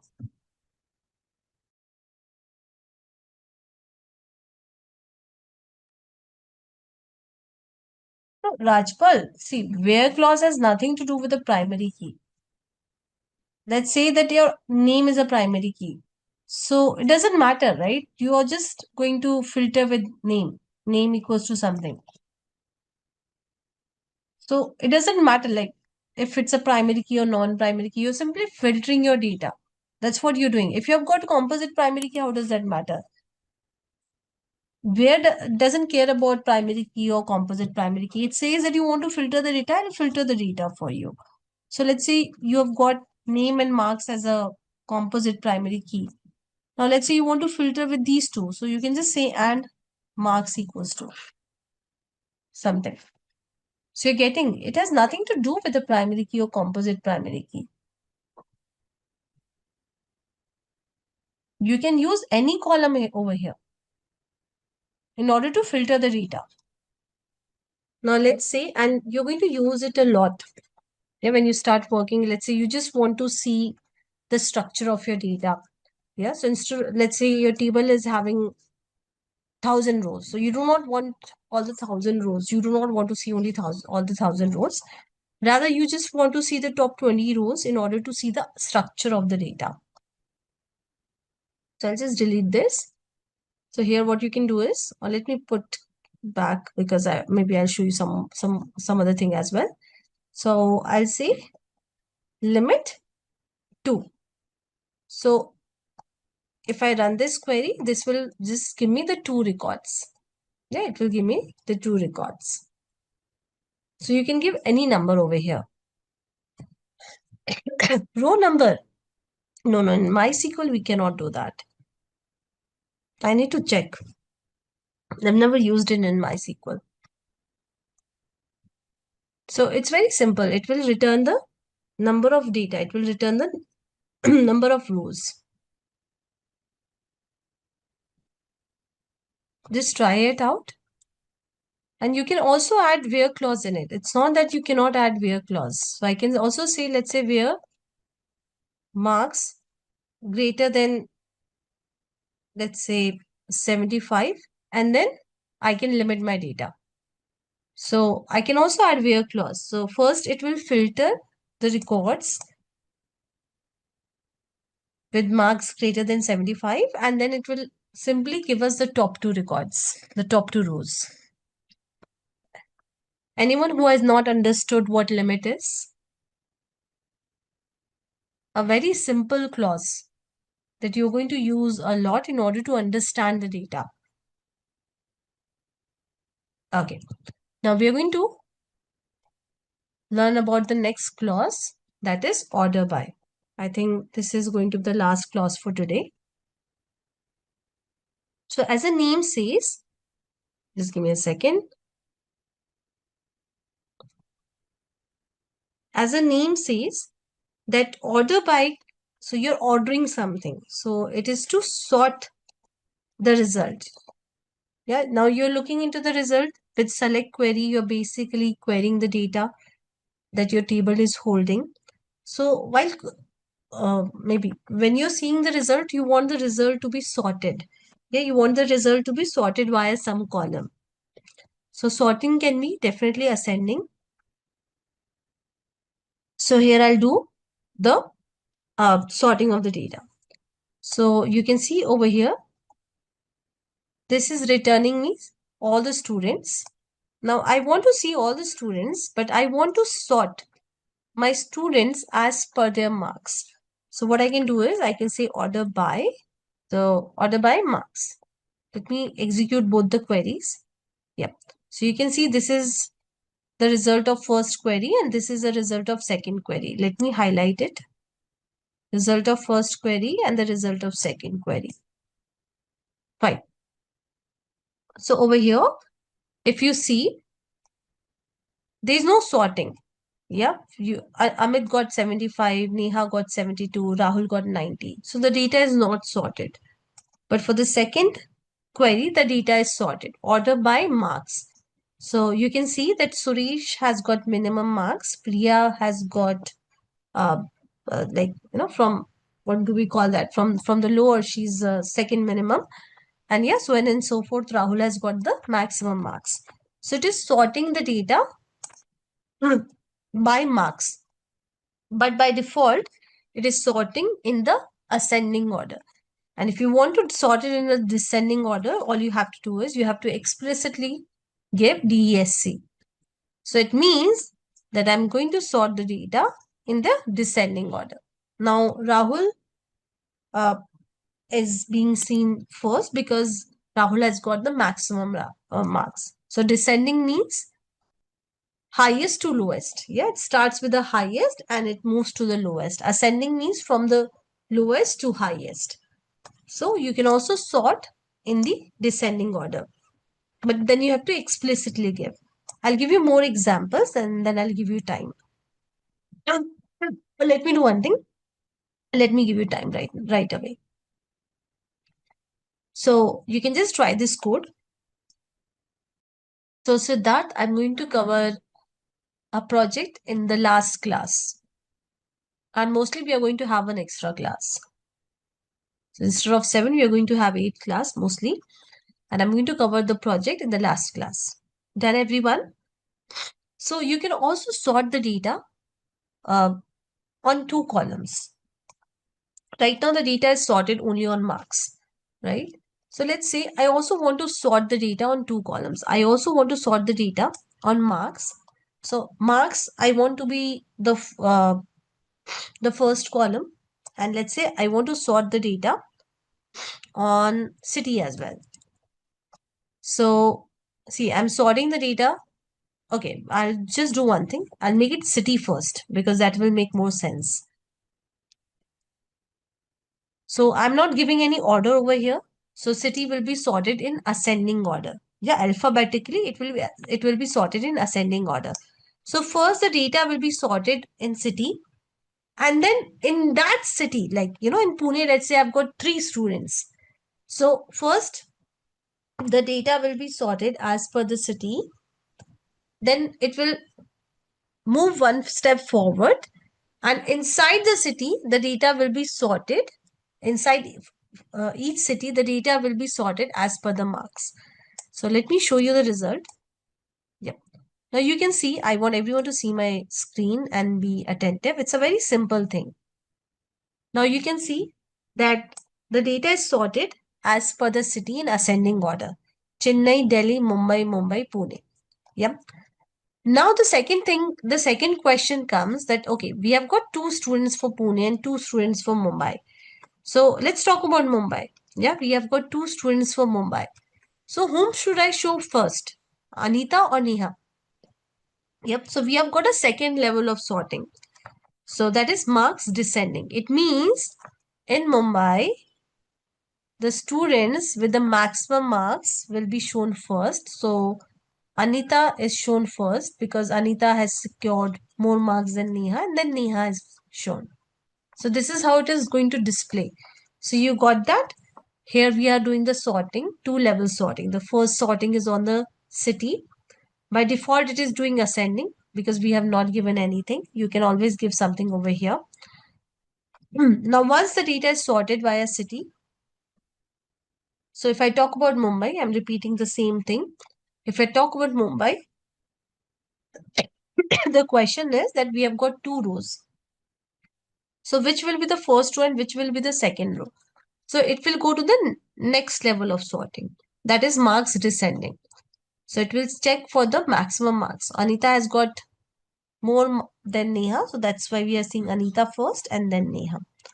So in this way, you can do the sorting on multiple columns, more than one column also. Am I clear?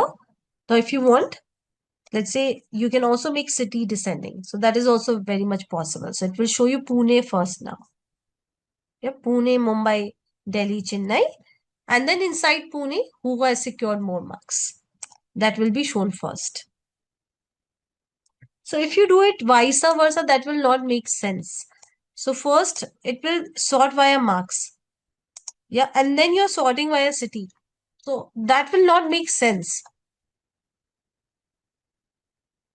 So first it is sorting via marks. You're getting, and then it is sorting via city. So it doesn't make sense.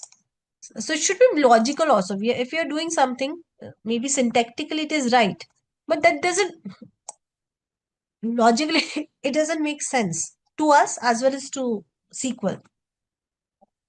So I want everyone to try this out. Try the sorting via multiple columns. It's an easy one, right?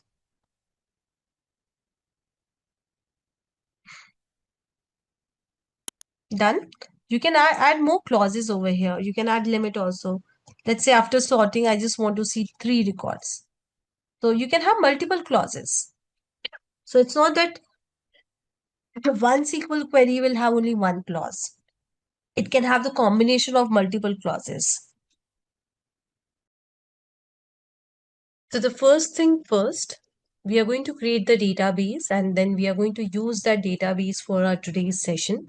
So you can just quickly create a database with the name of your choice. You can give any name to your database and please make sure that you also use this database. So I'm going to execute these 2 commands that you see on my screen. And now once this is executed, I'll give you time. So just hold on. So you have to create the student tables. Now this table is same as that of the yesterday table. So if you already have it, no need to create it. You can use the same one, the previous database. It's your choice how you want to go ahead with it. So I prefer to create the new databases and new tables like in every session, because if you're using lab provided to you by Simplilearn, then definitely you have to create the new database because everything is reset in I think every 5 hours. So anyways, I'm creating the table. Also, I'm inserting the data into the table. So I'm done with all the configuration. Maybe I'll wait for a minute for everyone to finish off the configuration. I'm sharing all the code on the chat. So you can just copy paste it. Yes, you can use the same database. Vidya, I'm very much okay with it. Yeah, that was a different table. That table we created in order to learn about auto number constraint, Vidya. But this is, if you want, you can drop your existing table and you can recreate this table to avoid any confusion. Here we do not have any auto number if you see. Done, everyone? Now, yesterday we learned about select, like we started with the select statement. Just give me a second. And then we learn about where, we learn about various things in select, we learn about order by clause, then we learn about limit clause. So though this slide might look not very important to you, but this is very important because when you start writing complex queries, you should know that what is the order of execution. So when I say order of execution, what I mean to say is, let's say I write a query, select star from table where, let's say, city equals to Pune. And then I am also having order by, let's say order by subcolumn, and then limit some number. So if I've got a query like this, now this is very, very important. You should definitely know the order of execution. So when I say order of execution, I mean to say how this query will be executed by the database, DBMS. So see, first from is executed. Yeah, from is executed. So basically, it will check that from which table you are querying. So it is going to execute this from this table. Then then what it will do, it will filter the data. Now your table might have 100 records, 100 rows. Maybe only 10 rows belongs to Pune. So it will go to that table. So from which table? Then from this table, it will execute the where part of the query. So it will simply fetch these 10 rows. Yep. Then it will go to the select part. So after that, it will go to the select part. So in these 10 rows, like you're fetching 10 rows, we get that. What all columns you want to select, right? Select is all about what all columns. So right now in this query, I'm selecting all the columns. So then it will select the columns. Now it will get some 10 rows and the selected columns, and then order by. After that, once it has got the result, it is going to sort it, and then it is going to give you the result with whatever limit you have put in your query. So this is what? This is the logical execution order. Now you should definitely remember this execution order. Again, I'm repeating. When you start writing complicated, complex queries, you should know that how things are happening in the background. So I repeat, first from is executed, and that makes sense also, right? That which table we are actually looking into. Then we filter the data, and then we filter the columns.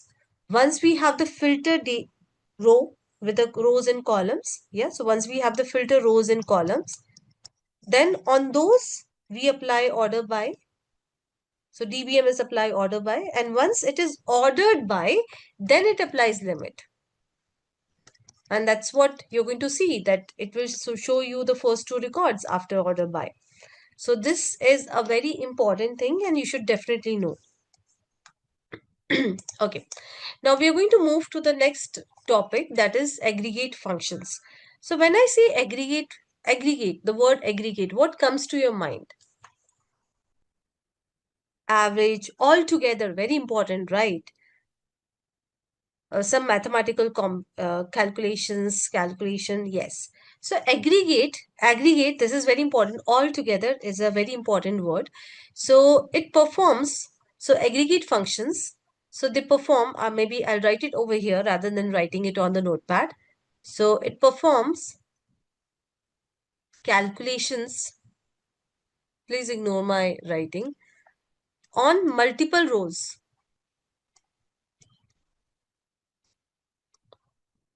So it will perform the calculation on multiple rows and then return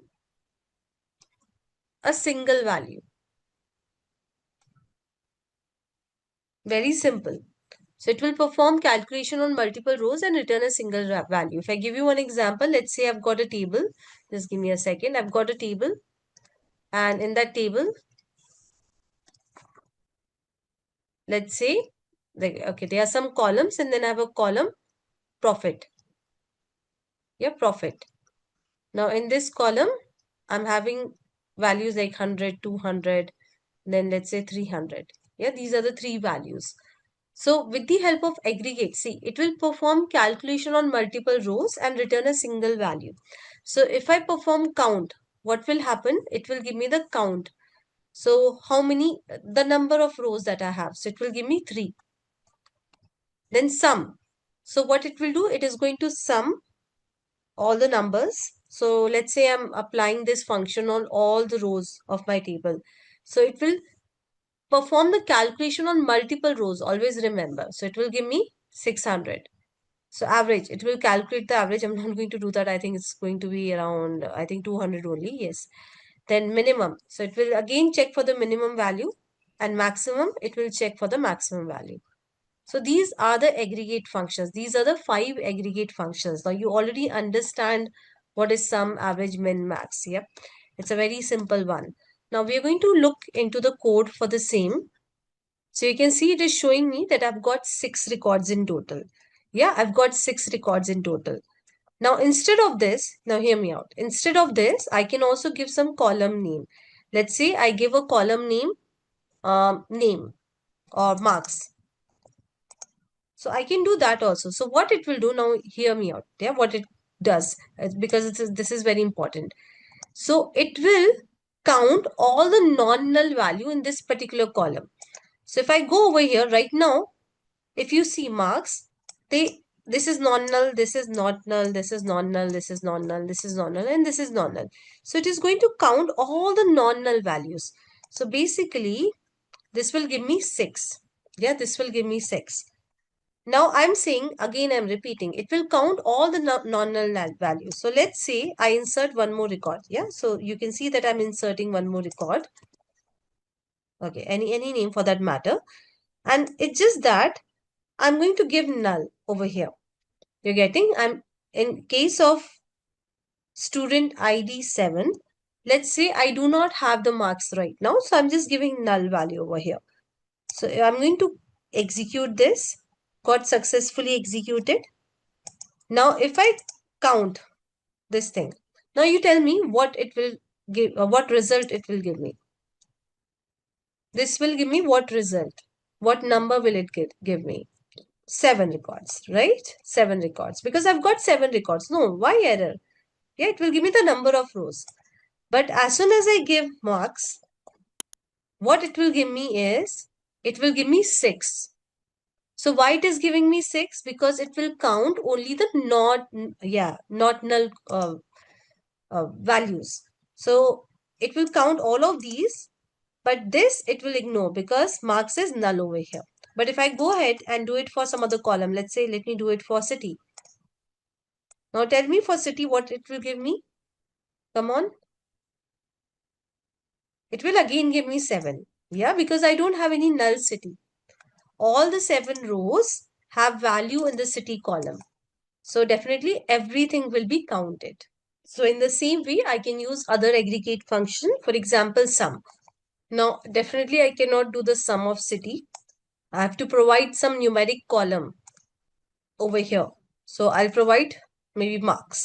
So this will do the sum of all the marks that I've got. Yeah, sum of all the marks. In the same way, I can run the other ones, for example, average. So this will give me the average marks secured by the students. Then I can do min, the minimum marks. So I think the minimum marks is, 55, Suresh. And I think the maximum marks is of Rahul. So I can also run for maximum marks. So you can also quickly try this. In the same query, you can make the changes and you can just have a look how it works. It's a very simple concept. Once you're done with executing this, so this data is already the part of your table. Yes, your table already has got 6 rows. Now, if you want to insert more rows, then you have to rerun the command with more data. So you can't give values in continuation to it. But see, if you rerun this, I'm not going to do that, but you can try that. So you will have duplicate data. So if you run this 3 times, so you're going to have this data 3 times, the same duplicated data 3 times. So whenever you have new data, you have to run the whole command like this. So now we are going to learn about group by. It's a very, very important concept in SQL. So what do you mean by group? When I say group, we all understand what the group means. Now here, definitely we are having group by, so it means that we are grouping something. And what will we will group in SQL? That of course, when it comes to SQL, we are going to group the rows. Yeah, we are going to group the rows, right? So let's say that you have got right now, we know we have got students, right? And we have got the data of students. So let's say I want to group the students. Let's say I've got a job to group the students. Now what I'm going to do is I'm going to group the students as per the city. So what I'm going to do is I'm going to create the groups as per the city. Pune, Mumbai, Delhi, and Chennai. Yes, so I'm making the groups as per the city. So I'm simply taking all the distinct values in the city column and I'm making them as one group. So this is one group, this is second group, this is third, and this is fourth group. Then once I know that these are my groups, these are my groups, then what I can do is I can perform some aggregate functions on the groups. You're getting? So first, you're going to group your data as per some parameter. In my case, I've decided the parameter to be city. I'm grouping the data via city. So I'm picking up all the distinct cities that I have in my data set and I'm going to group my rows as per the city. The next thing that I'm going to do is once the grouping is done, I can perform some aggregations on the group data using the aggregate functions. So for example, I can say that maybe I want the count of the Pune students. So it will simply help me with count, So 2 for Pune, 2 for Mumbai, 1 for Chennai, and one for Delhi. So that's how it is. So I can perform any of the aggregate function. I can also perform sum. So what I can do is I can sum the Pune students' numbers. Yeah, I can sum their marks and I can literally write it over here. So I think that's going to be around 150. Yeah, so basically I'm going to sum. Yeah, my calculation might be wrong. So understand this thing with the help of group. So with the help of group by, I can group the rows with the same value. I can group the rows with the same value in one or more column. So I can group the rows. That's what I did. Yeah, I was grouping the rows one or more column. So I group the rows with Pune, with city, right? I can group it with more columns also. I'll show it to you when we write the code. And then perform. So I'll quickly show you the syntax and then we'll write the code around it. Now, group by is very, very important for your interviews also. Please make sure that you understand. And it's a very simple thing. It's a very simple function. You write 2, 3 queries and you're done and dusted kind of. So anyways, so the group by syntax is, so first, now hear me out. This is very important. You start with select. Then you have a table name that select from so and so table. Now, see, you're going to group by some column, right? So here you'll give group by and you'll give the column name that you're grouping by which column. Yes, I can give city. I can give multiple columns. Let's say I'm grouping by city as well as maybe something else also. Let's say as well as area. Yeah, I can do that multiple grouping and I'll show that to you when we write the code. Okay. Now in select, this is very important. Yeah, in select, we give the column name. Now this column name, let me clean this off. This column name should be same as that of this column. So you're getting, if I'm grouping by city, then this can be city. This cannot be any other column. So I cannot make it marks. I cannot make it name. So I'll show that to you. So hear me out right now. You may not understand 100%, but if you don't listen to me because you're not understanding 100%, then you're not able to understand it once we write the code also. So please make sure that you listen to me. Once we write the code, I'm going to reiterate and you'll understand. So in select, now this is a rule. Yeah, this is a rule. So in the select statement, you can have either the group column. It means the column with which you have grouped your data, or you can have the aggregated column. Yeah, you're going, let's say I'm counting or I'm doing the sum of marks. So I cannot have any other column. I cannot have any other column. Not possible. I can just accommodate these two columns. Okay, Aparna, your question will be answered in some time. I've already answered this question, but yes, your question will be answered again in some time. So now we are going to write the queries around group by so that you understand the concept. So we have got the same data. I want everyone to see my screen. So here, what I'm going to do is, I'm going to, let's say city, comma, and I'll say count from student, and I'm going to group by. So group by, as I told you, the same example I've already explained you that I'm grouping the rows by a city and then I'm making the count on the top of it. So if I run it, you can see that it is showing me all the distinct cities and the number of students. So if you want, you can give an alias to your column, yeah, as number of students. You can give some alias, yeah, for the better, so that your column has a proper name. So anyways, you can see that this is done. Yeah, you can simply say, so here I've given city, I've grouped by city, and this is the aggregation. Now, let's say that you also want the name of the student. So let me try that. Yeah, I'm giving name also. Now you can see I have not grouped by name. I've not done anything with the name. Can you see I'm getting the error?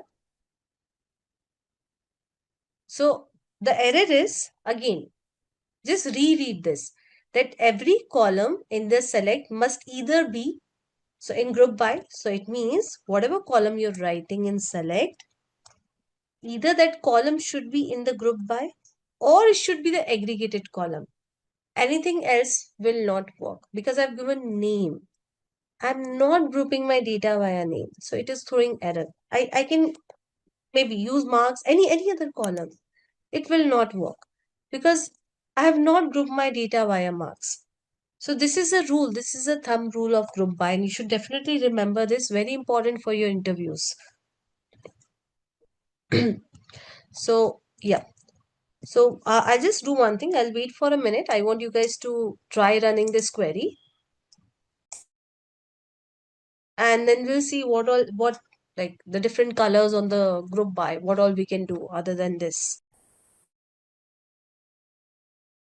So I've given the alias to my column Ekta. So if I don't give it, the column, this new column count will take its name like this.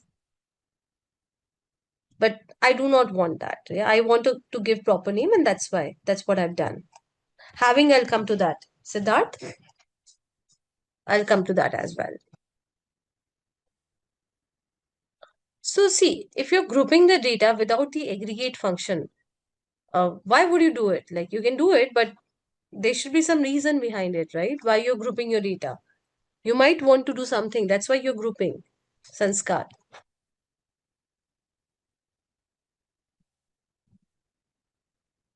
Fine. Now let's say this is the result that I'm getting, everyone. Now let's say that I want only those values or only those cities where the number of students are greater than 1. So I've got a filter condition. I do not want all the rows, rather I want only those cities where the number of students are more than 1. So if I use where over here, see, if I use where, and if I say where, let's say count star greater than 1, it will not work. You can see that it is showing error. So whenever you want to filter your group data, this is what, this is a group data. Thumb rule, you have to use having. So with the help of having, you can filter your group data. Very important. You cannot use where in order to filter your group data. In order to filter your group data, you have got another keyword, another clause, that is having.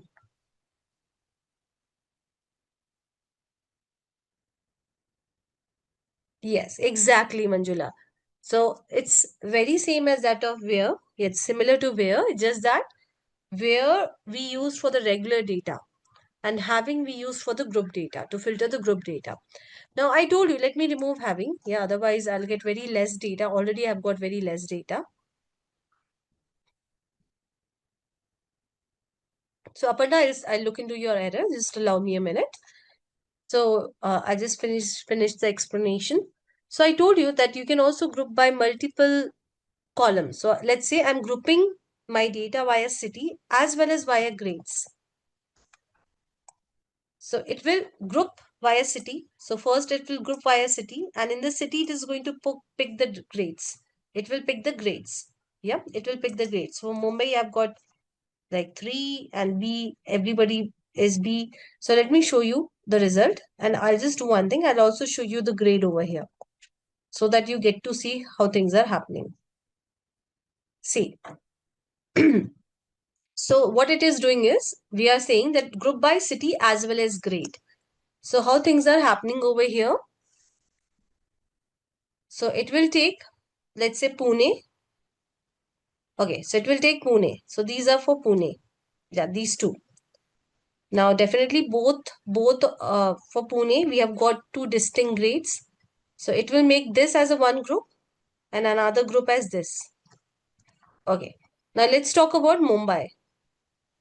Yeah, Mumbai.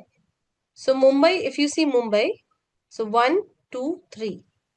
But all have got same grades. So it will just take one group out of it. So you can group via multiple columns. So first it will group via city, and then it will group via the next column. So this is how it will work. Yeah, Mumbai has got 3, so it will 3. Okay. Then anyways, Delhi and Chennai, they're only one records. So this is how it is going to work. So first it will pick Pune and then the distinct value. So Pune and the distinct value of the grades. So if you see over here,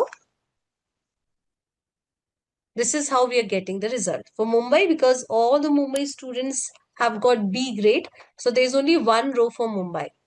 But Pune students have got A grade as well as C grade, so that's why there are two rows of data. So I want everyone to try this out. Let me quickly answer the questions on the chat till then. Okay. So Aparna has got the answer, I think, from Shilpa.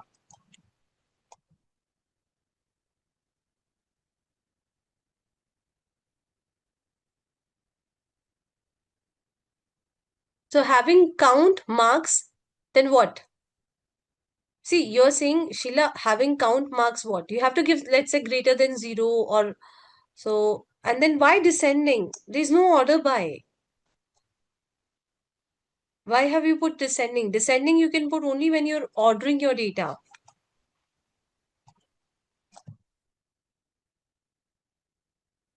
So now I'll show you one more example. And the reason why I'm showing you this example is so that you get ready for your interviews. So let's say that, okay, what you have to do is, I'll just give you one use case. So here's a use case that you have to ignore the students with grade D. Ignore the students with grade D. And then show cities, let's say with average marks greater than 70. Now, this is a requirement. Ignore the students with grade D. So so basically we do not want grade D students to be included in our calculation. And then I want to show all the cities, again, all the 4 cities that I've got, but uh, the cities with the average marks greater than 70. So I'll do one thing. I'll just wait for a minute. I may not give you a lot of time, but I'll just wait for a minute and I want you guys to try it by yourself. I'll give you a hint. Here you are going to use a combination of where as well as having. So I repeat, ignore the students with grade D. So you're going to use where as well as you're going to use having, because you're filtering on the table level, you're filtering on the group data level. Here you're doing 2 level of filtering. So just give it a try. So let me show you how we have to do it. So you have to go step by step. Now a query can be written in multiple ways. So it's not that by running a different query also. So it always works like that. So here, let me say, okay, I'm removing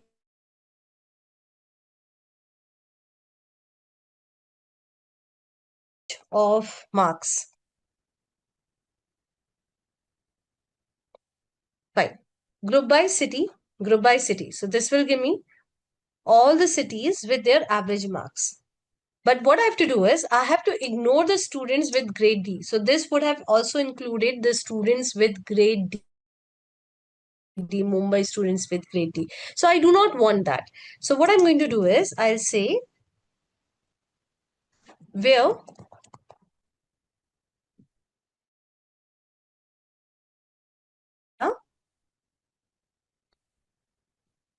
so while querying, I'm saying that from this, now here order of execution comes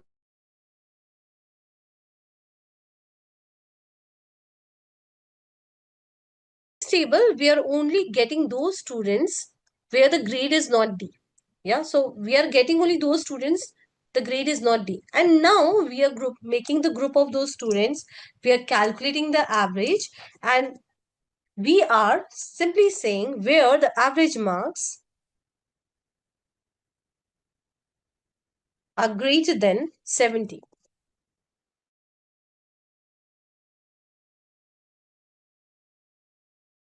We are not grouping the whole data. We are, before grouping the data, we are getting only that data that is required. In our case, we are getting only those students whose grades are not D. Yeah, we are getting all the students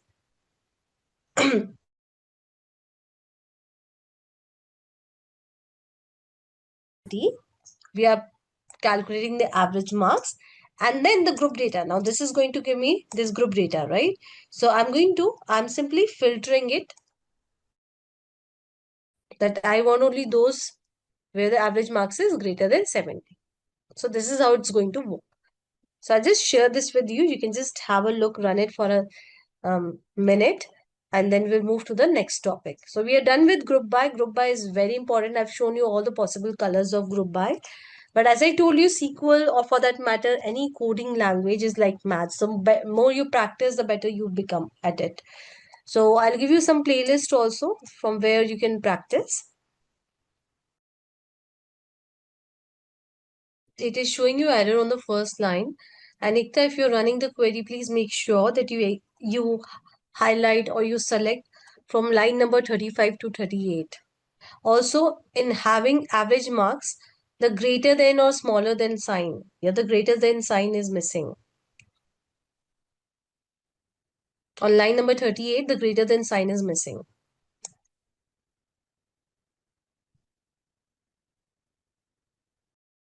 Now we are going to learn about SQL functions. So, see guys, in order to perform anything, yeah, in order to perform any task, so those who are coming from the coding background, they will understand it what functions are. And those who are not, so I'll try to explain it to you in a very naive way. So let's say, in a very layman terms, so let's say that you want to perform some job. Yeah, there's some action that you want to perform. So in the coding world, one way is that you write the whole thing. There you write the whole thing, the whole code in order to perform this action. The other way is that there are some pre-built. It means built by somebody else. Functions or methods. It's one of the same thing available. So you can use them and you can simply make your life easy.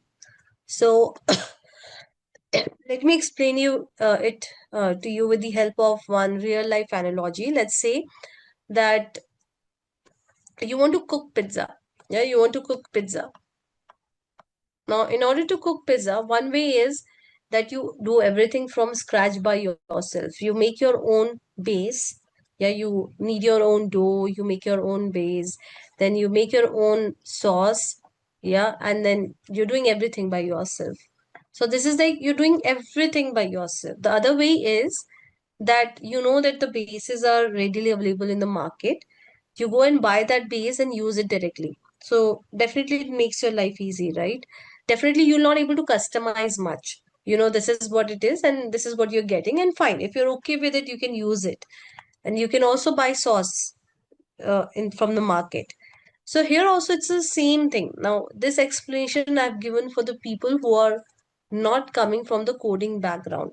So what are SQL functions? Think of it that these built-in, yeah, what are built-in SQL functions? Think of it as a ready-made pizza base where somebody has already written the code for us and we just have to use it in order to get our work done.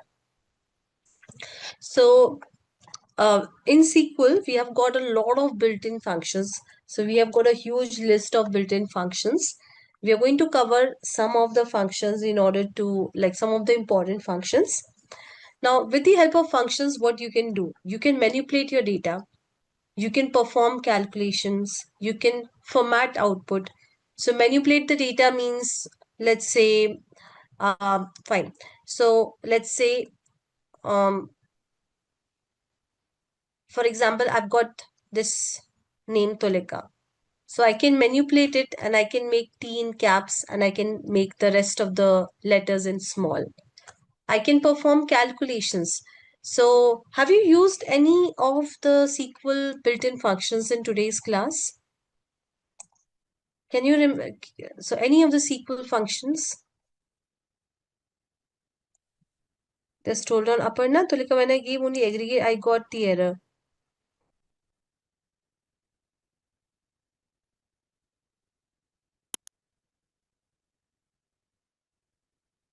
So Aparna, see, I told you that you're missing that greater than equal to sign.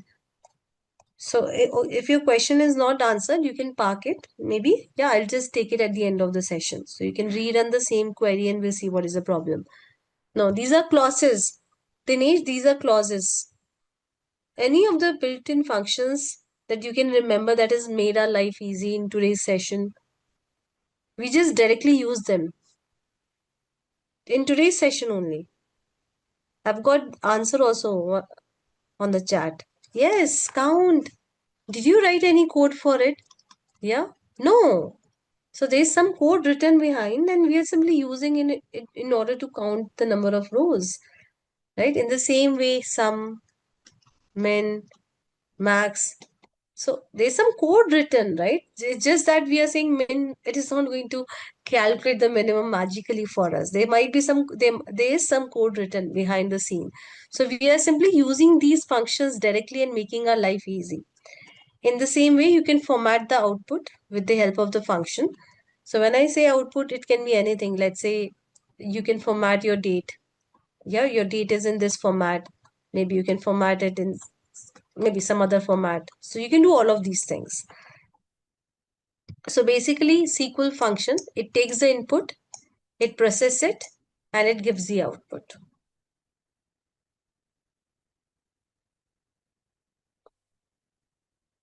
So what are the benefits? This I've already told you. Yeah, you are using something that is already built. So this will definitely make your life easy. Yeah, you don't have to write the complex code, complex logic. Definitely your code will be cleaner. Yeah, because you're just writing one line of code rather than like writing 10 line of codes. It will definitely save your time and efforts. So anyways, this part I've already explained you. Now, I want everyone to pay attention. This is very simple. Now in SQL, we have got two type of functions. One is single row function and the other one is aggregate functions. Now hear me out. So single row function says that I'm going to work on one row at a time. For example, yeah, let's say I've got a table. Yeah. And this table has got some data. Let's say it has got name. And I'll just quickly write some name. Let's say it has got name Mark, John, Monica. So single row function says that I'm going to work on one row at a time. So let's say what I want to do now, there is one function. Maybe I'm going to talk about that function later. But let's say what I want is I want all these names to be in capital letter. Yeah, and to be in uppercase. So we have got a single row function like uppercase function, which will work on each row. So it will make this as Mark in uppercase. This is again uppercase and so on and so forth. So I repeat, what does it mean? It means that it is going to work on each and every row and it will give you the results. Yeah, it will give you the results, each and every row. It doesn't depend on the other row, obviously. See, if I'm making it in capital, it doesn't matter what the value the other row is holding. So in case of single row function, it works individually on each row of data and it is totally independent of the uh, other rows. Fine. Now, the other type of functions that we have got are aggregate functions. Now, this you have already seen. We have already worked on it. So aggregate function says, again, let's say I've got some data and let's say I've got some numbers here. So aggregate function says that it works on multiple rows and it gives you single value. So for example, sum. So it will work on the multiple rows and it will give me a value. 6. Average, it will give me a value. Count, it will give me a value. So it works on multiple rows. So it is dependent on all the rows in order to give you the values. Whereas single row function works on each row and give you the value. It is independent of the other rows. You can just quickly read this slide. And again, if the things are not clear to you, once we do the practical, it will be 100% clear. Still not clear, just try going through the recording once. Not clear, ask me again, I'll re-explain it to you at the end of the class. But if you're listening to me 100%, then I'm sure things will be definitely clear by the end of everything, whatever we are learning. Like once the whole topic is done. Now, SQL functions are divided into single row functions and aggregate functions. So for single row functions, we have got numeric functions, string functions, and date functions, and we are going to look into all of these functions one by one. For aggregate functions, you have already seen this part. Yeah, we have got regular aggregate functions. You have already seen this. And then we also have got window aggregate functions. So this we are going to look into, I think, if possible, some of it today. Otherwise, we'll look into over the next weekend. So today, our agenda is to learn about single row functions. Yeah, all of these three. So we'll first learn about the numeric function. Now, as the name says, numeric functions. It means that these functions can work on numbers. Yeah, on numbers. So you can do literally a lot of maths with numeric functions. So we'll start with a numeric function, and now we need more data because we are playing with numbers. So for that, let me take more. Yeah. So in student table, see, I'm going to insert more data. So I'll just run this insert command so that I've got more data. Now I've got almost 12 rows of data. And also I'm going to insert one more table, that is employee. So I've got two tables now. I've got student table. I've just increased the number of rows in the student table, and then I've got the employee table. Fine. So I'll just give you all this code. You can run it, and I'll just wait for a minute. And it's very easy. Most of these functions are very easy. It's just that we have got some functions, just like let's say you buy microwave or AC. So somebody has already done the engineering. Yeah. It's just that now your job is to learn that how to use it. So here also we are going to do the same thing. We've got a lot of functions and we are going to learn about few of the important functions. And when you're in the projects, you may encounter some requirement where you might have not seen or worked on that function in the past. So we always Google, we always try to find the solution, we see if we have anything, and then we work on it. Done, everyone? So the data, you should have the data ready in order to run these functions, run this code. Now we'll go one by one. See, I cannot write or type these queries. If I start typing these queries, then I'll able to cover very less functions. So I'll go one by one, and I'll also give you this code. So let me give you this code. Okay, I'll give you one by one. So over here, you can see I've got the employee table. I've got the employee table, and it has got a lot of columns. So let me show you the data over here. Just give me a second. So you can see that we have got the employee table, employee ID, employee name, department, the salary of the employee, the bonus that the employee has got, the city employee belongs to, and the joining date. So these are this is the data that I've got. Now what I'm going to do is, you can see the salary right now. Yeah, the salary right now. So I'm going to round off the salary. Yeah, I'm going to round off the salary. So for rounding of the salary, I'm using the round function. So here I'll show you the original figure, the original column with its values.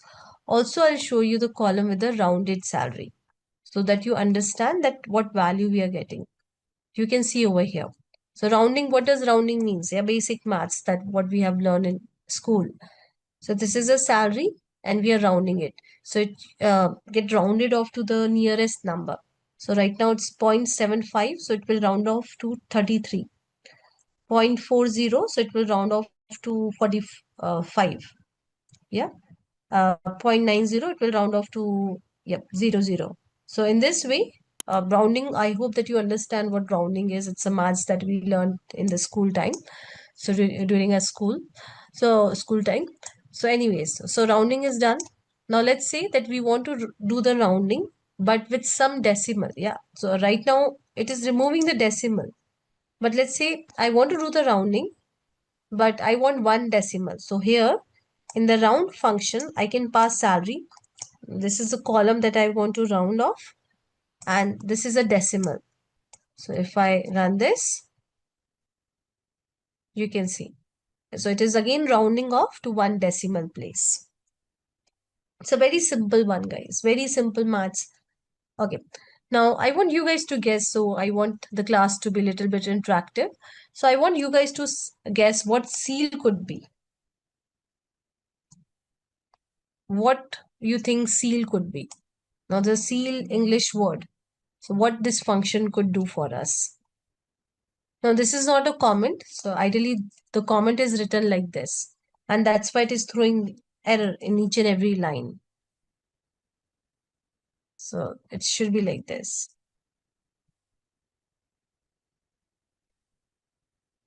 What does seal mean? Sealing? Yeah, upper, something related to upper value, right?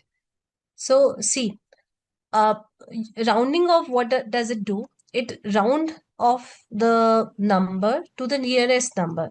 So it can be upper also, it can be lower also. So whatever is the nearest number. Now let's say that you want to round off and you simply want the upper number, not the lower number. Yeah, so you do not want the nearest lower number. You don't care about the nearest lower number. Rather, you want just the upper number. So it will give you the upper numbers. Every single time it will give the upper number. Last, if you see 5.40. So if I talk about the lowest number, no lowest nearest number. So the lowest nearest near number for this one is what? It is 45, right? But because we have run seal, it is over here giving 46. So I hope that you understand. So for example, if I give 1.1, round would have given 1. Yes, seal will give 2. If I've got, let's say, 1 point or 2.3, round would have given me the nearest number, but seal would have given me the closest upper number. So like this. Fine. Moving ahead. Now you can also give the absolute. So you know what absolute is. We learned in school what absolute is.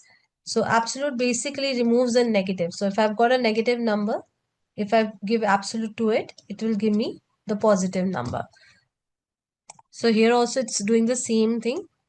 We are simply subtracting bonus with 5,000. Now this may result in the positive as well as negative number, but because we have applied the absolute function, it will simply convert the negative number into the positive number. So very simple one. Now moving ahead, we have got mod. So what is mod? What is mod? Guys, what is mod?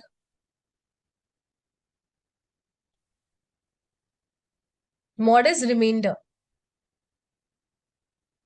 Yeah, remainder. So here in the mod function, we first say that, okay, I want, see, what is mod? Mod is a remainder. So when you're dividing two numbers, there are two things. One is the number, and the other thing is you're dividing it by what? So we call it as a dividend, a divisor, something like that. I forgot that. But yes. So let's say I want to divide 100 by 2. So this is the number that you want to divide, and this is the number that you want to divide this number with what? So here I'm dividing all the salaries by 2.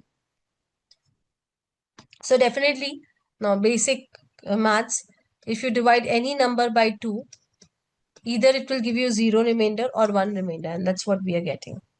So this is the basic maths.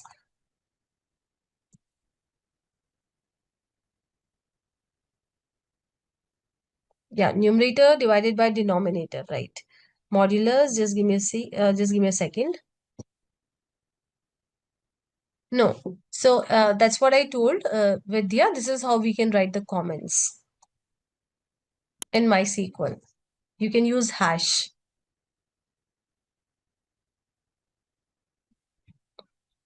Fine, guys. Am I clear with mod? It's nothing. It is giving you remainder. So we have got the numerator and then we have got the denominator. We call it as dividend and divisor, something like that, which I totally forgot. Fine. Moving ahead, power. Everybody understand what power is. They have maths, a lot of maths. 2 raised to the power 3. Yeah, 3 raised to the power 2. So again, you have got some 2 numbers involved in order to calculate the power. And that's what we are doing over here, power. So what we are doing is salary to the power of 2. So this is going to calculate the salary to the power of 2. So if I run this, yeah, you're going to see big numbers because we are taking the salary and we are, uh, you know, multiplying it by itself. So yeah. So these are the some of the important numerical functions. We have got a lot more numerical functions. So you can explore more whenever you have some time. So what you can do is, but if you don't explore also, that's perfectly okay. I would suggest you to rather focus on the interview questions and focus on, I'm going to tell you, we have got something called lead code questions. So from there you can learn. So don't get into all these functions and all, because see, if you try to mug up all these functions, anyways, you're going to forget. And nobody expects you to remember all those complex functions. There are some basic functions that anyways you'll able to remember if you practice. So you can just try MySQL functions.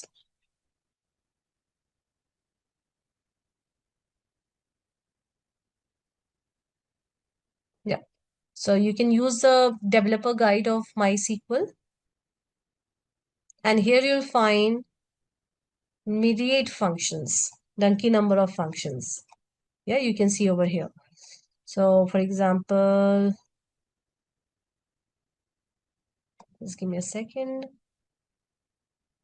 Yeah, built-in functions. Yeah, these are the operators. Then you can see that we have got so many functions. But don't break your head into these functions. Otherwise, you'll get super demotivated. Nobody asks these functions. We may use mod and power. Yes, we may use mod.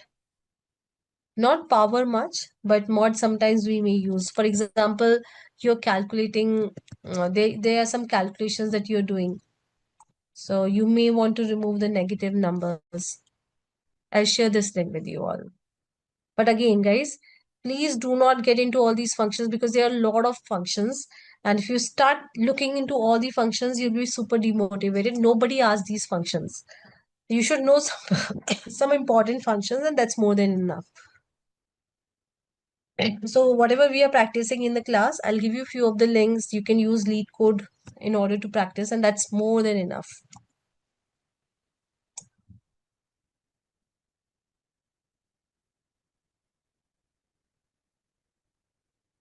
Fine. So maybe I'll just give you all of these. Now, I may not give you a lot of time in order to execute these queries. Maybe I'll just give you 2 minutes. You can always do it after the class. Now, we'll learn about string functions as an. So, just allow me a minute. Yep. So, as the name says,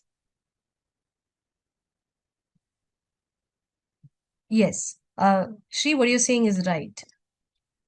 So, as the name says, you can use these functions on the string values, on your string columns. Now, string functions can be broadly categorized into manipulate.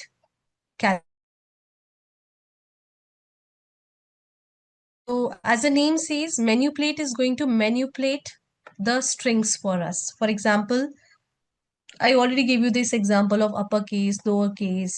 So you can replace, you can concatenate. Yeah, let's say I've got Tolika Gupta. So I can concatenate my first name and last name. So these are what this will come under manipulation. Then you can do calculation on the string function. Now the question is that what you can calculate, how you can do the maths on string function. So you can find the length. For example,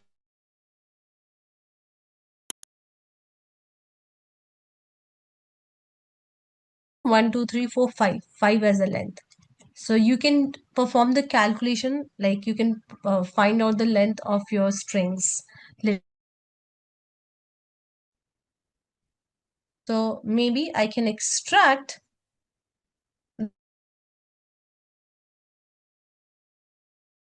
the last two letters. So I can also extract the substrings. I can extract the substrings from the string. So it is broadly categorized into these three categories. So few of the functions you can use to manipulate your string. Like you have got the string and you manipulate them and you get some other string out of it. Calculation, as I told you, you can find the length. Extraction, you've got the string and you are extracting some part of that string. We were talking about string functions. So I was telling you that the string functions are broadly categorized into three categories. Manipulation. So basically you can manipulate your string. So it's all about what all you can do with the string. Let's say you've got hello. So what all you can do with this string? So if you're manipulating it, let's say I'm just making it in caps. So I've got a lot of functions to manipulate. Then I can also do some calculations on it. Now the question is that how you can calculate. So I can simply find the length of the string. So this will give me 5. Yes. How many characters are there? There are 5 characters. I can also do some extraction on the string. So I've got this string hello, and let's say I want to extract the first two letters. So it will give me the first two letters. I want to extract the last letter. So it will give me last letter. So all the string functions are broadly categorized into these three. So either you're going to use these string functions when you have to do some manipulations on the existing string, or when you want to find the length of your strings, or you want to perform some extractions. So now we're going to look into the examples of the same.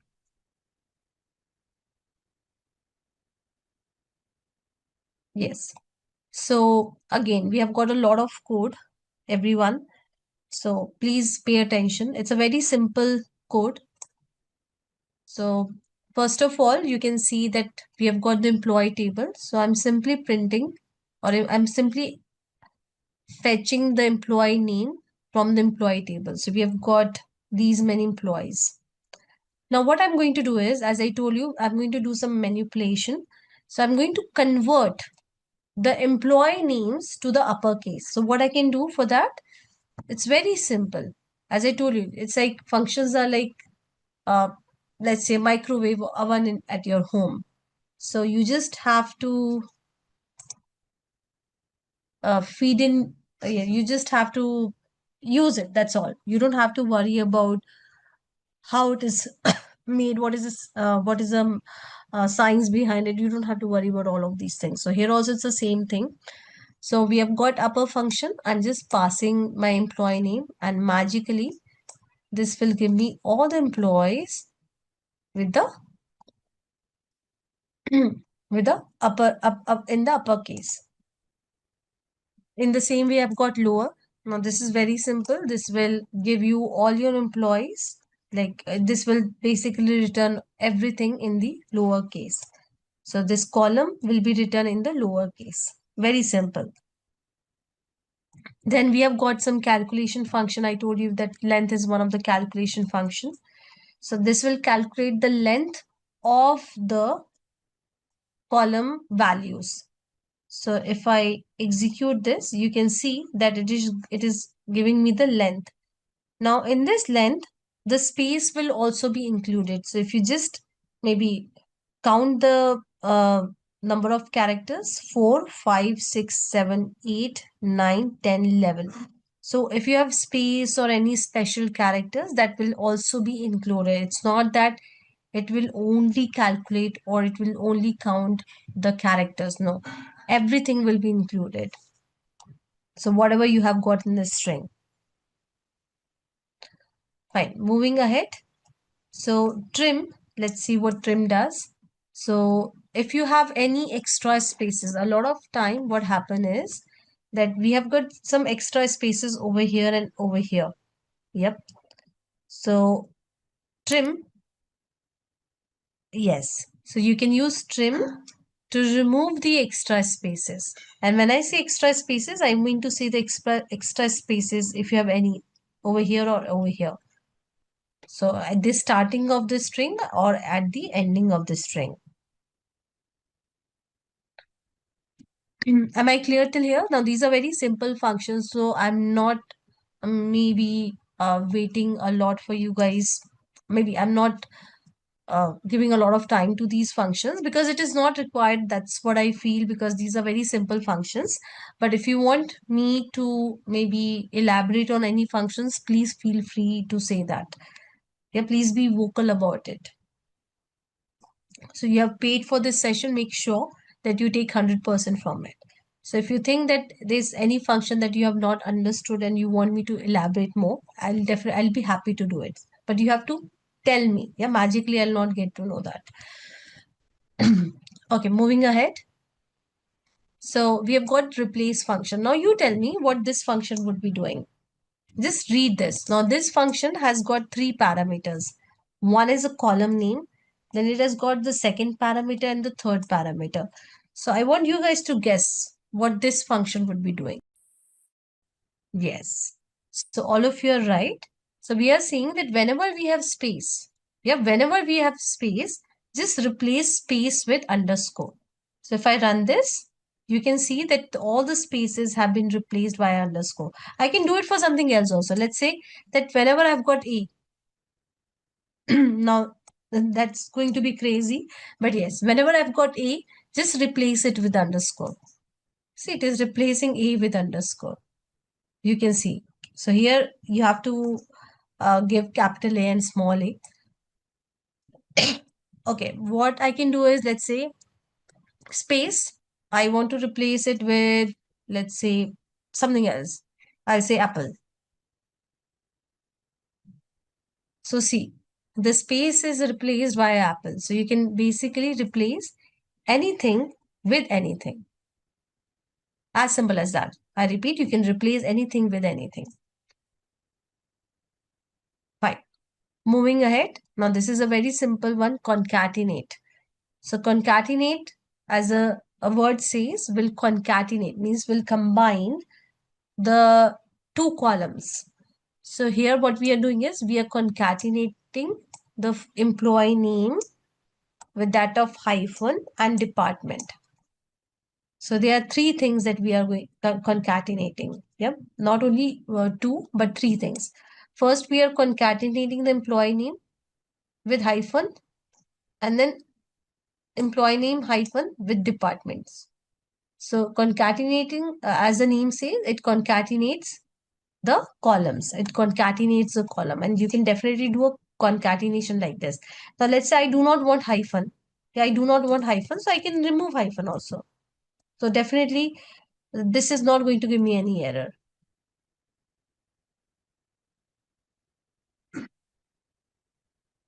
So you can see that it is concatenated the first the name and the department.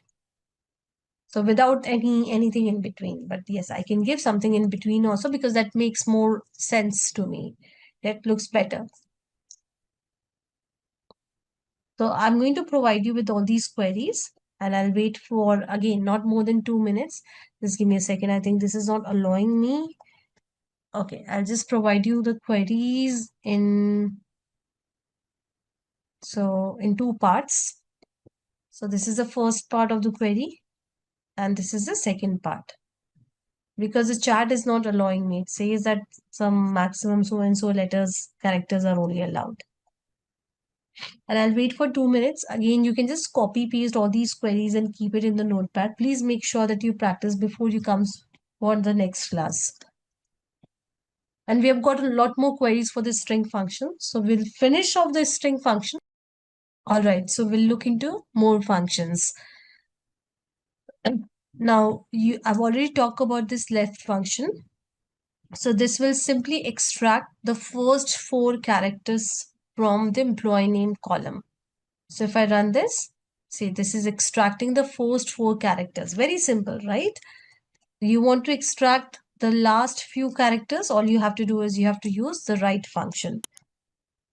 So this will extract the last few characters. You can give the number of characters that you want to extract. It's very simple. So am I clear with left and right? Or let me ask the question other way around.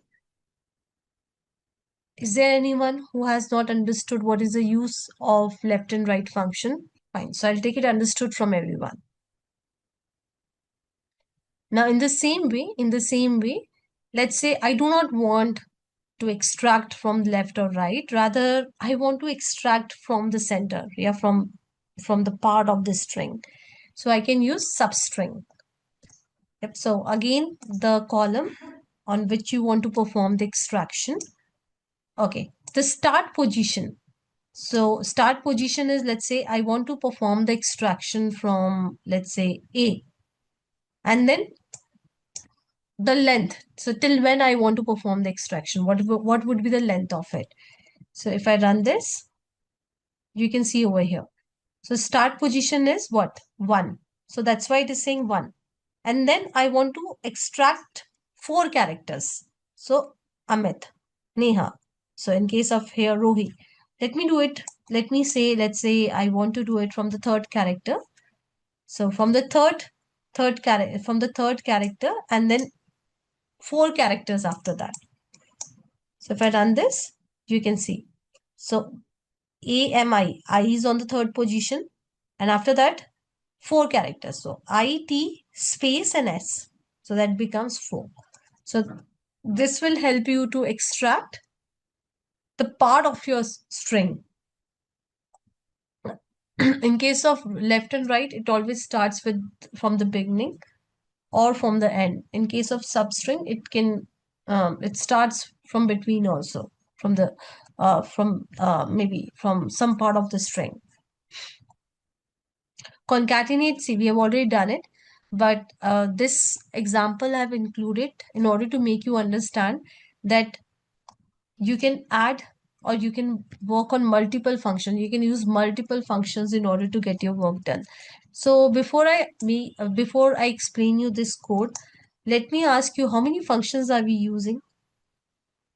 So we have talked about all these 3 functions. Oh, sorry, I've already given you the answer.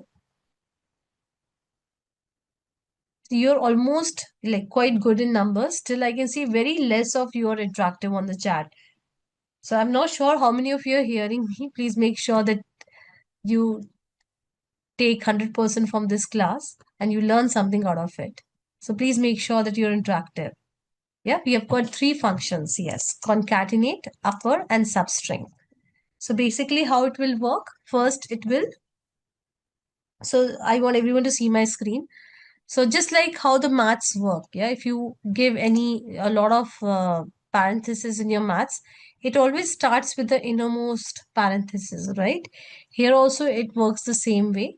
So first, the substring will be extracted.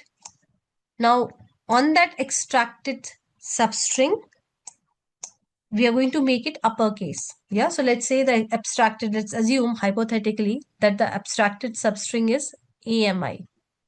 Then upper will run on it and it will make AMI in uppercase. And then concatenate will work on it. So concatenate has got two values. One is AMI and the second value is over here. So what it will give me? AMI underscore EMP.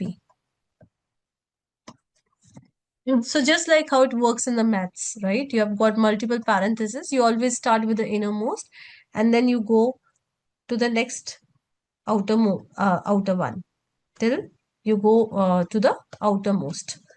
So here also we are doing the same thing.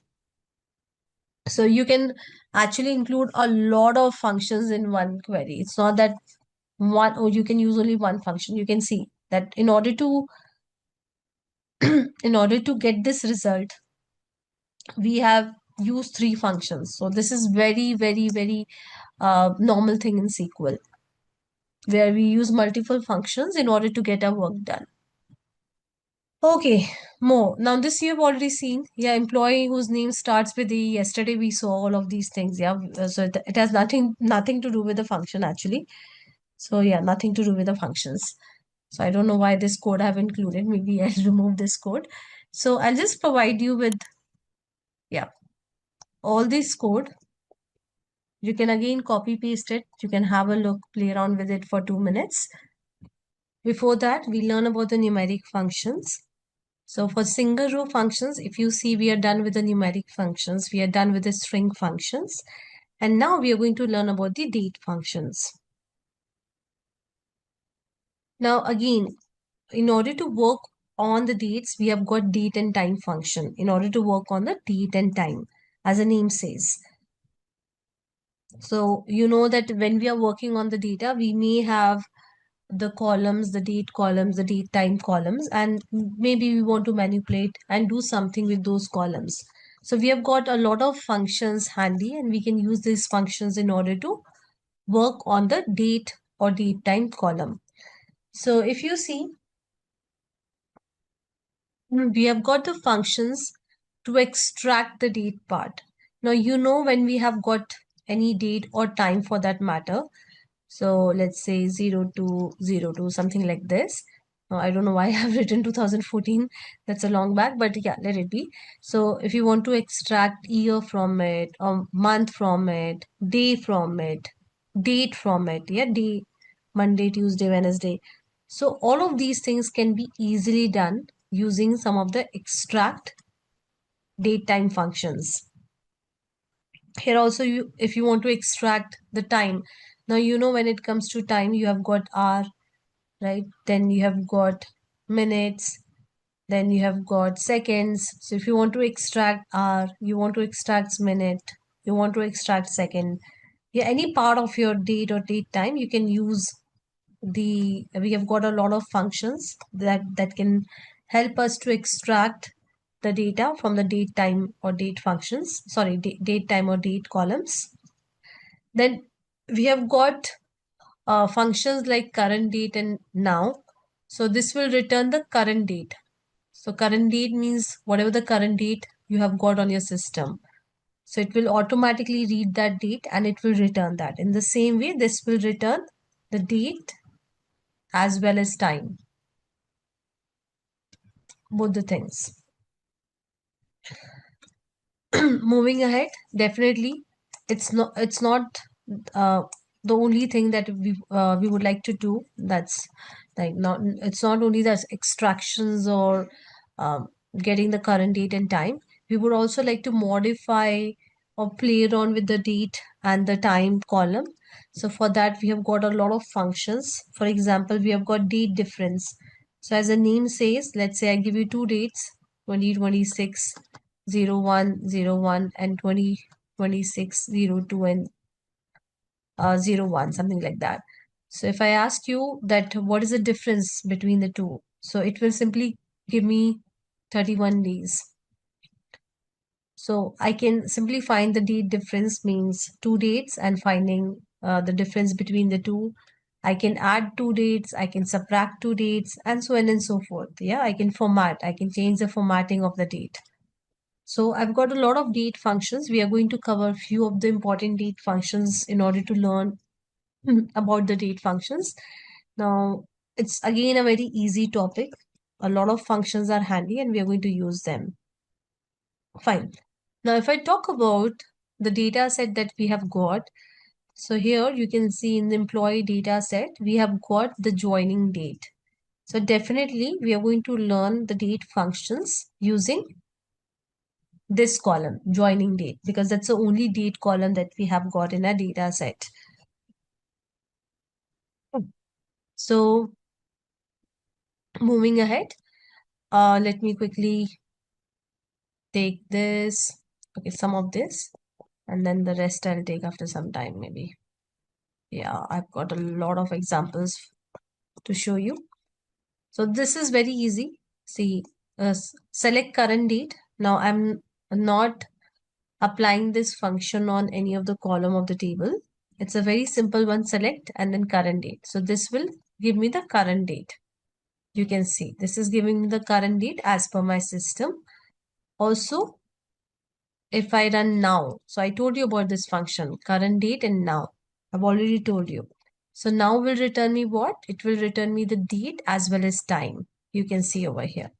So this is returning me the date as well as time. Very simple one, yeah.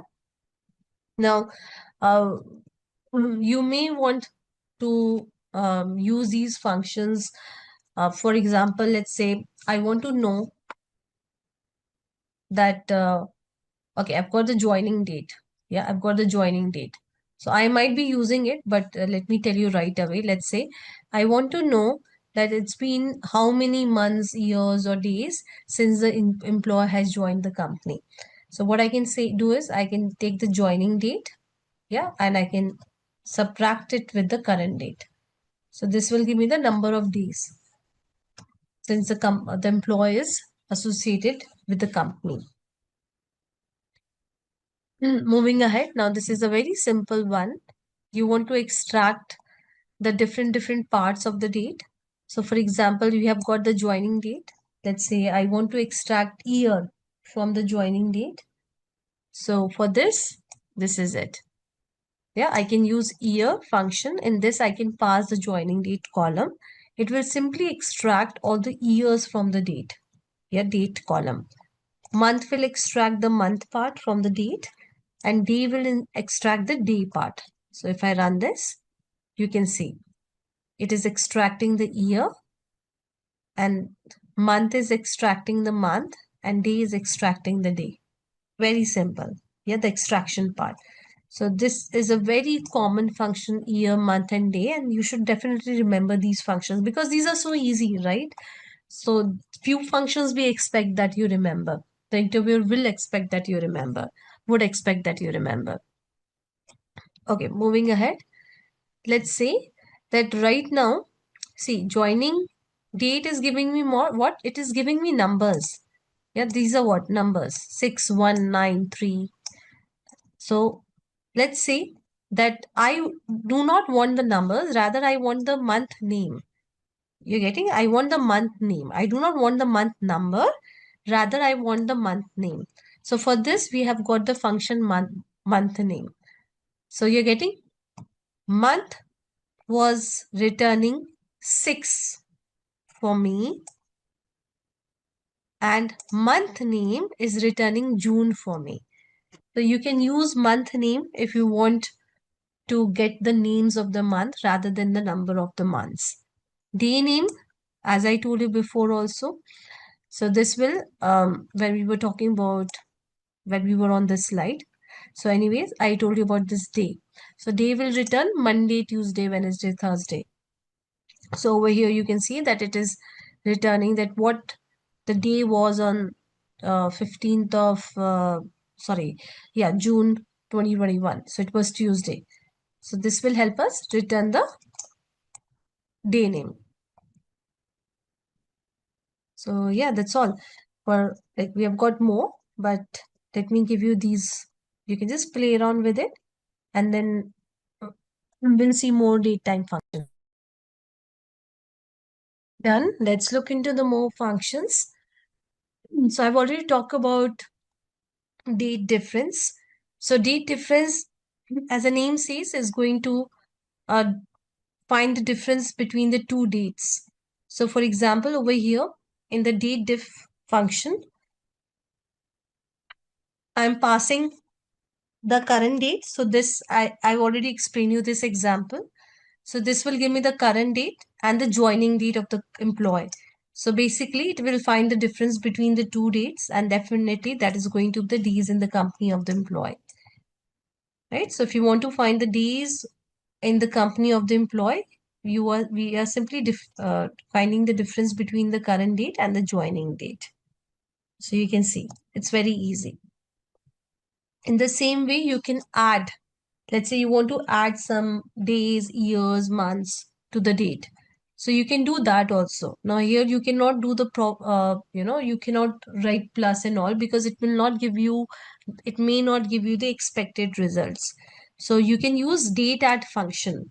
Now this date add function takes two parameters. One is the date, the original date column on which you want to do the addition, and then what addition you want to do.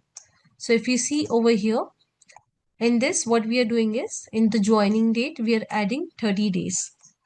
Now you may want to add months. So all you have to do is, in the interval, you have to replace day with month.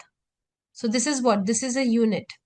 Yeah, this is what, this is a unit. So you can give day, you can give month, you can give year.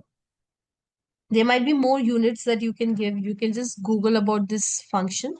You can see the syntax of this function, and you can see that what all values it takes. So over here, again, I repeat, this function is going to add 30 days. Here we are adding 6 months, and here using the same function, we are adding a year to the joining date. So if I run this, you can see. So if you see the result, here you'll find 30 days added, 6 months added, and 1 year added. You can just quickly have a look to the result.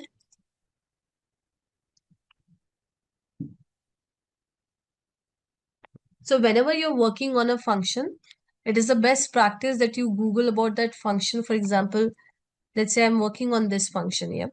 Now I'm not sure about the syntax of this function, so I can simply Google this and MySQL. Yeah. So these days you don't need even Google. You can ask ChatGPT, this is a function I'm using. Can you just give me the syntax of it? But yeah, over here, this is the AI part. So basically, you don't need to hop onto the documentation. And why would we do that now? We have got AI, so definitely we are going to use AI. So here also, it's a Gemini. So we have got the AI, and you can use this. See, this is a syntax. It is also explaining you about each and everything about in the syntax. So the first is a date column, interval value unit. So interval, that's what we gave. Interval, value, any number, and then unit. So over here, you can see it is telling us that what are the different units that you can play around with. So I've shown you 3 units, but yes, you can have more units. And then there are some examples. So please make sure that you make use of the AI. So before AI, a lot of times, so this has happened with me also, because if you go to any of the documentations are full of technical jargons. Yeah, it's full of jargons, and sometimes it's so difficult to understand, yeah, what this technical doc is saying, because it's full of jargon. So it's always a best practice to use AI. You can use Gemini, you can use Google AI, of course, you can see. So AI overview, or you can use ChatGPT, you can use Copilot. So whatever AI you are most comfortable with. So I'm most comfortable with ChatGPT, so I make use of ChatGPT. And yes, before we continue, maybe because we're talking about ChatGPT, I would just like to show you that if you have the paid version of ChatGPT, now the paid version of ChatGPT is free for 1 year. So I have not paid even a single penny to ChatGPT. So still I've got the paid version of ChatGPT because it's free for 1 year. So for that you have got SQL Expert. So this SQL Expert is expert with SQL. So anyways, I'm going to talk about that later. So going back to our date functions, in the same way, we have got date sub. Now I'm not going to talk much about it. It is very same as that of date add. Date add adds the date to the dates. Date sub subtracts the date from the date. So let me run this. I'll just quickly show you the result and we are good to go. So I'll just quickly give you this code. You can run it. Please make sure that you also keep, I'm going to give you all the notes. As I told you previously also, maybe over the next weekend I'll give you notes. But I want you guys to make this efforts of saving the notes by yourself and writing the notes by yourself. So until this, you do not make efforts, you will not learn anything. So we have got a lot of examples, as you can see. And again, it's a very important, like date, all the functions are very important. So date format, again, very important. So you can again Google about it. So there are different formats that you can pass. So if you go to the documentation of this function, you'll find all these formats. So these are not something that is fabricated or curated by me. So this is already there. They have got some table of formats, huge number of formats, and you can take those formats in order to get your work done. So here you can see that joining date is in, if I quickly show you, it's in year, month, and day format. Now let's say I do not want it to be in this format, rather I want it to be in this format. So just that I have to pass this format in the date format function. It's so simple. So it will format my date into the desired format. You can see over here. Now it is showing the date in this format, day, month, and year. So it's very easy. As I told you, you just have to Google this function and you'll find all the different type of formats that you can use. Now this thing is not created by me. This is not something that I have written. These formats codes are already available on this function documentation and you can use them directly in your code. Moving ahead. Okay, this is just for your practice. So it's just that, let's say that you want, we are doing the filtration on the date. So employees who joined after 2020. So we are simply filtering it. Now experience in year, just like in string, I showed you that you can use multiple functions in order to get your work done. Here also we are using multiple functions.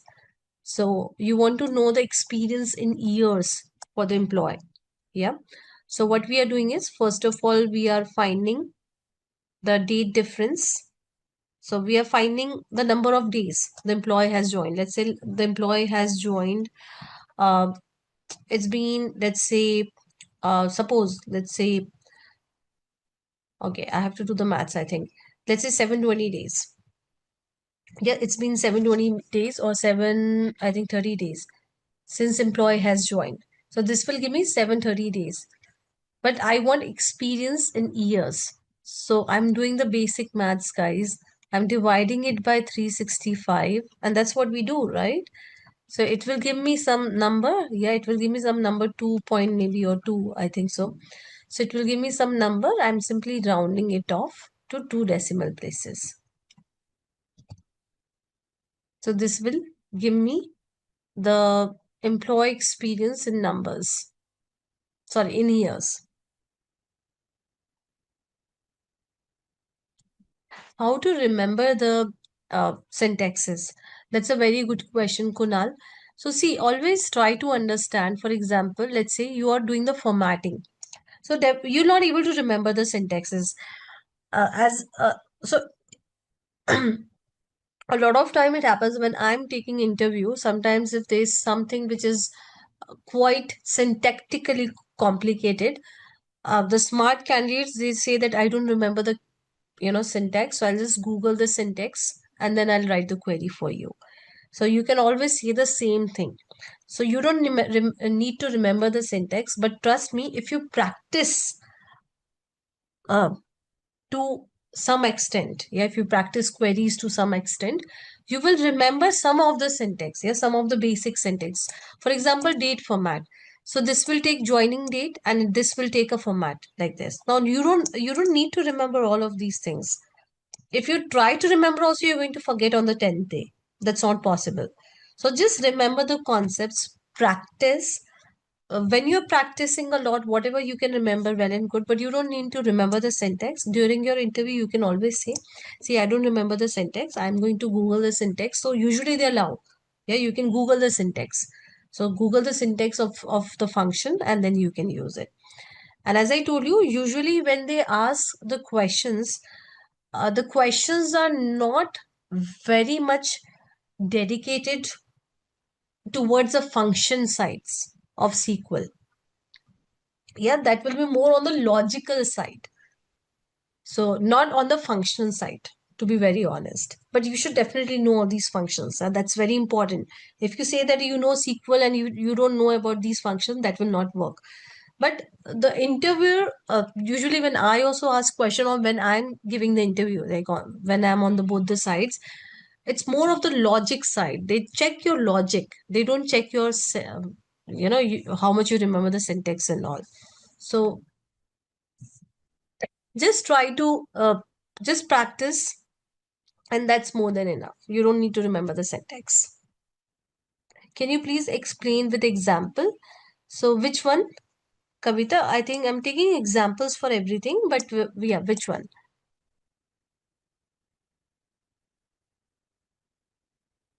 Logical. Okay. So logical, right now we are learning about functions. As we move forward, I'll tell you few of the, right now because it's function, there is less of logic and more of functions and its syntaxes. But as we move forward, I'm going to tell you about the logical things also. For example, I gave you the when I was teaching you group by, so I told you that there can be a lot of questions around group by, and we solved one of the question also, that we want students which are not of grade D, yep, and more than 70%. So these are the questions that you may get in your interviews. Yeah. So function related questions will be very less. It will be more of the logic related questions. Okay, Kavita? So I've given you the example when we were learning group by. So as we proceed with window functions, so window functions, again, we get a lot of uh, questions around window function. But yeah, those are very easy functions to remember when it comes to syntaxes. Then when we learn about CT, subquery, so there are a lot of questions around these topics, but very less around this topic, what we are covering right now. Fine. So do not get scared, guys. Again repeat, whatever we are covering in the class, that plus I'm going to give you some like lead code. If you know about lead code, well and good. If you don't know, anyways, I'm going to tell you about that portal lead code. Plus, I'm going to provide you with someone YouTube list, interview question list on SQL. You do all of these three things and you're good to go. You don't need to mug up these functions. Not needed. And in case in your interviews, if you encountered any question which needs a lot of syntax, please be free to say that, okay, I don't remember the syntax. I would like to Google the syntax. Okay, we'll move ahead. So okay, this is nothing. You can also order by the date. So that is again possible. So we have been ordering our data. We have been sorting our data uh, alphabetically or numerically, but you can also sort your data date-wise. So I'll just provide you with this code also, and we are done with date and time functions. Again, I repeat, please do not burden yourself in learning or remembering the syntax of the function. If you practice it, you'll remember the basic syntax automatically. And the rest of the thing, in case if you encountered in your interviews, because see, when you're in projects anyways, you have ChatGPT, you have Google, you can write complex queries without thinking much. Yeah, you have got ChatGPT after all, AI these days. So writing queries is definitely not a big task anymore. So working on the projects is very easy thing. But yeah, cracking the interviews is something that is a challenge. So if you have anything which has got a lot of syntax, please feel free to ask your interviewers. Now, I'm not getting into this data set, what this data set is all about. I'm just quickly telling you that you can search for the data set of your choice, of your industry, something that maybe some industry that you're working on or you would like to work, and then you can just play around with that data set. So what you can do is, once you have the data, see, I've got this data. So I can simply import this data into my database. So how I can import it? You can write down these steps and you can practice, or you can try it out later on whenever you have time. It's very simple. See guys, I always tell my student, whenever it comes to exploring on or playing around with the options that we have got on anything for that matter. Yeah, MySQL Workbench or anything for that matter. So just because you're learning MySQL or you're working on MySQL Workbench, we get scared. Oh, this might be something which is very difficult. But if I give you a new website, just like Instagram, you automatically explore all the options. So when it comes to the UI part, please be comfortable, please be more confident and try to explore everything. Yeah, for example, if you see, you can drop the schema, you can alter the schema, you can create the schema. So a lot of options that you see over here are self-explanatory. So do not get scared by just reading this. Yeah, just explore it. The more you explore it, the more you learn and the more you're able to remember the things. So I was talking about that we have got, just give me a second, Ravinna. So you want to import this data. So how you can import? You can right click on your database, table data import wizard. Then you have to browse. So I've got the data over here. Yeah, so I have to browse it. Click on next. So if you have some existing table, you can use any of the existing table in order to insert the data. But I don't have any such existing table with the same schema. So I would like to create a new table. I'll say next. Yeah, so it is telling me about all the columns that this CSV file has. So everything, all the columns and also if I do not want to include this column, I can simply uncheck it. Yep, I can click on next and I can click on next. So the data, the whole data will be imported in my MySQL database, and yeah, I can use it just like any other table for that matter. So let me show you. It got imported. Is it maybe this one? Yeah, sorry. So I did it on this one. So you can see the table has been created. Now I can use this table and the data which this table is, the data that the table is having, I can use it and I can just run the SQL queries. So please make sure that you follow these steps. It's very easy. Right click on it and then click on table data import wizard.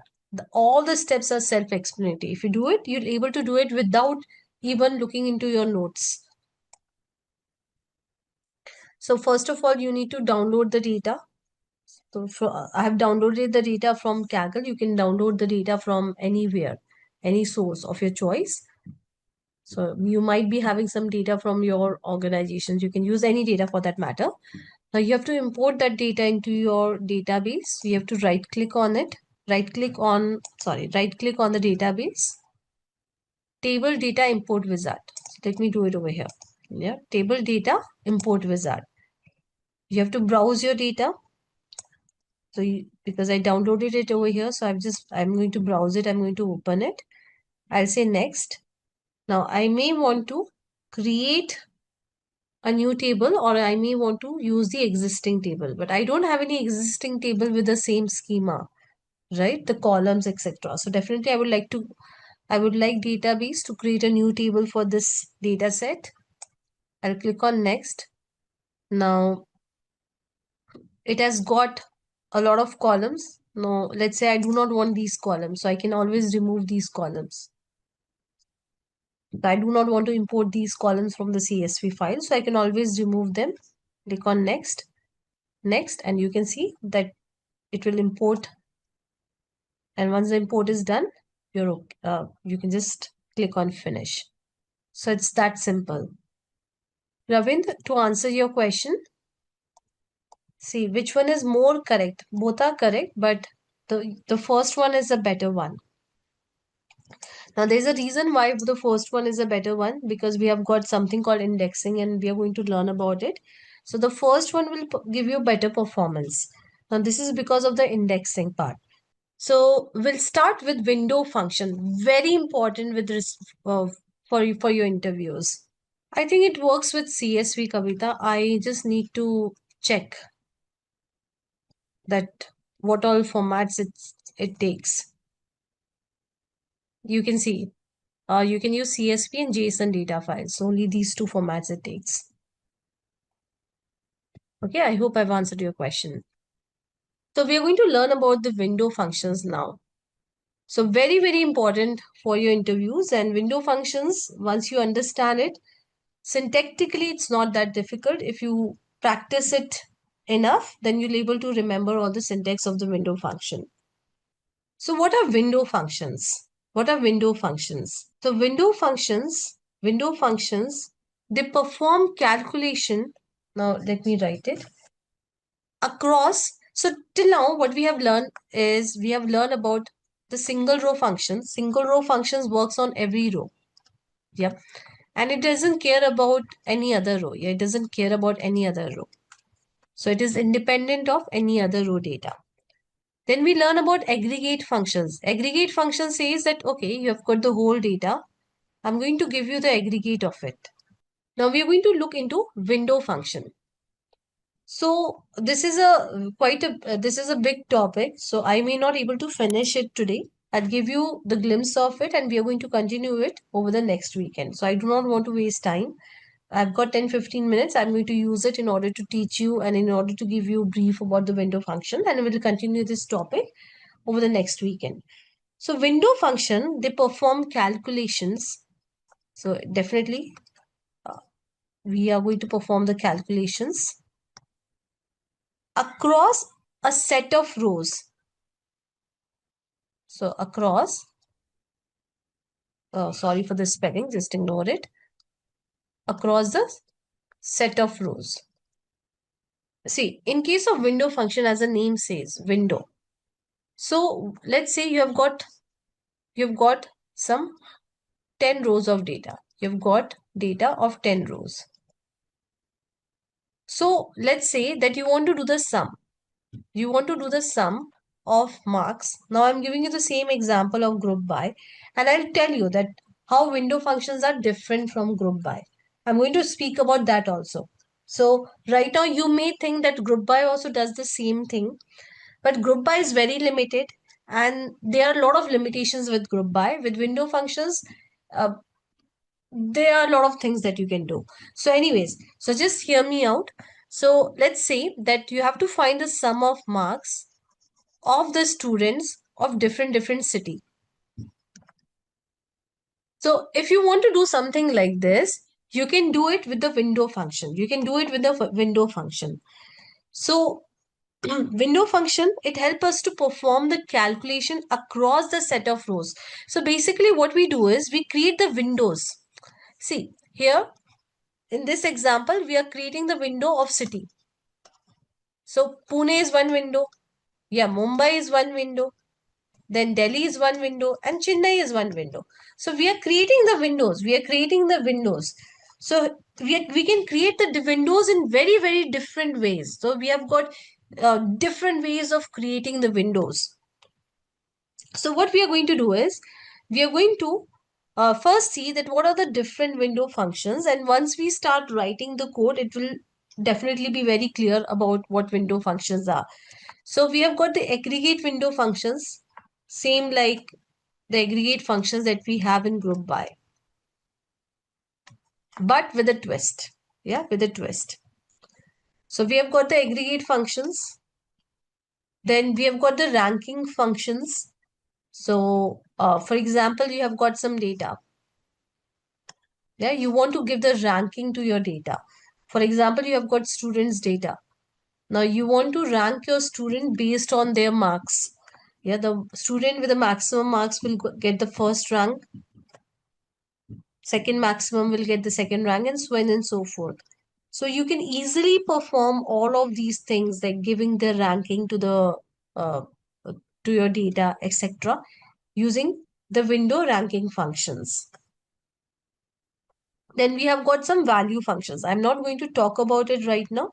I'm going to talk about value functions later on when we learn about it. It's again very simple. So all of these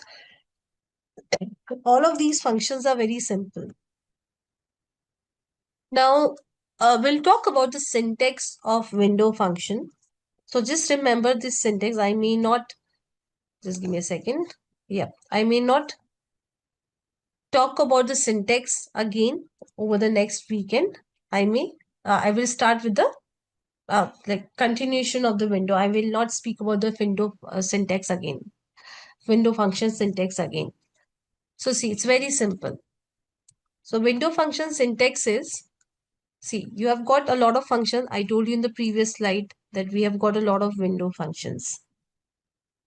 And I told you that for window functions, you have to give a window. You have to define a window, the window of your data on which you want to apply the function. Hear me out once again. Okay, we can do all of these things. Fine. We are going to learn about these functions. Well and good. But we can apply these functions on the data and we can make the window of that data. I gave you one example. Let's say city. So I'm making the window of city. Pune is one window. All the students who belongs to Mumbai is one window, and so on and so forth. So here, if you see the syntax, we have got all of these things. So first is a function name.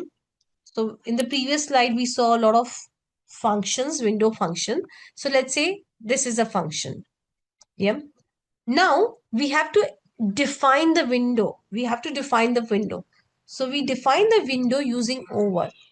So as soon as we have got over keyword, your SQL knows that this is window function.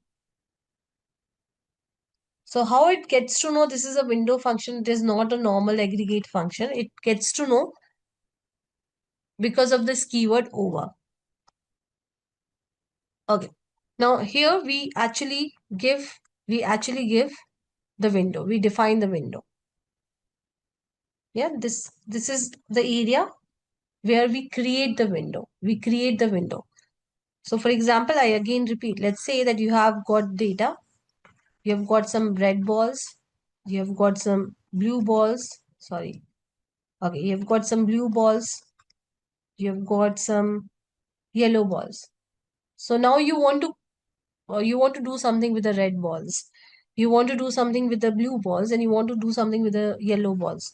So with this code, yeah, with this part of the syntax, you're going to create the window. So this is one window, this is another window, and this is third window.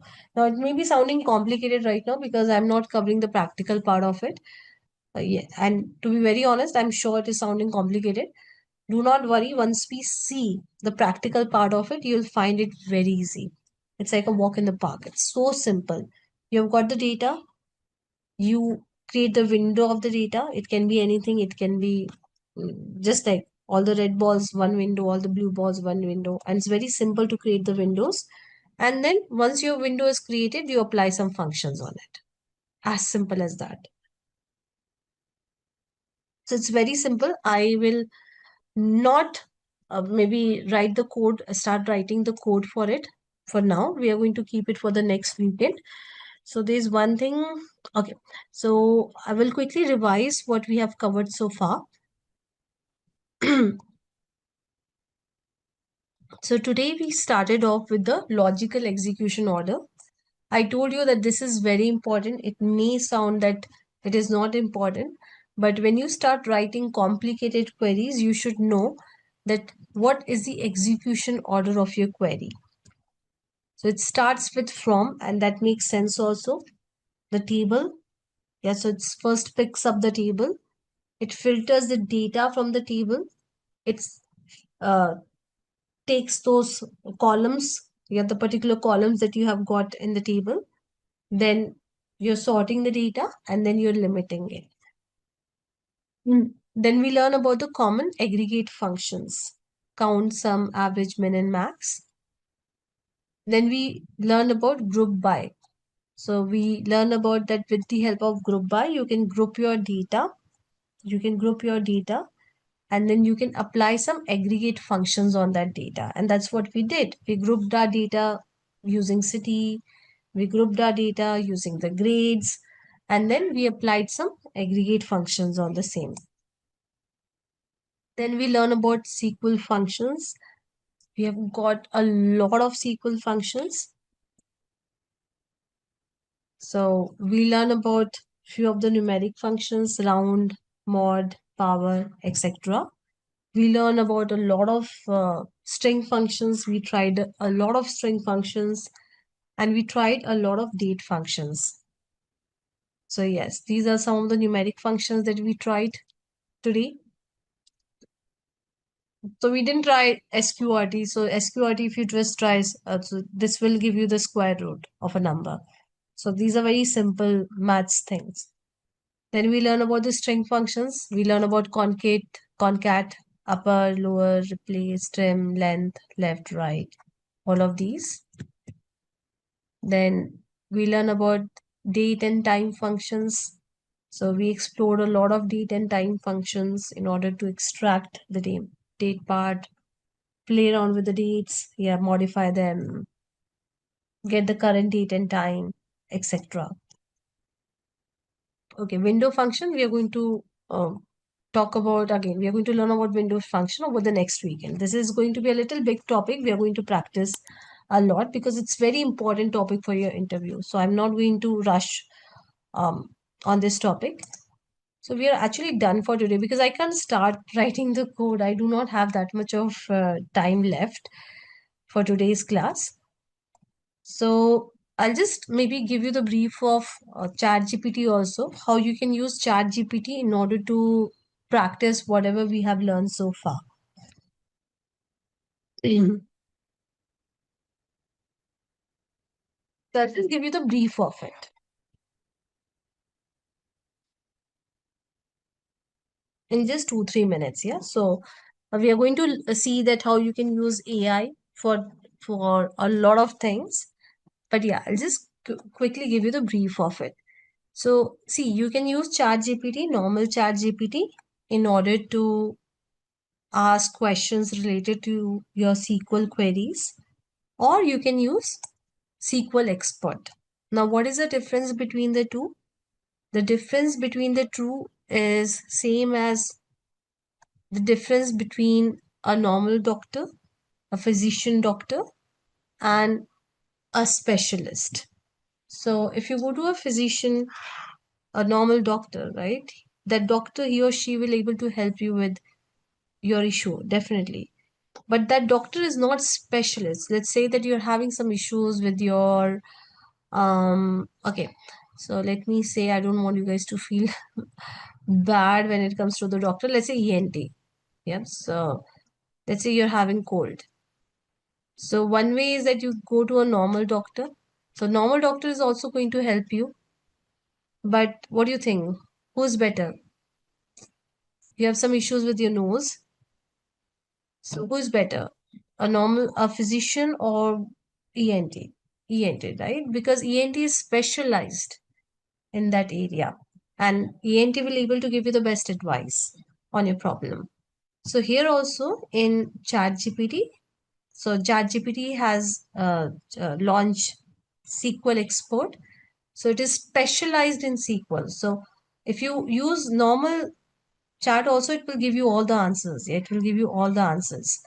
But if you go over here, you may get better answers and you may get more advanced answers. As simple as that. So you can use any of these. Now for your practice, because I do not want you guys to waste your 5 days, I want you guys to practice. Now let's say that you're learning string functions. So you can just write a prompt over here, a table. Now it will help you to create the table. So I give you the create table code, insert data code.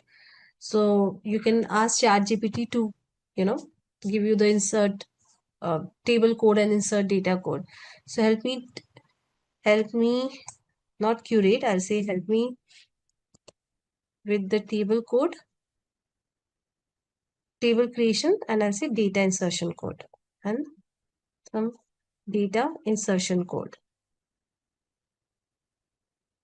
And if you want, you can be more specific that I want it for the employees. So, okay, I'll just say, can you create the employee table? So it will give you the code. So you don't have to rely on my code. See, it is giving you the code, the employee code, and here's the sample data. So you just have to copy this and paste it the way you have been copying and pasting from the chat. Yep. Then let's say you've got the data. Yes. So maybe you want to learn you're learning, you're done with learning. So just as say so in this way, you can, for every topic, you can ask SQL that, okay, I'm done with it. Yeah, I'm done with the learning. You can also ask it to explain and to help you learn. Yeah, you can ask any of these things. But let's say you're done with it. So you see, here are the practice questions. Full name. So here are the practice questions. Now it has not given you the solution. So you can also say, give me the solutions as well. So for all the practice question, it will give you the solutions as well. So in this way, whatever we have covered so far, you can pick each topic. You can ask ChatGPT to curate some data for you. And then maybe you can also ask that, okay, I'm learning this. Can you help me? Can you teach me string functions in SQL? So it will again teach you some of the important string functions. So that in that way, you will get improvisation. Of course, I'm teaching you, but ChatGPT will also teach you. And once you're done with the learning for your practice, right now, later on, I'll ask you to use lead code. But right now, with whatever we have learned so far, you can ask ChatGPT to give you some questions to practice. Yeah, you can ask for some advanced questions, see, some 5 real tricky string problems. So, yeah. So this is how you can use ChatGPT in order to practice whatever we have done so far. And with that, we have come to the end of our course. So if you have any doubts or questions, ask them in the comment section below. Thank you and keep learning with Simplilearn.